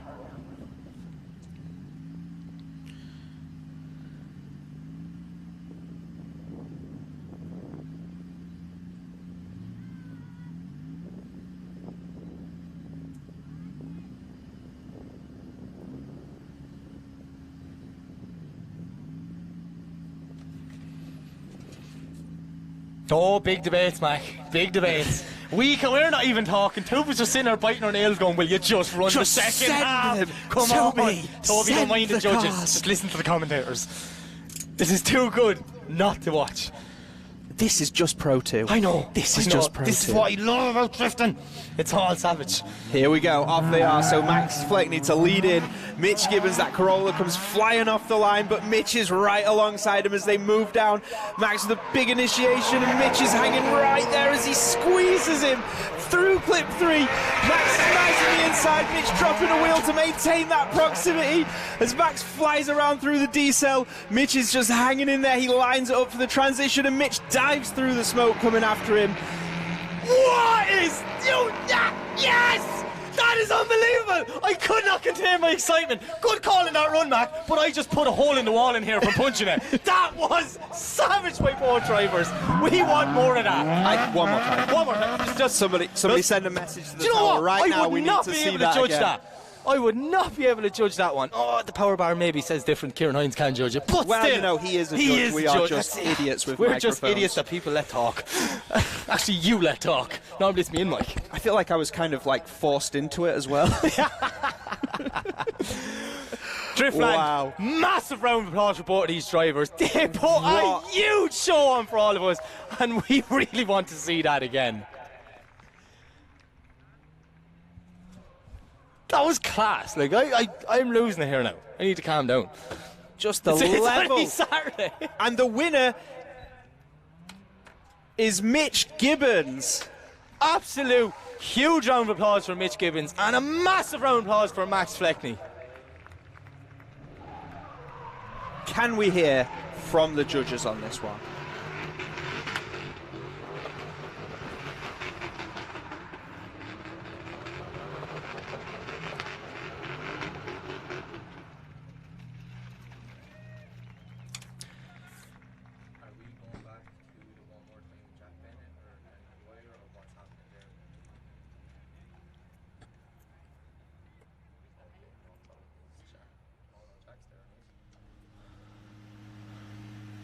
Right.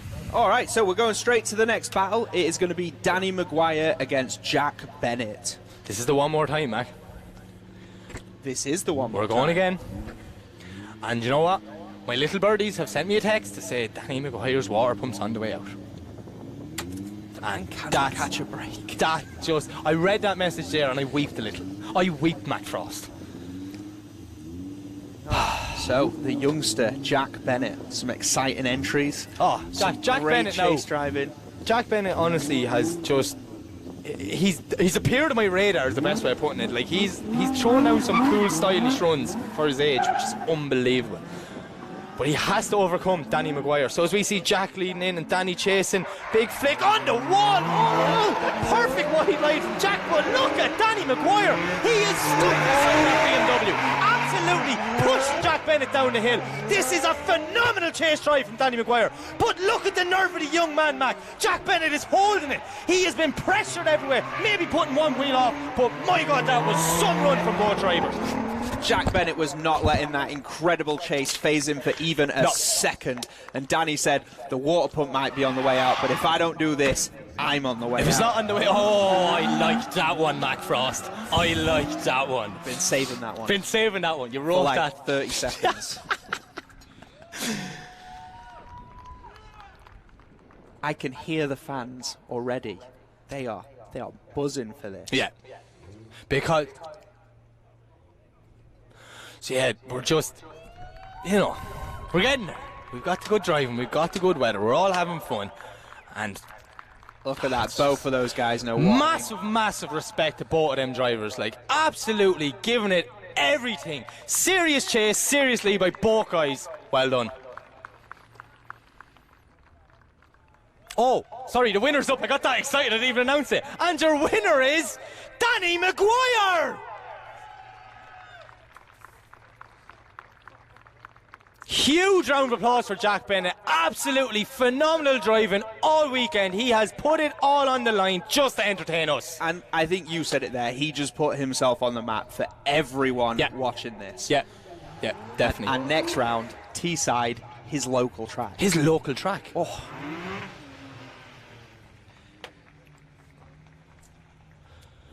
Okay, so when the cars are just getting ready for the top 8, we're just going to have a really quick ad break and just hear some messages from our sponsors.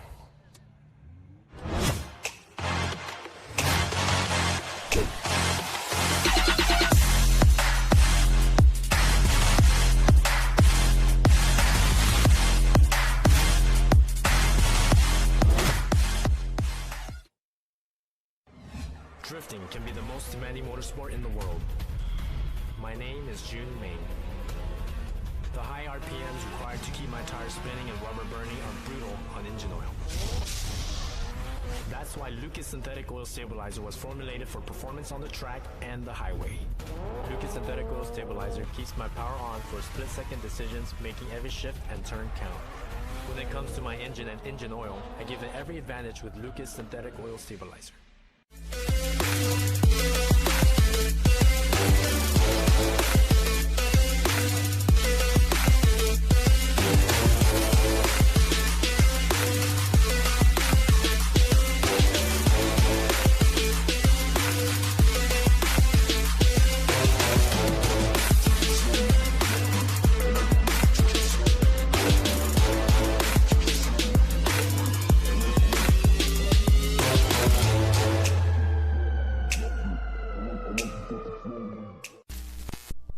Link ECU produce standalone engine management technology with a range of products that allow you to unleash the power of your engine. Acting as your car's brain, our ECUs control electronic fuel injection and ignition. A magnitude of sensor inputs and outputs ensure your engine exceeds your expectations. Built-in safety features guarantee engine protection, and data logs keep you informed on its performance. Smoke your tires and not your engine with a world-leading Link ECU.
RMX Sports.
Away into the final four. Mike, how insane has the back end of that top eight? Absolutely crazy it is. Like, I can't catch my breath. Yeah, I mean, everything, every single battle has been absolutely nail-biting. Moving into this top four, we've got... Jumping the gun. with the last battle, the Great Hit, to figure out who goes up against Mitch Gibbons. So we've Nicky Davey to lead Danny McGuire. That is how exciting this has been. S15 versus completely S15. lost track of where we are. I seen you going like top 4. I was like, he's forgot about the fireworks that are about to happen here, Mac. These two drivers are both completely fierce. Two insane machines. I mean, look at that. It's a GTR engine in an S15 running about 700 brake horsepower. Danny is well known for his driving. And then Nick Davey, a man who bought a new car for this event and has just gelled with it. I've never seen someone to just click with a car so much. Like, this is going to be insane. Obviously, Danny's car getting hot. That's why that bonnet is off. But we see Nicky to lead in, Danny to chase. Bit of a separation coming down the straight. Nicky turning in a massive angle, but Danny McGuire just not with him whatsoever. He's putting for the catch up blue S15, but it could be too little, too late, man. Yeah, so I mean, Nick is on a fantastic lead. Danny just there as Nick trying. Danny just doesn't have an answer for him. This is not the pace we've seen from Danny McGuire. As Nick Davies smokes those tyres up across the finish line. I'm just wondering now who's finally creeping into Danny. Yeah, just. Which would be very, very unfortunate. Absolutely been killing it all weekend. I don't want him like this. Definitely not. Definitely not. And let's hope that here Danny can just throw down an incredible lead. Nick can match it. We see some more sparks fly. And we all get what we came here to see. Some door-on-door action.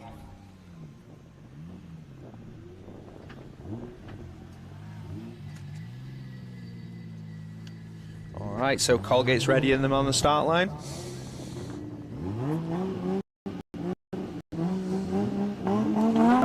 go. Danny McGuire to lead in Nick Davey in the final battle of the top 8. Danny is coming in. Look at Nick Davey tucked in right behind Danny McGuire. Danny is short. Some bit of separation, but he cannot shake off Nicky Davey. This is a brilliant drive from both drivers. Look at that for a sight. The smoking two beautiful S15s. Nicky Davey with a huge transition right up on the doormat, giving it absolutely everything. That is what we came here to see. Nick Davey is just blowing Nick our Davey minds equals boss. this weekend. I seen him on Thursday evening. I was like, Steve Fitzgerald's going well. And I was like, oh, Nicky Davey bought that car. I was like, whoa, that is serious gel into a new car, like, and he's just getting stronger and stronger. Yeah, just phenomenal performance. Danny with a great lead there as well, you know, threw it in for that entry down into a massive angle into the car. It's probably going to come back, though, to that separation on the first half of the run.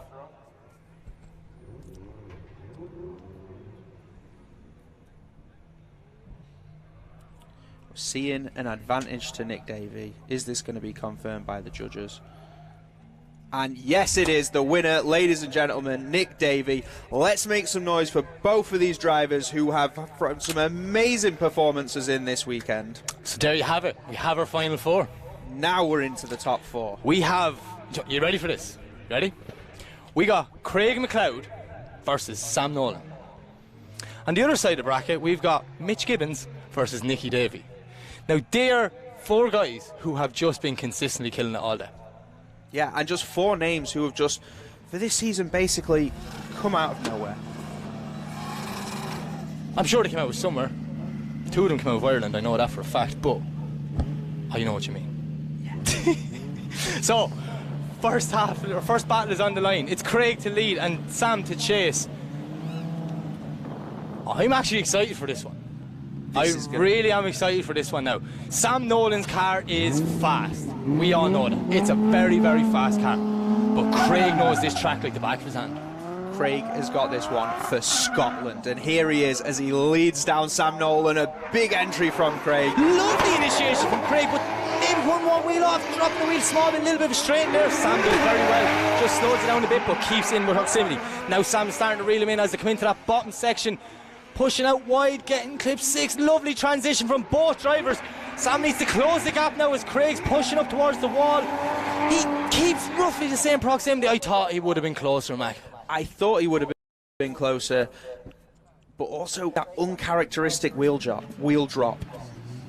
Yeah, definitely. He's just threw it in that little bit too hard. It was a lovely run the wall, but put one wheel over and just you could see the stagger. Sam did well not to make contact. Looks like the judges are rewarding that effort. Yep. So as we switch them around, we have Sam to chase and Craig. Sorry, Sam to lead and Craig to chase. As our starting marshal Colga gives a signal, Sam just clipped the cone. I don't even know if he hit the cone, he hit more the cover on the cone, but lovely initiation from both guys. Look at Clout. He is stuck to Sam swiftly. Not giving Sam Nolan an inch around his track. Now Sam is putting foot to floor. He needs to get away from him. He knows he's right with him. And I don't think he's going to be able to pull the gap back. Yeah, Craig Spot must have been on the radio saying, you have to give it all on the way in, and he did exactly that. Brilliant drive from both guys, but I think that little bit of Driftland experience maybe pushes it on Craig's side. But I'm just a mere commentator. I'm only speculating. We will have to find out. We'll have to find out. Coming soon. Tune in tomorrow. No. Tune in tomorrow for the result.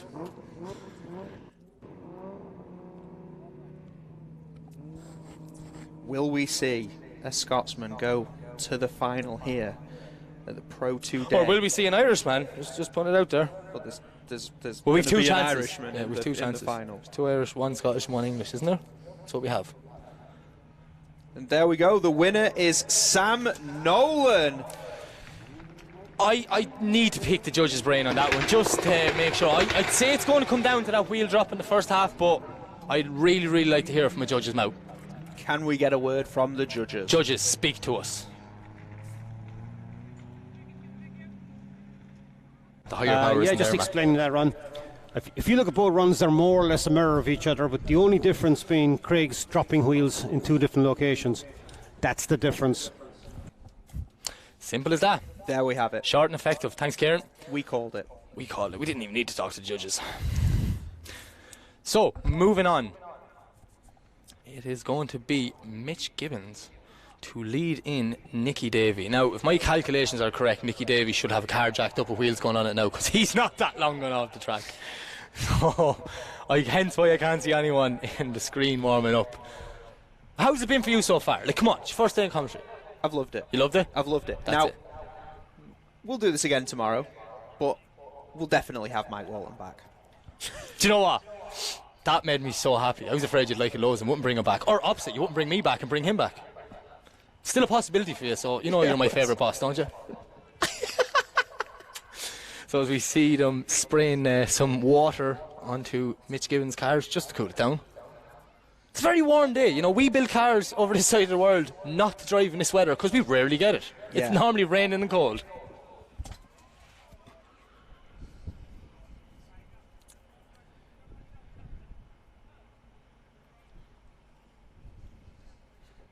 What's your favourite battle win? Max and Mitch. Was Yeah, like, oh damn it, that was exactly what I was going to say. That was a cracker, that was. And it's one I can't wait to go back and just rewatch. It just so much excitement. Just Yeah. 2 up-and-comers who were just phenomenal. Fireworks from the start, both runs just gave it everything. Like. Yeah, I wanted to see one more time. I want to see them all nearly go one more time, being honest with you. So whilst we're waiting here, Mike, have we told them about the 350Z raffle? Did ye know there's a 350Z raffle? Are you enjoying what you're watching here? Would you like to get into this? Can you not afford it? Well, for a simple fee of £30 on the BDC website, you can buy a raffle ticket which will put you in a draw to win a 400 brake horsepower 350Z. Set up, caged, extinguisher, bucket seats, harness, everything you need. There's fuel cell, lock kits. It's actually well better than my car, to be honest with you. And that's not it. You get a fresh kit from the guys at Firefly Speed Shop, and then they're going to paint it any colour you want. Like, if they're not sold out by the end of this stream, I'm going to be so disappointed. And it has a brand new set of 59 North wheels. Oh, even better. And there's you not get more. 3 days of tuition with Yogi. With Yogi up in PH? No way. And you're going to get to drive it at a BDC practice day. Can I buy a ticket? I mean, no, yeah, I'd end up if winning. you win, everyone's going to it's call rigged, it rigged but if I like, win. And do you know what? I wouldn't win an argument. So if I did enter this one, this would be the one I'd win, and I wouldn't be able to win the prize. So, God damn it. Yeah, no, we're super happy to be doing it. Everyone- So whilst we're waiting, why not buy a ticket? Just get on the website, go to the merch section, buy a ticket. It's 30 quid. Think about it. 20 grand car plus all this tuition, all this other stuff. There's just so much. Yeah, there's a collective big prize that is. Are you alright? You feeling well? Did you get sunstroke or something up here? Or what's going on? Like, Did get some sun. I did actually get some sunstroke. Okay, I see 3 of our 4 cars there. Everyone's getting a spray down now. I mean, this weather. It's the weather. The Scottish Look. heat wave. I'm not going to complain about it. I love this weather. Simple as that. For sure. Here we go. Looks like Nick Davies got some fresh Zistinos on the back of the S15. So we have Nick Davey. There's Mitch coming down. Craig's ready for the 3rd and 4th. He will go up against. The loser of I this don't battle. like to call him a loser. I was going to say the person that didn't I win. don't feel It like sounds anyone's a loser in this. nice. No, if you have a drift car, you're not losing. But if you don't have a drift car, for just a simple fee of €30 on the BDC website, you can enter Max Raffle.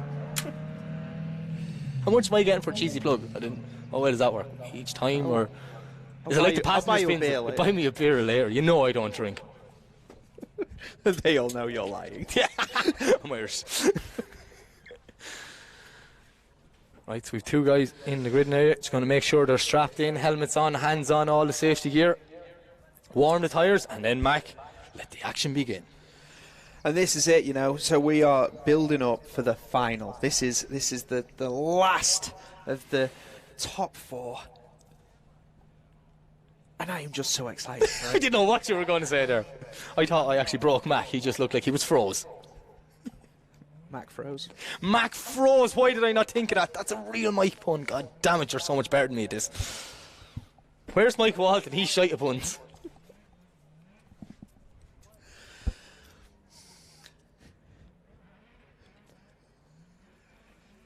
So we see Mitch warming his tyres.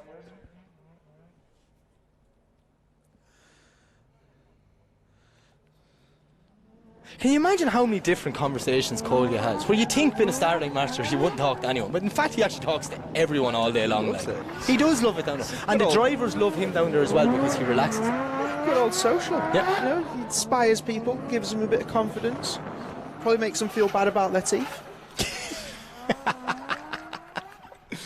I hate talking to him. So as we see Nicky pull up to the line, this is it. This is the last run. The winner of this battle will go to the final. Both guys want to be there.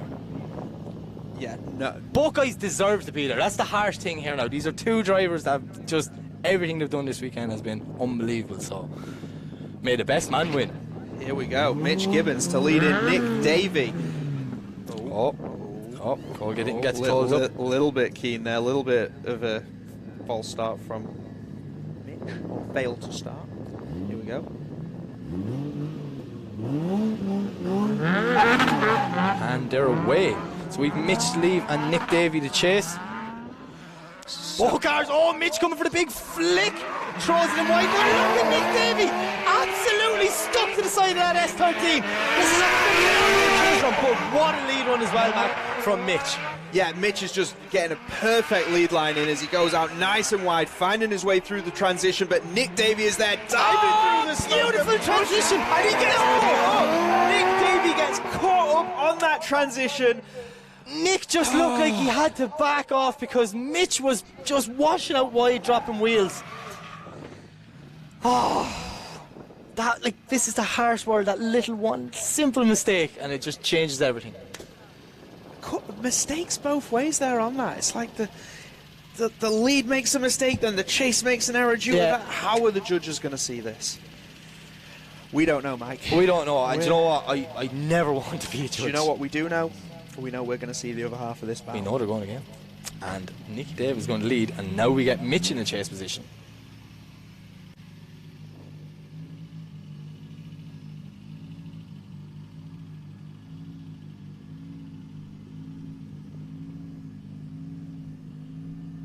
So they're just awaiting the decision or the signal from the tower to send them. So We know when we're waiting that our judges are just having a conversation. We're not going to send 2 cars if they're having a chat, debating about what's after happening. We need our full I bet they're in concentration. that sweet shop next door.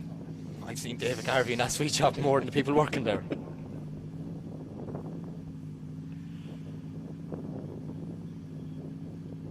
A lot of smoke coming from the front of Mitch's car, isn't there? That is looking warm. I kind of thought it was tyre smoke, but after I'm sitting there for a good 60 seconds and it's gone from everywhere else and still going from the engine. Here we go, Mike. Nick Davey to lead in. Mitchell Gibbons for the spot in the final. Oh, Mitch is side by side with him. Absolutely giving Nick no room. Throwing it in door on door action. Small bit of straight and what's going on. Nicky Davey just from the start, pushing out wide. He's off the track. And hasn't been anyone off the track in a long time today. Like. That is very true. Very true. We have seen people holding it together. Now, over the last 2 days, we've seen people in different parts of Driftland that I've never seen people before, but that seemed like some sort of mechanical issue. The car just came in into the drift, Mitch tucked in beside him, and then it was just straight lined from 2 to 3. Just one of the track staff over there just finding out what's gone on, and he's driving in. Is he calling a 5-minute or? Not 100% sure. Well, oh no, the he second can't half. call it. Yeah, no. He can call if he wants, but the judges are still going to make a decision.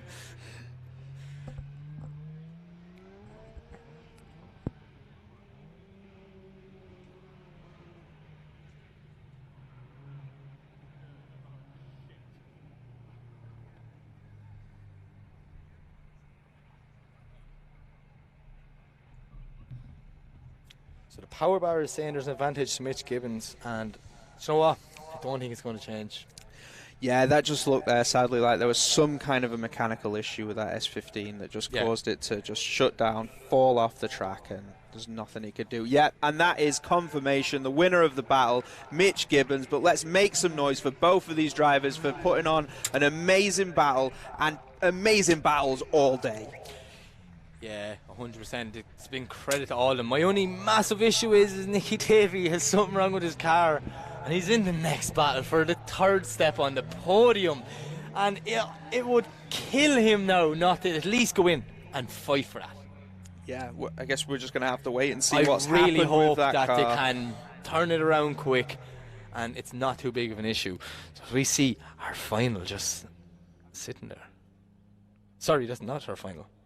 That's Craig, wait. Yeah, it's Sam's in the final and Craig's in the 3rd and 4th. So it's Craig and Nicky, and it's Sam and Mitch. That's a good lineup now for the final 2 battles, in my opinion. Well, you guaranteed an Irishman on the podium, Mike. I don't want to be bad around like that. No, you sorry, sound surprised. I'm an idiot. They shouldn't let me do this commentary, Mike. Never. I'm just too excited. You're just Too too much has excited. happened. And do you know what? Normally you're the most unexcited person ever. Like, I had to drag excitement out of you when we were doing a YouTube series together. It's 4 days in Scotland, Mike. 4 days in Scotland. There's another. It's actually 5. I came the day before.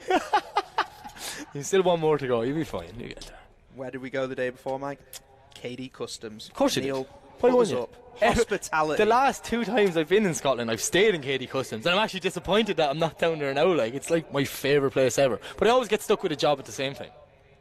He's good like that. He knows. Entrepreneur. So I'm just getting word that Michelle is down with Craig McLeod on the start line for a bit of an interview. So yes, I've got Craig here. First of all, I want to know who's here to support him at his home track today. Give it up for Craig so far. Yes, you have quite a few fans out there. Your mum's here. Oh, even better. Can we hear that again, Mum? Come on, shout louder. Yes. So, Craig, I had high hopes for you at Teesside. Obviously, you're number 1 qualifier. Unfortunately, it didn't work out in the battles so much. So I am over the moon to see you here at your home track. How are you feeling? I am feeling like a sweaty mess. It's horrible in here. I'm really hoping this is over soon. I was going to say, this is actually very warm for Driftland, and I get told that you guys usually have about 4 seasons in one day, but last year and this year, it's been amazing weather. I think we need BDC up here more often, personally. I think Mac has some deal with the devil that allows us to have this weather. So yeah, he's doing something right there. I agree. Literally the luckiest man, because you look at previous years, I think it rained pretty much every single round. So you're actually up against Nick next. He has been consistent all day as well. How do you feel about that? I feel good. Yeah, we've got a good, the lead line's going in good. My chases have been aggressive. So I've got nothing to lose now. It's the last battle of the day. So it's getting turned to 11 and we're going to go. And obviously you know the track quite well, but Kieran's been a bit naughty, hasn't he? And done a line that I think a lot of people have found quite challenging because it's quite new. Yeah, so he's moved some of the clips. And like for me, who's done hundreds and hundreds of laps here, it's really weird that you're aiming for another bit. There's so much muscle memory that you have to fight yourself. You have to talk to yourself not to go your normal line. But yeah, that's what we're here to do. We're meant to be playing at being the best. So I was going to say, he's testing you, right? And that's the whole point of drifting. He doesn't want people to have what he would class as a head start. So I think if we make it a fair playing field, then more excitement, right? Yeah, absolutely. The more excitement, the better. It's a great chase line he's put down as well. So there's loads of room to get on the door of people. So yeah, we'll hope to make it a little bit more exciting for one more battle. And obviously you're used to Zestinos yourself, but would you say that's helped also make a bit more of an even playing field? Oh, massively. I think there's a power level now where it actually makes no difference. I think the cars actually after a certain power level are just slowing down because they're overpowering the grip, which means like people like myself who I don't have much backing, I do a lot of this off my back. It means I can kind of maybe have a chance at competing with something that would maybe have a lot more backing, a lot more horsepower, and maybe a lot more knowledge as well, because I don't really know what I'm doing. I think it definitely looks like you know what you're doing, but it's great to see it's more down to driving than maybe the bigger wallets. Yeah, I think that's, I'm hoping that's the case. I hope we'll show that. Maybe tomorrow I think we get to play with some bigger wallets, so I'm looking forward to that. Well, I can't wait for this battle, so best of luck. Thank you. So there you have it. That is single-handedly one of the best answers I've ever heard for drifting. How's it going for you? Hot, sweaty, and I want it to be over. What? Only Craig would come out with an answer like that. Very honest. Honest. He just was so honest. And I agree with him. I feel like I have a deal with the devil to keep getting all this beautiful weather. Hey, don't break it. That's all I'll say. All right, so we're just waiting for it now for the playoff. Yeah, just with Nicky Davey been in the last battle, you know, we give him time just to go in. I could do Sam if really. So. Sounds like Michelle wants to get I think another interview. Yeah, Michelle's going to do another interview then, save us talking. Maybe people want to listen to her instead of us. I'm a bit bored down here. Well, you might as well talk away to So I them, might as well Michelle. talk, like, right? I'm only going to tell him about the raffle again, Michelle. Yeah. You might as well talk to Sam. Did you mention the raffle while you're down there? No, I think you guys have definitely mentioned that enough, thank you. Although I wanted to enter myself. You sold it to me, so hopefully you sold it to everyone else here too. So Sam, a great weekend for you so far. I have to say, watching you at TV, I feel like this has been long coming, and I'm guessing it's because the car's really behaving? Yeah, literally everything is actually working this time and no problems, thank God, and it's just all working out. And are you new to the Zestino tyres? How are you finding them? They're good now once you get used to them, but like sure, it's like everyone, you have to just use them. Are you feeling confident for your next battle? I am now. I'm going to push hard and sure, nothing to lose. So, happy day. Make sure you're on the top step, that's right, yeah. Well, best of luck, honestly, I can't wait for the action. Fingers crossed it won't be too long, guys, because I don't know about you, I'm getting a bit impatient down here.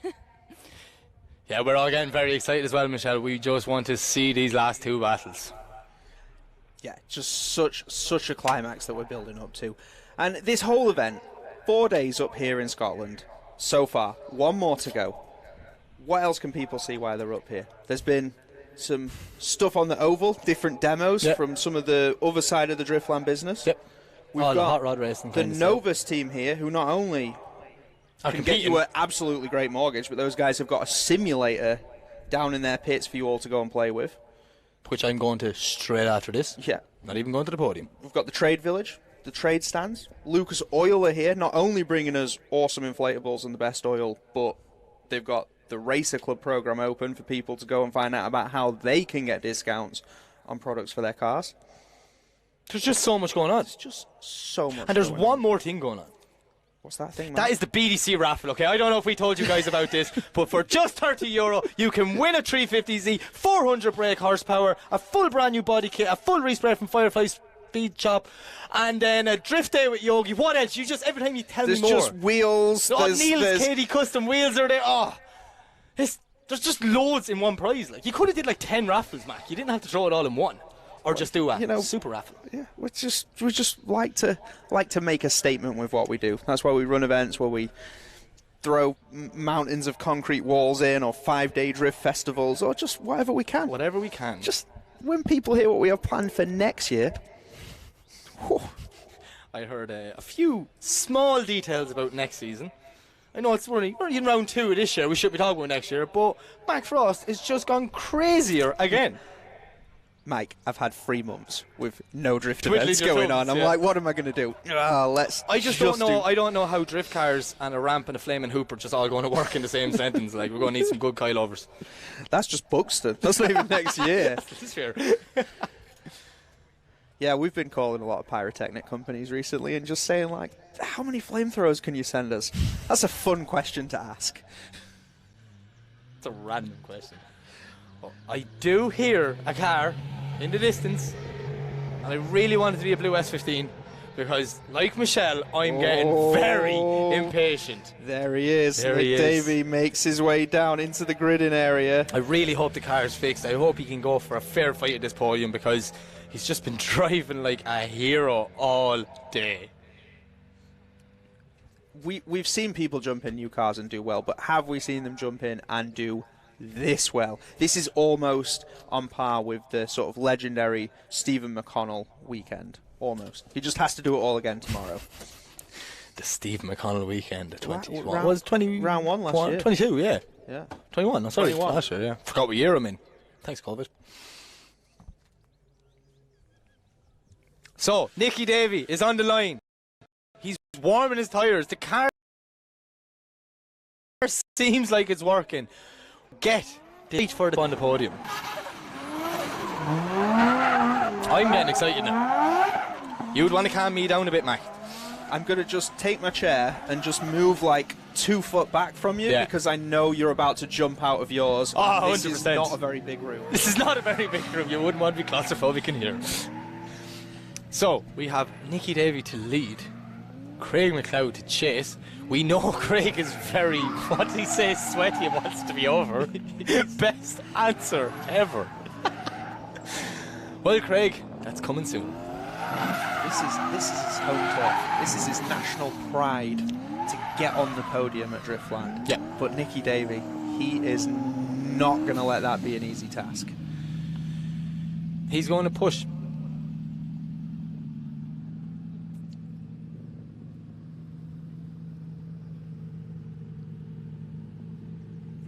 Okay, 2 cars are on the line. The signal's coming from the tower. I can see it virtually. And both cars are away. Here we go.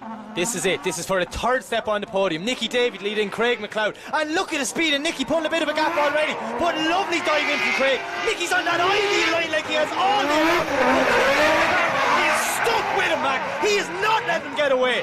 Nicky Davey putting foot to floor now, trying to get some bit of proximity. And he does, but Craig comes fighting through the smoke. This one seems like he's going to go down to the wire, Mac. This is it. Nick is just flying across that finish line with Craig pushing him through there. Absolutely phenomenal effort from both drivers. Brilliant run. Absolutely brilliant run. Answer your question, Nicky Davey's car is working. Yeah. Was it working? Yeah, it looked faster than it ever had done. And Craig went, oh, yeah, guess what? I'm fast too. Yeah. Next gear, off he goes. So we're going to switch them around. We can see Craig as the door open, trying to clear some of the smoke out of that car. Nicky's on the radio to the spotter, wondering what he has to do or what went on behind him. And there's only one answer coming back on that radio. Door! Door! Door! We want door! People need signs here saying we want door, we want wall. Here we are, so Craig McLeod in the S14 leads in Nicky Davey in the S15. Nice entry from Craig, and Nicky is hanging in there with him. And Nick Davey is on the door.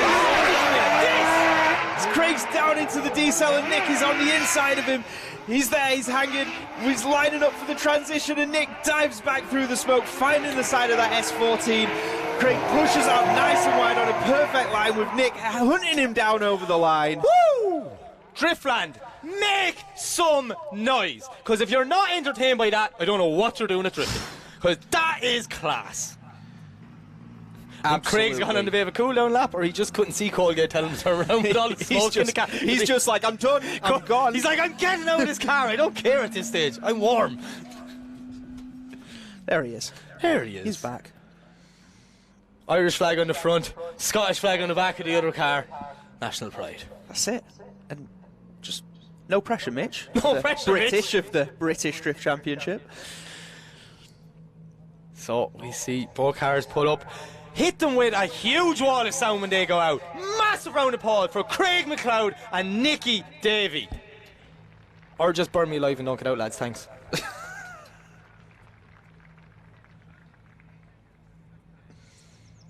Okay, so we have a result. Now, Mac, you're new to this, don't say it. We say this at the podium. So we hold on to it. My Up lips here. are sealed. Both cars will head off to the holding area, and they will be held there. And we will look at our final. Now, we don't announce that one either, Mac. We do that at the podium. I know you're new to this.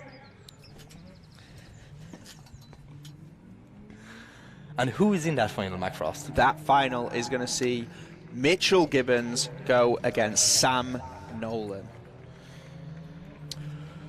I'm nervous. So Mitch Killing it. won the foundation, got into the BDC, had a great first round, but you know, that little bit too much aggression on that entry that cost him his battle, knocked him out. He was too aggressive on the run up, and he'll never make that mistake again. But this time, qualified P2, got his way to the final, where he is going to meet Sam Nolan, someone who's looking stronger and stronger every single run in his second year in the BDC. That S15 is mega. It is so fast, and I'm really excited to see what's going to happen here.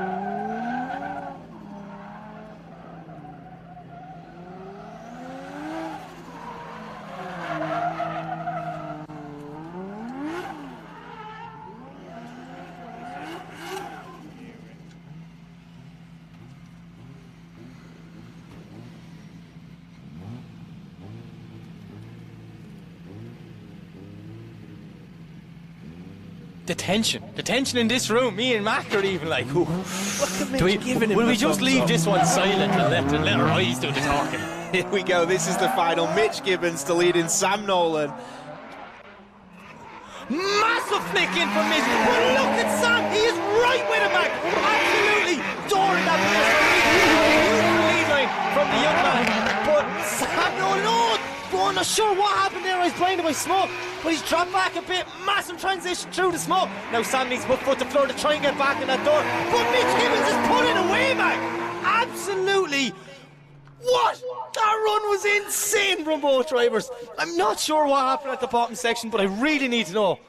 Mitch with a great lead, Sam with a great chase, but there was something happened in that smoke. Whether he stalled up because he just lunged in too fast, I'm not sure, because we were just blinded on the camera by the smoke.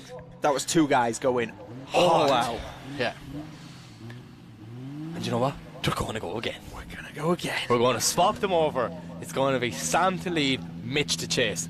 Mitch Gibbons is hunting after his first BDC podium in his second ever BDC event. Sam Nolan is hunting after his first BDC podium in his second year in BDC. There's only one top step, and both of these guys. Either way, these guys are going to be happy to get on the podium, but both of them want that top step, Mac, and they're going to have to fight to get it. Here we go. Mitch has been smiling, looking at the camera all day long. Right. He didn't even blink that time. Full focus. Full focus. He knows what he has to do. It's red and an S15 and he has to stick it on its door. We wait for the word from Toby, our track manager. I'm sure the judges are just running through that first one, kind of. Oh, there it is, it's in. Here we go. Sam Nolan to lead in Mitch Gibbons in the final of the Driftland Festival. Pro 2, let's go. Look at this! Mitch Gibbons absolutely touches Sam Nolan as they come powering through. Phenomenal chase right from the young man. But Sam Nolan on like the problem he had in Ireland maybe has followed him back to Scotland by breaking this. I heard the bang, and Sam Nolan brings that Nolan Transport S15 over the line and to the top step of the Driftland Festival Pro 2 Saturday. Wow! What just happened? What just happened? I need to see the initiation again, because Mitch was like in his passenger seat when they came in. I've never seen two cars that close in Driftland. That was the closest dive we have seen on entry, and he held it all the way through to clip 4, and then somehow... my heart goes out to him. It really does. Mitch has drove like a hero all day long. And whatever it is, I hope he can get it fixed so he can go and mess it up with the big boys tomorrow in pros. Because he has truly deserved it, Mac. Yeah, undoubtedly. I mean, just an amazing performance from Mitch Gibbons. So, as we await to hear from our judges if we have a decision on it.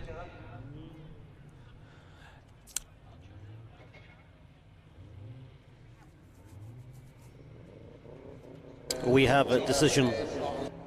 Okay, so our judges have a decision, which means we're going to the podium, Mac. We're going to bring down the 4 cars. We're going to line them up, get the podium set up. We're going to release. Who has won? Who's came first? Who's came second? But most importantly, who's our hard charger? Who is our hard charger? Now, the hard charger is someone that our judges has deemed they are a hero. They have put it all on the line all day long, fighting tooth and nail. And 9 times out of 10, that hard charger is not in the final 4. Someone who has gone against all of the odds.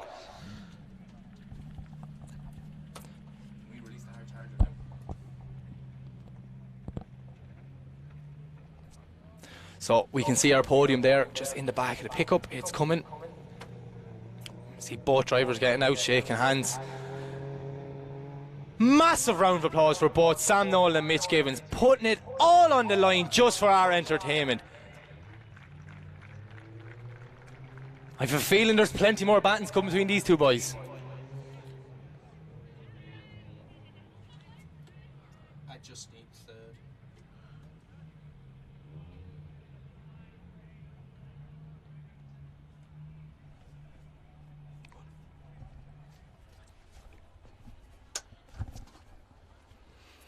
So we just getting the final bit of preparation in place before we can reveal our podium. But my God, them 4 guys. Look, now they're all 4 of them together. Driftland, huge round of applause for them. Absolute heroes. Putting it on the line all day long for our entertainment. Phenomenal driving. I can't wait to see them tomorrow.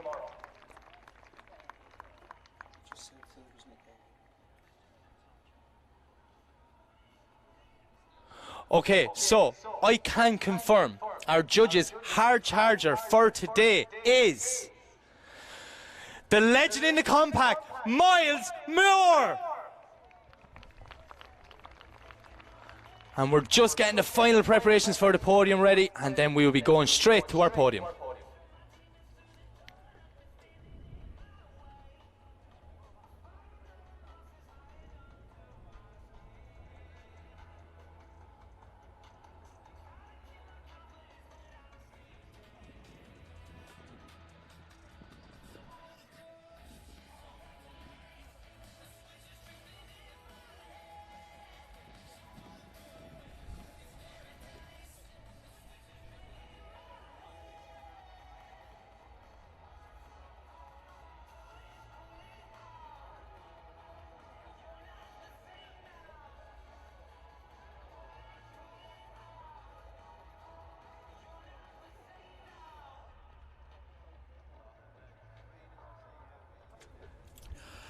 All right, ladies and gentlemen, it is time to reveal to you the podium for Driftland Pro 2.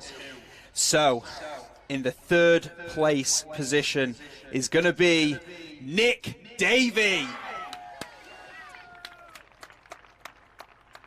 Unbelievable driving all weekend by Nick. And a huge round of applause for Craig McLeod, coming in 4th position. So, the 2nd step on the podium is going to go to Mitchell Gibbons. And then that means that the winner of Driftland 2022 is Sam Nolan. Ladies and gentlemen, thank you very much to everyone in attendance. We hope you had a good day. We are back for main day tomorrow. It's pros. If you're any way of chance of getting to Driftland, get yourself down here because this is going to be exciting. But for now, we're going to leave you with the podium celebrations. From me and Mac, see you tomorrow. Thank you very much, and we will see you tomorrow. Feel so free, free, free, free, free, free, free, free, free, free. Feel so free, free, free, free, free, free, free, free, free, free. Feel so free, free, free, free, free, free, free, free, free, free. Feel so free, free, free, free, free, free. Feel so free, so free, so free, free, so free, so free, so free, so free. Feel so free, so free, so free, so free, free, so free, so free, so free, so free. Feel so free, so free, so free, so free, free, so free, so free, so free, so free. Feel so free, feel so.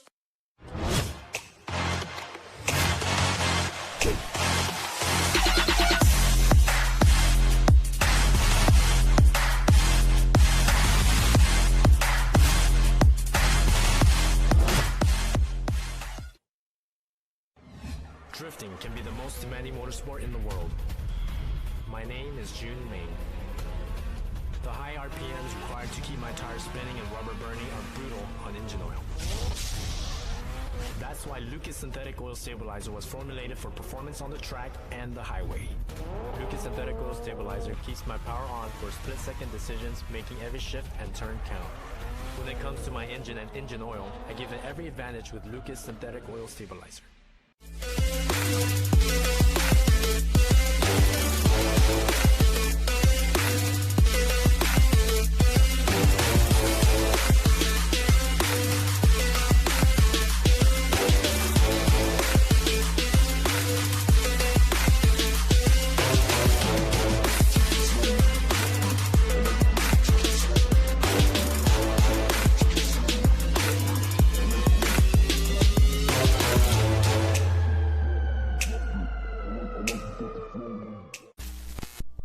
Link ECU produce standalone engine management technology with a range of products that allow you to unleash the power of your engine. Acting as your car's brain, our ECUs control electronic fuel injection and ignition. A magnitude of sensor inputs and outputs ensure your engine exceeds your expectations. Built-in safety features guarantee engine protection, and data logs keep you informed on its performance. Smoke your tires and not your engine with a world-leading Link ECU.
Tarmac Sports.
so free, free, free, free, free, free, free, free, free, feel so free, free, free, free, free, free, free, free, free, feel so free, free, free, free, free, free, free, free, free, feel so free, free, free, free, free, free, feel so free, free, free, free, free, free, free, free, feel so free, so free, free, free, free, free, free, free, free, feel so free, so free, free, free, free, free, free, free, feel so free, feel so feel so free, free, free, free, free, free, free, free, free, feel so free, free, free, free, free, free, free, free, free, feel so free, free, free, free, free, free, free, free, feel so free, free, free, free, free, free, feel so free, free, free, free, free, free, free, free, feel so free, free, free, free, free, free, free, free, free, feel so free, free, free, free, free, free, free, free, feel so free, free, free, free, free, free, feel so free, free, free, free, free, free, feel so free, so free, free, free, free, free, free, free, feel so free, so free, free, free, free, free, free, feel so free, feel so feel so free, free, free, free, free, free, free, free, feel so free, free, free, free, free, free, free, free, feel so free, free, free, free, free, free, free, feel so free, free, free, free, free, feel so free, free, free, free, feel so free, so free, free, free, free, feel so free, so free, free, free, feel so free, feel so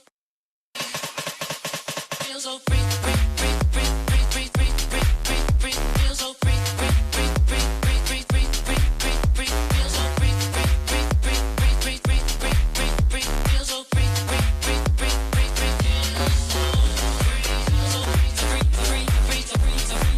free, feel so free, so free, free, free, free, feel so free, so free, free, free, free, feel so free, feel so feel so free.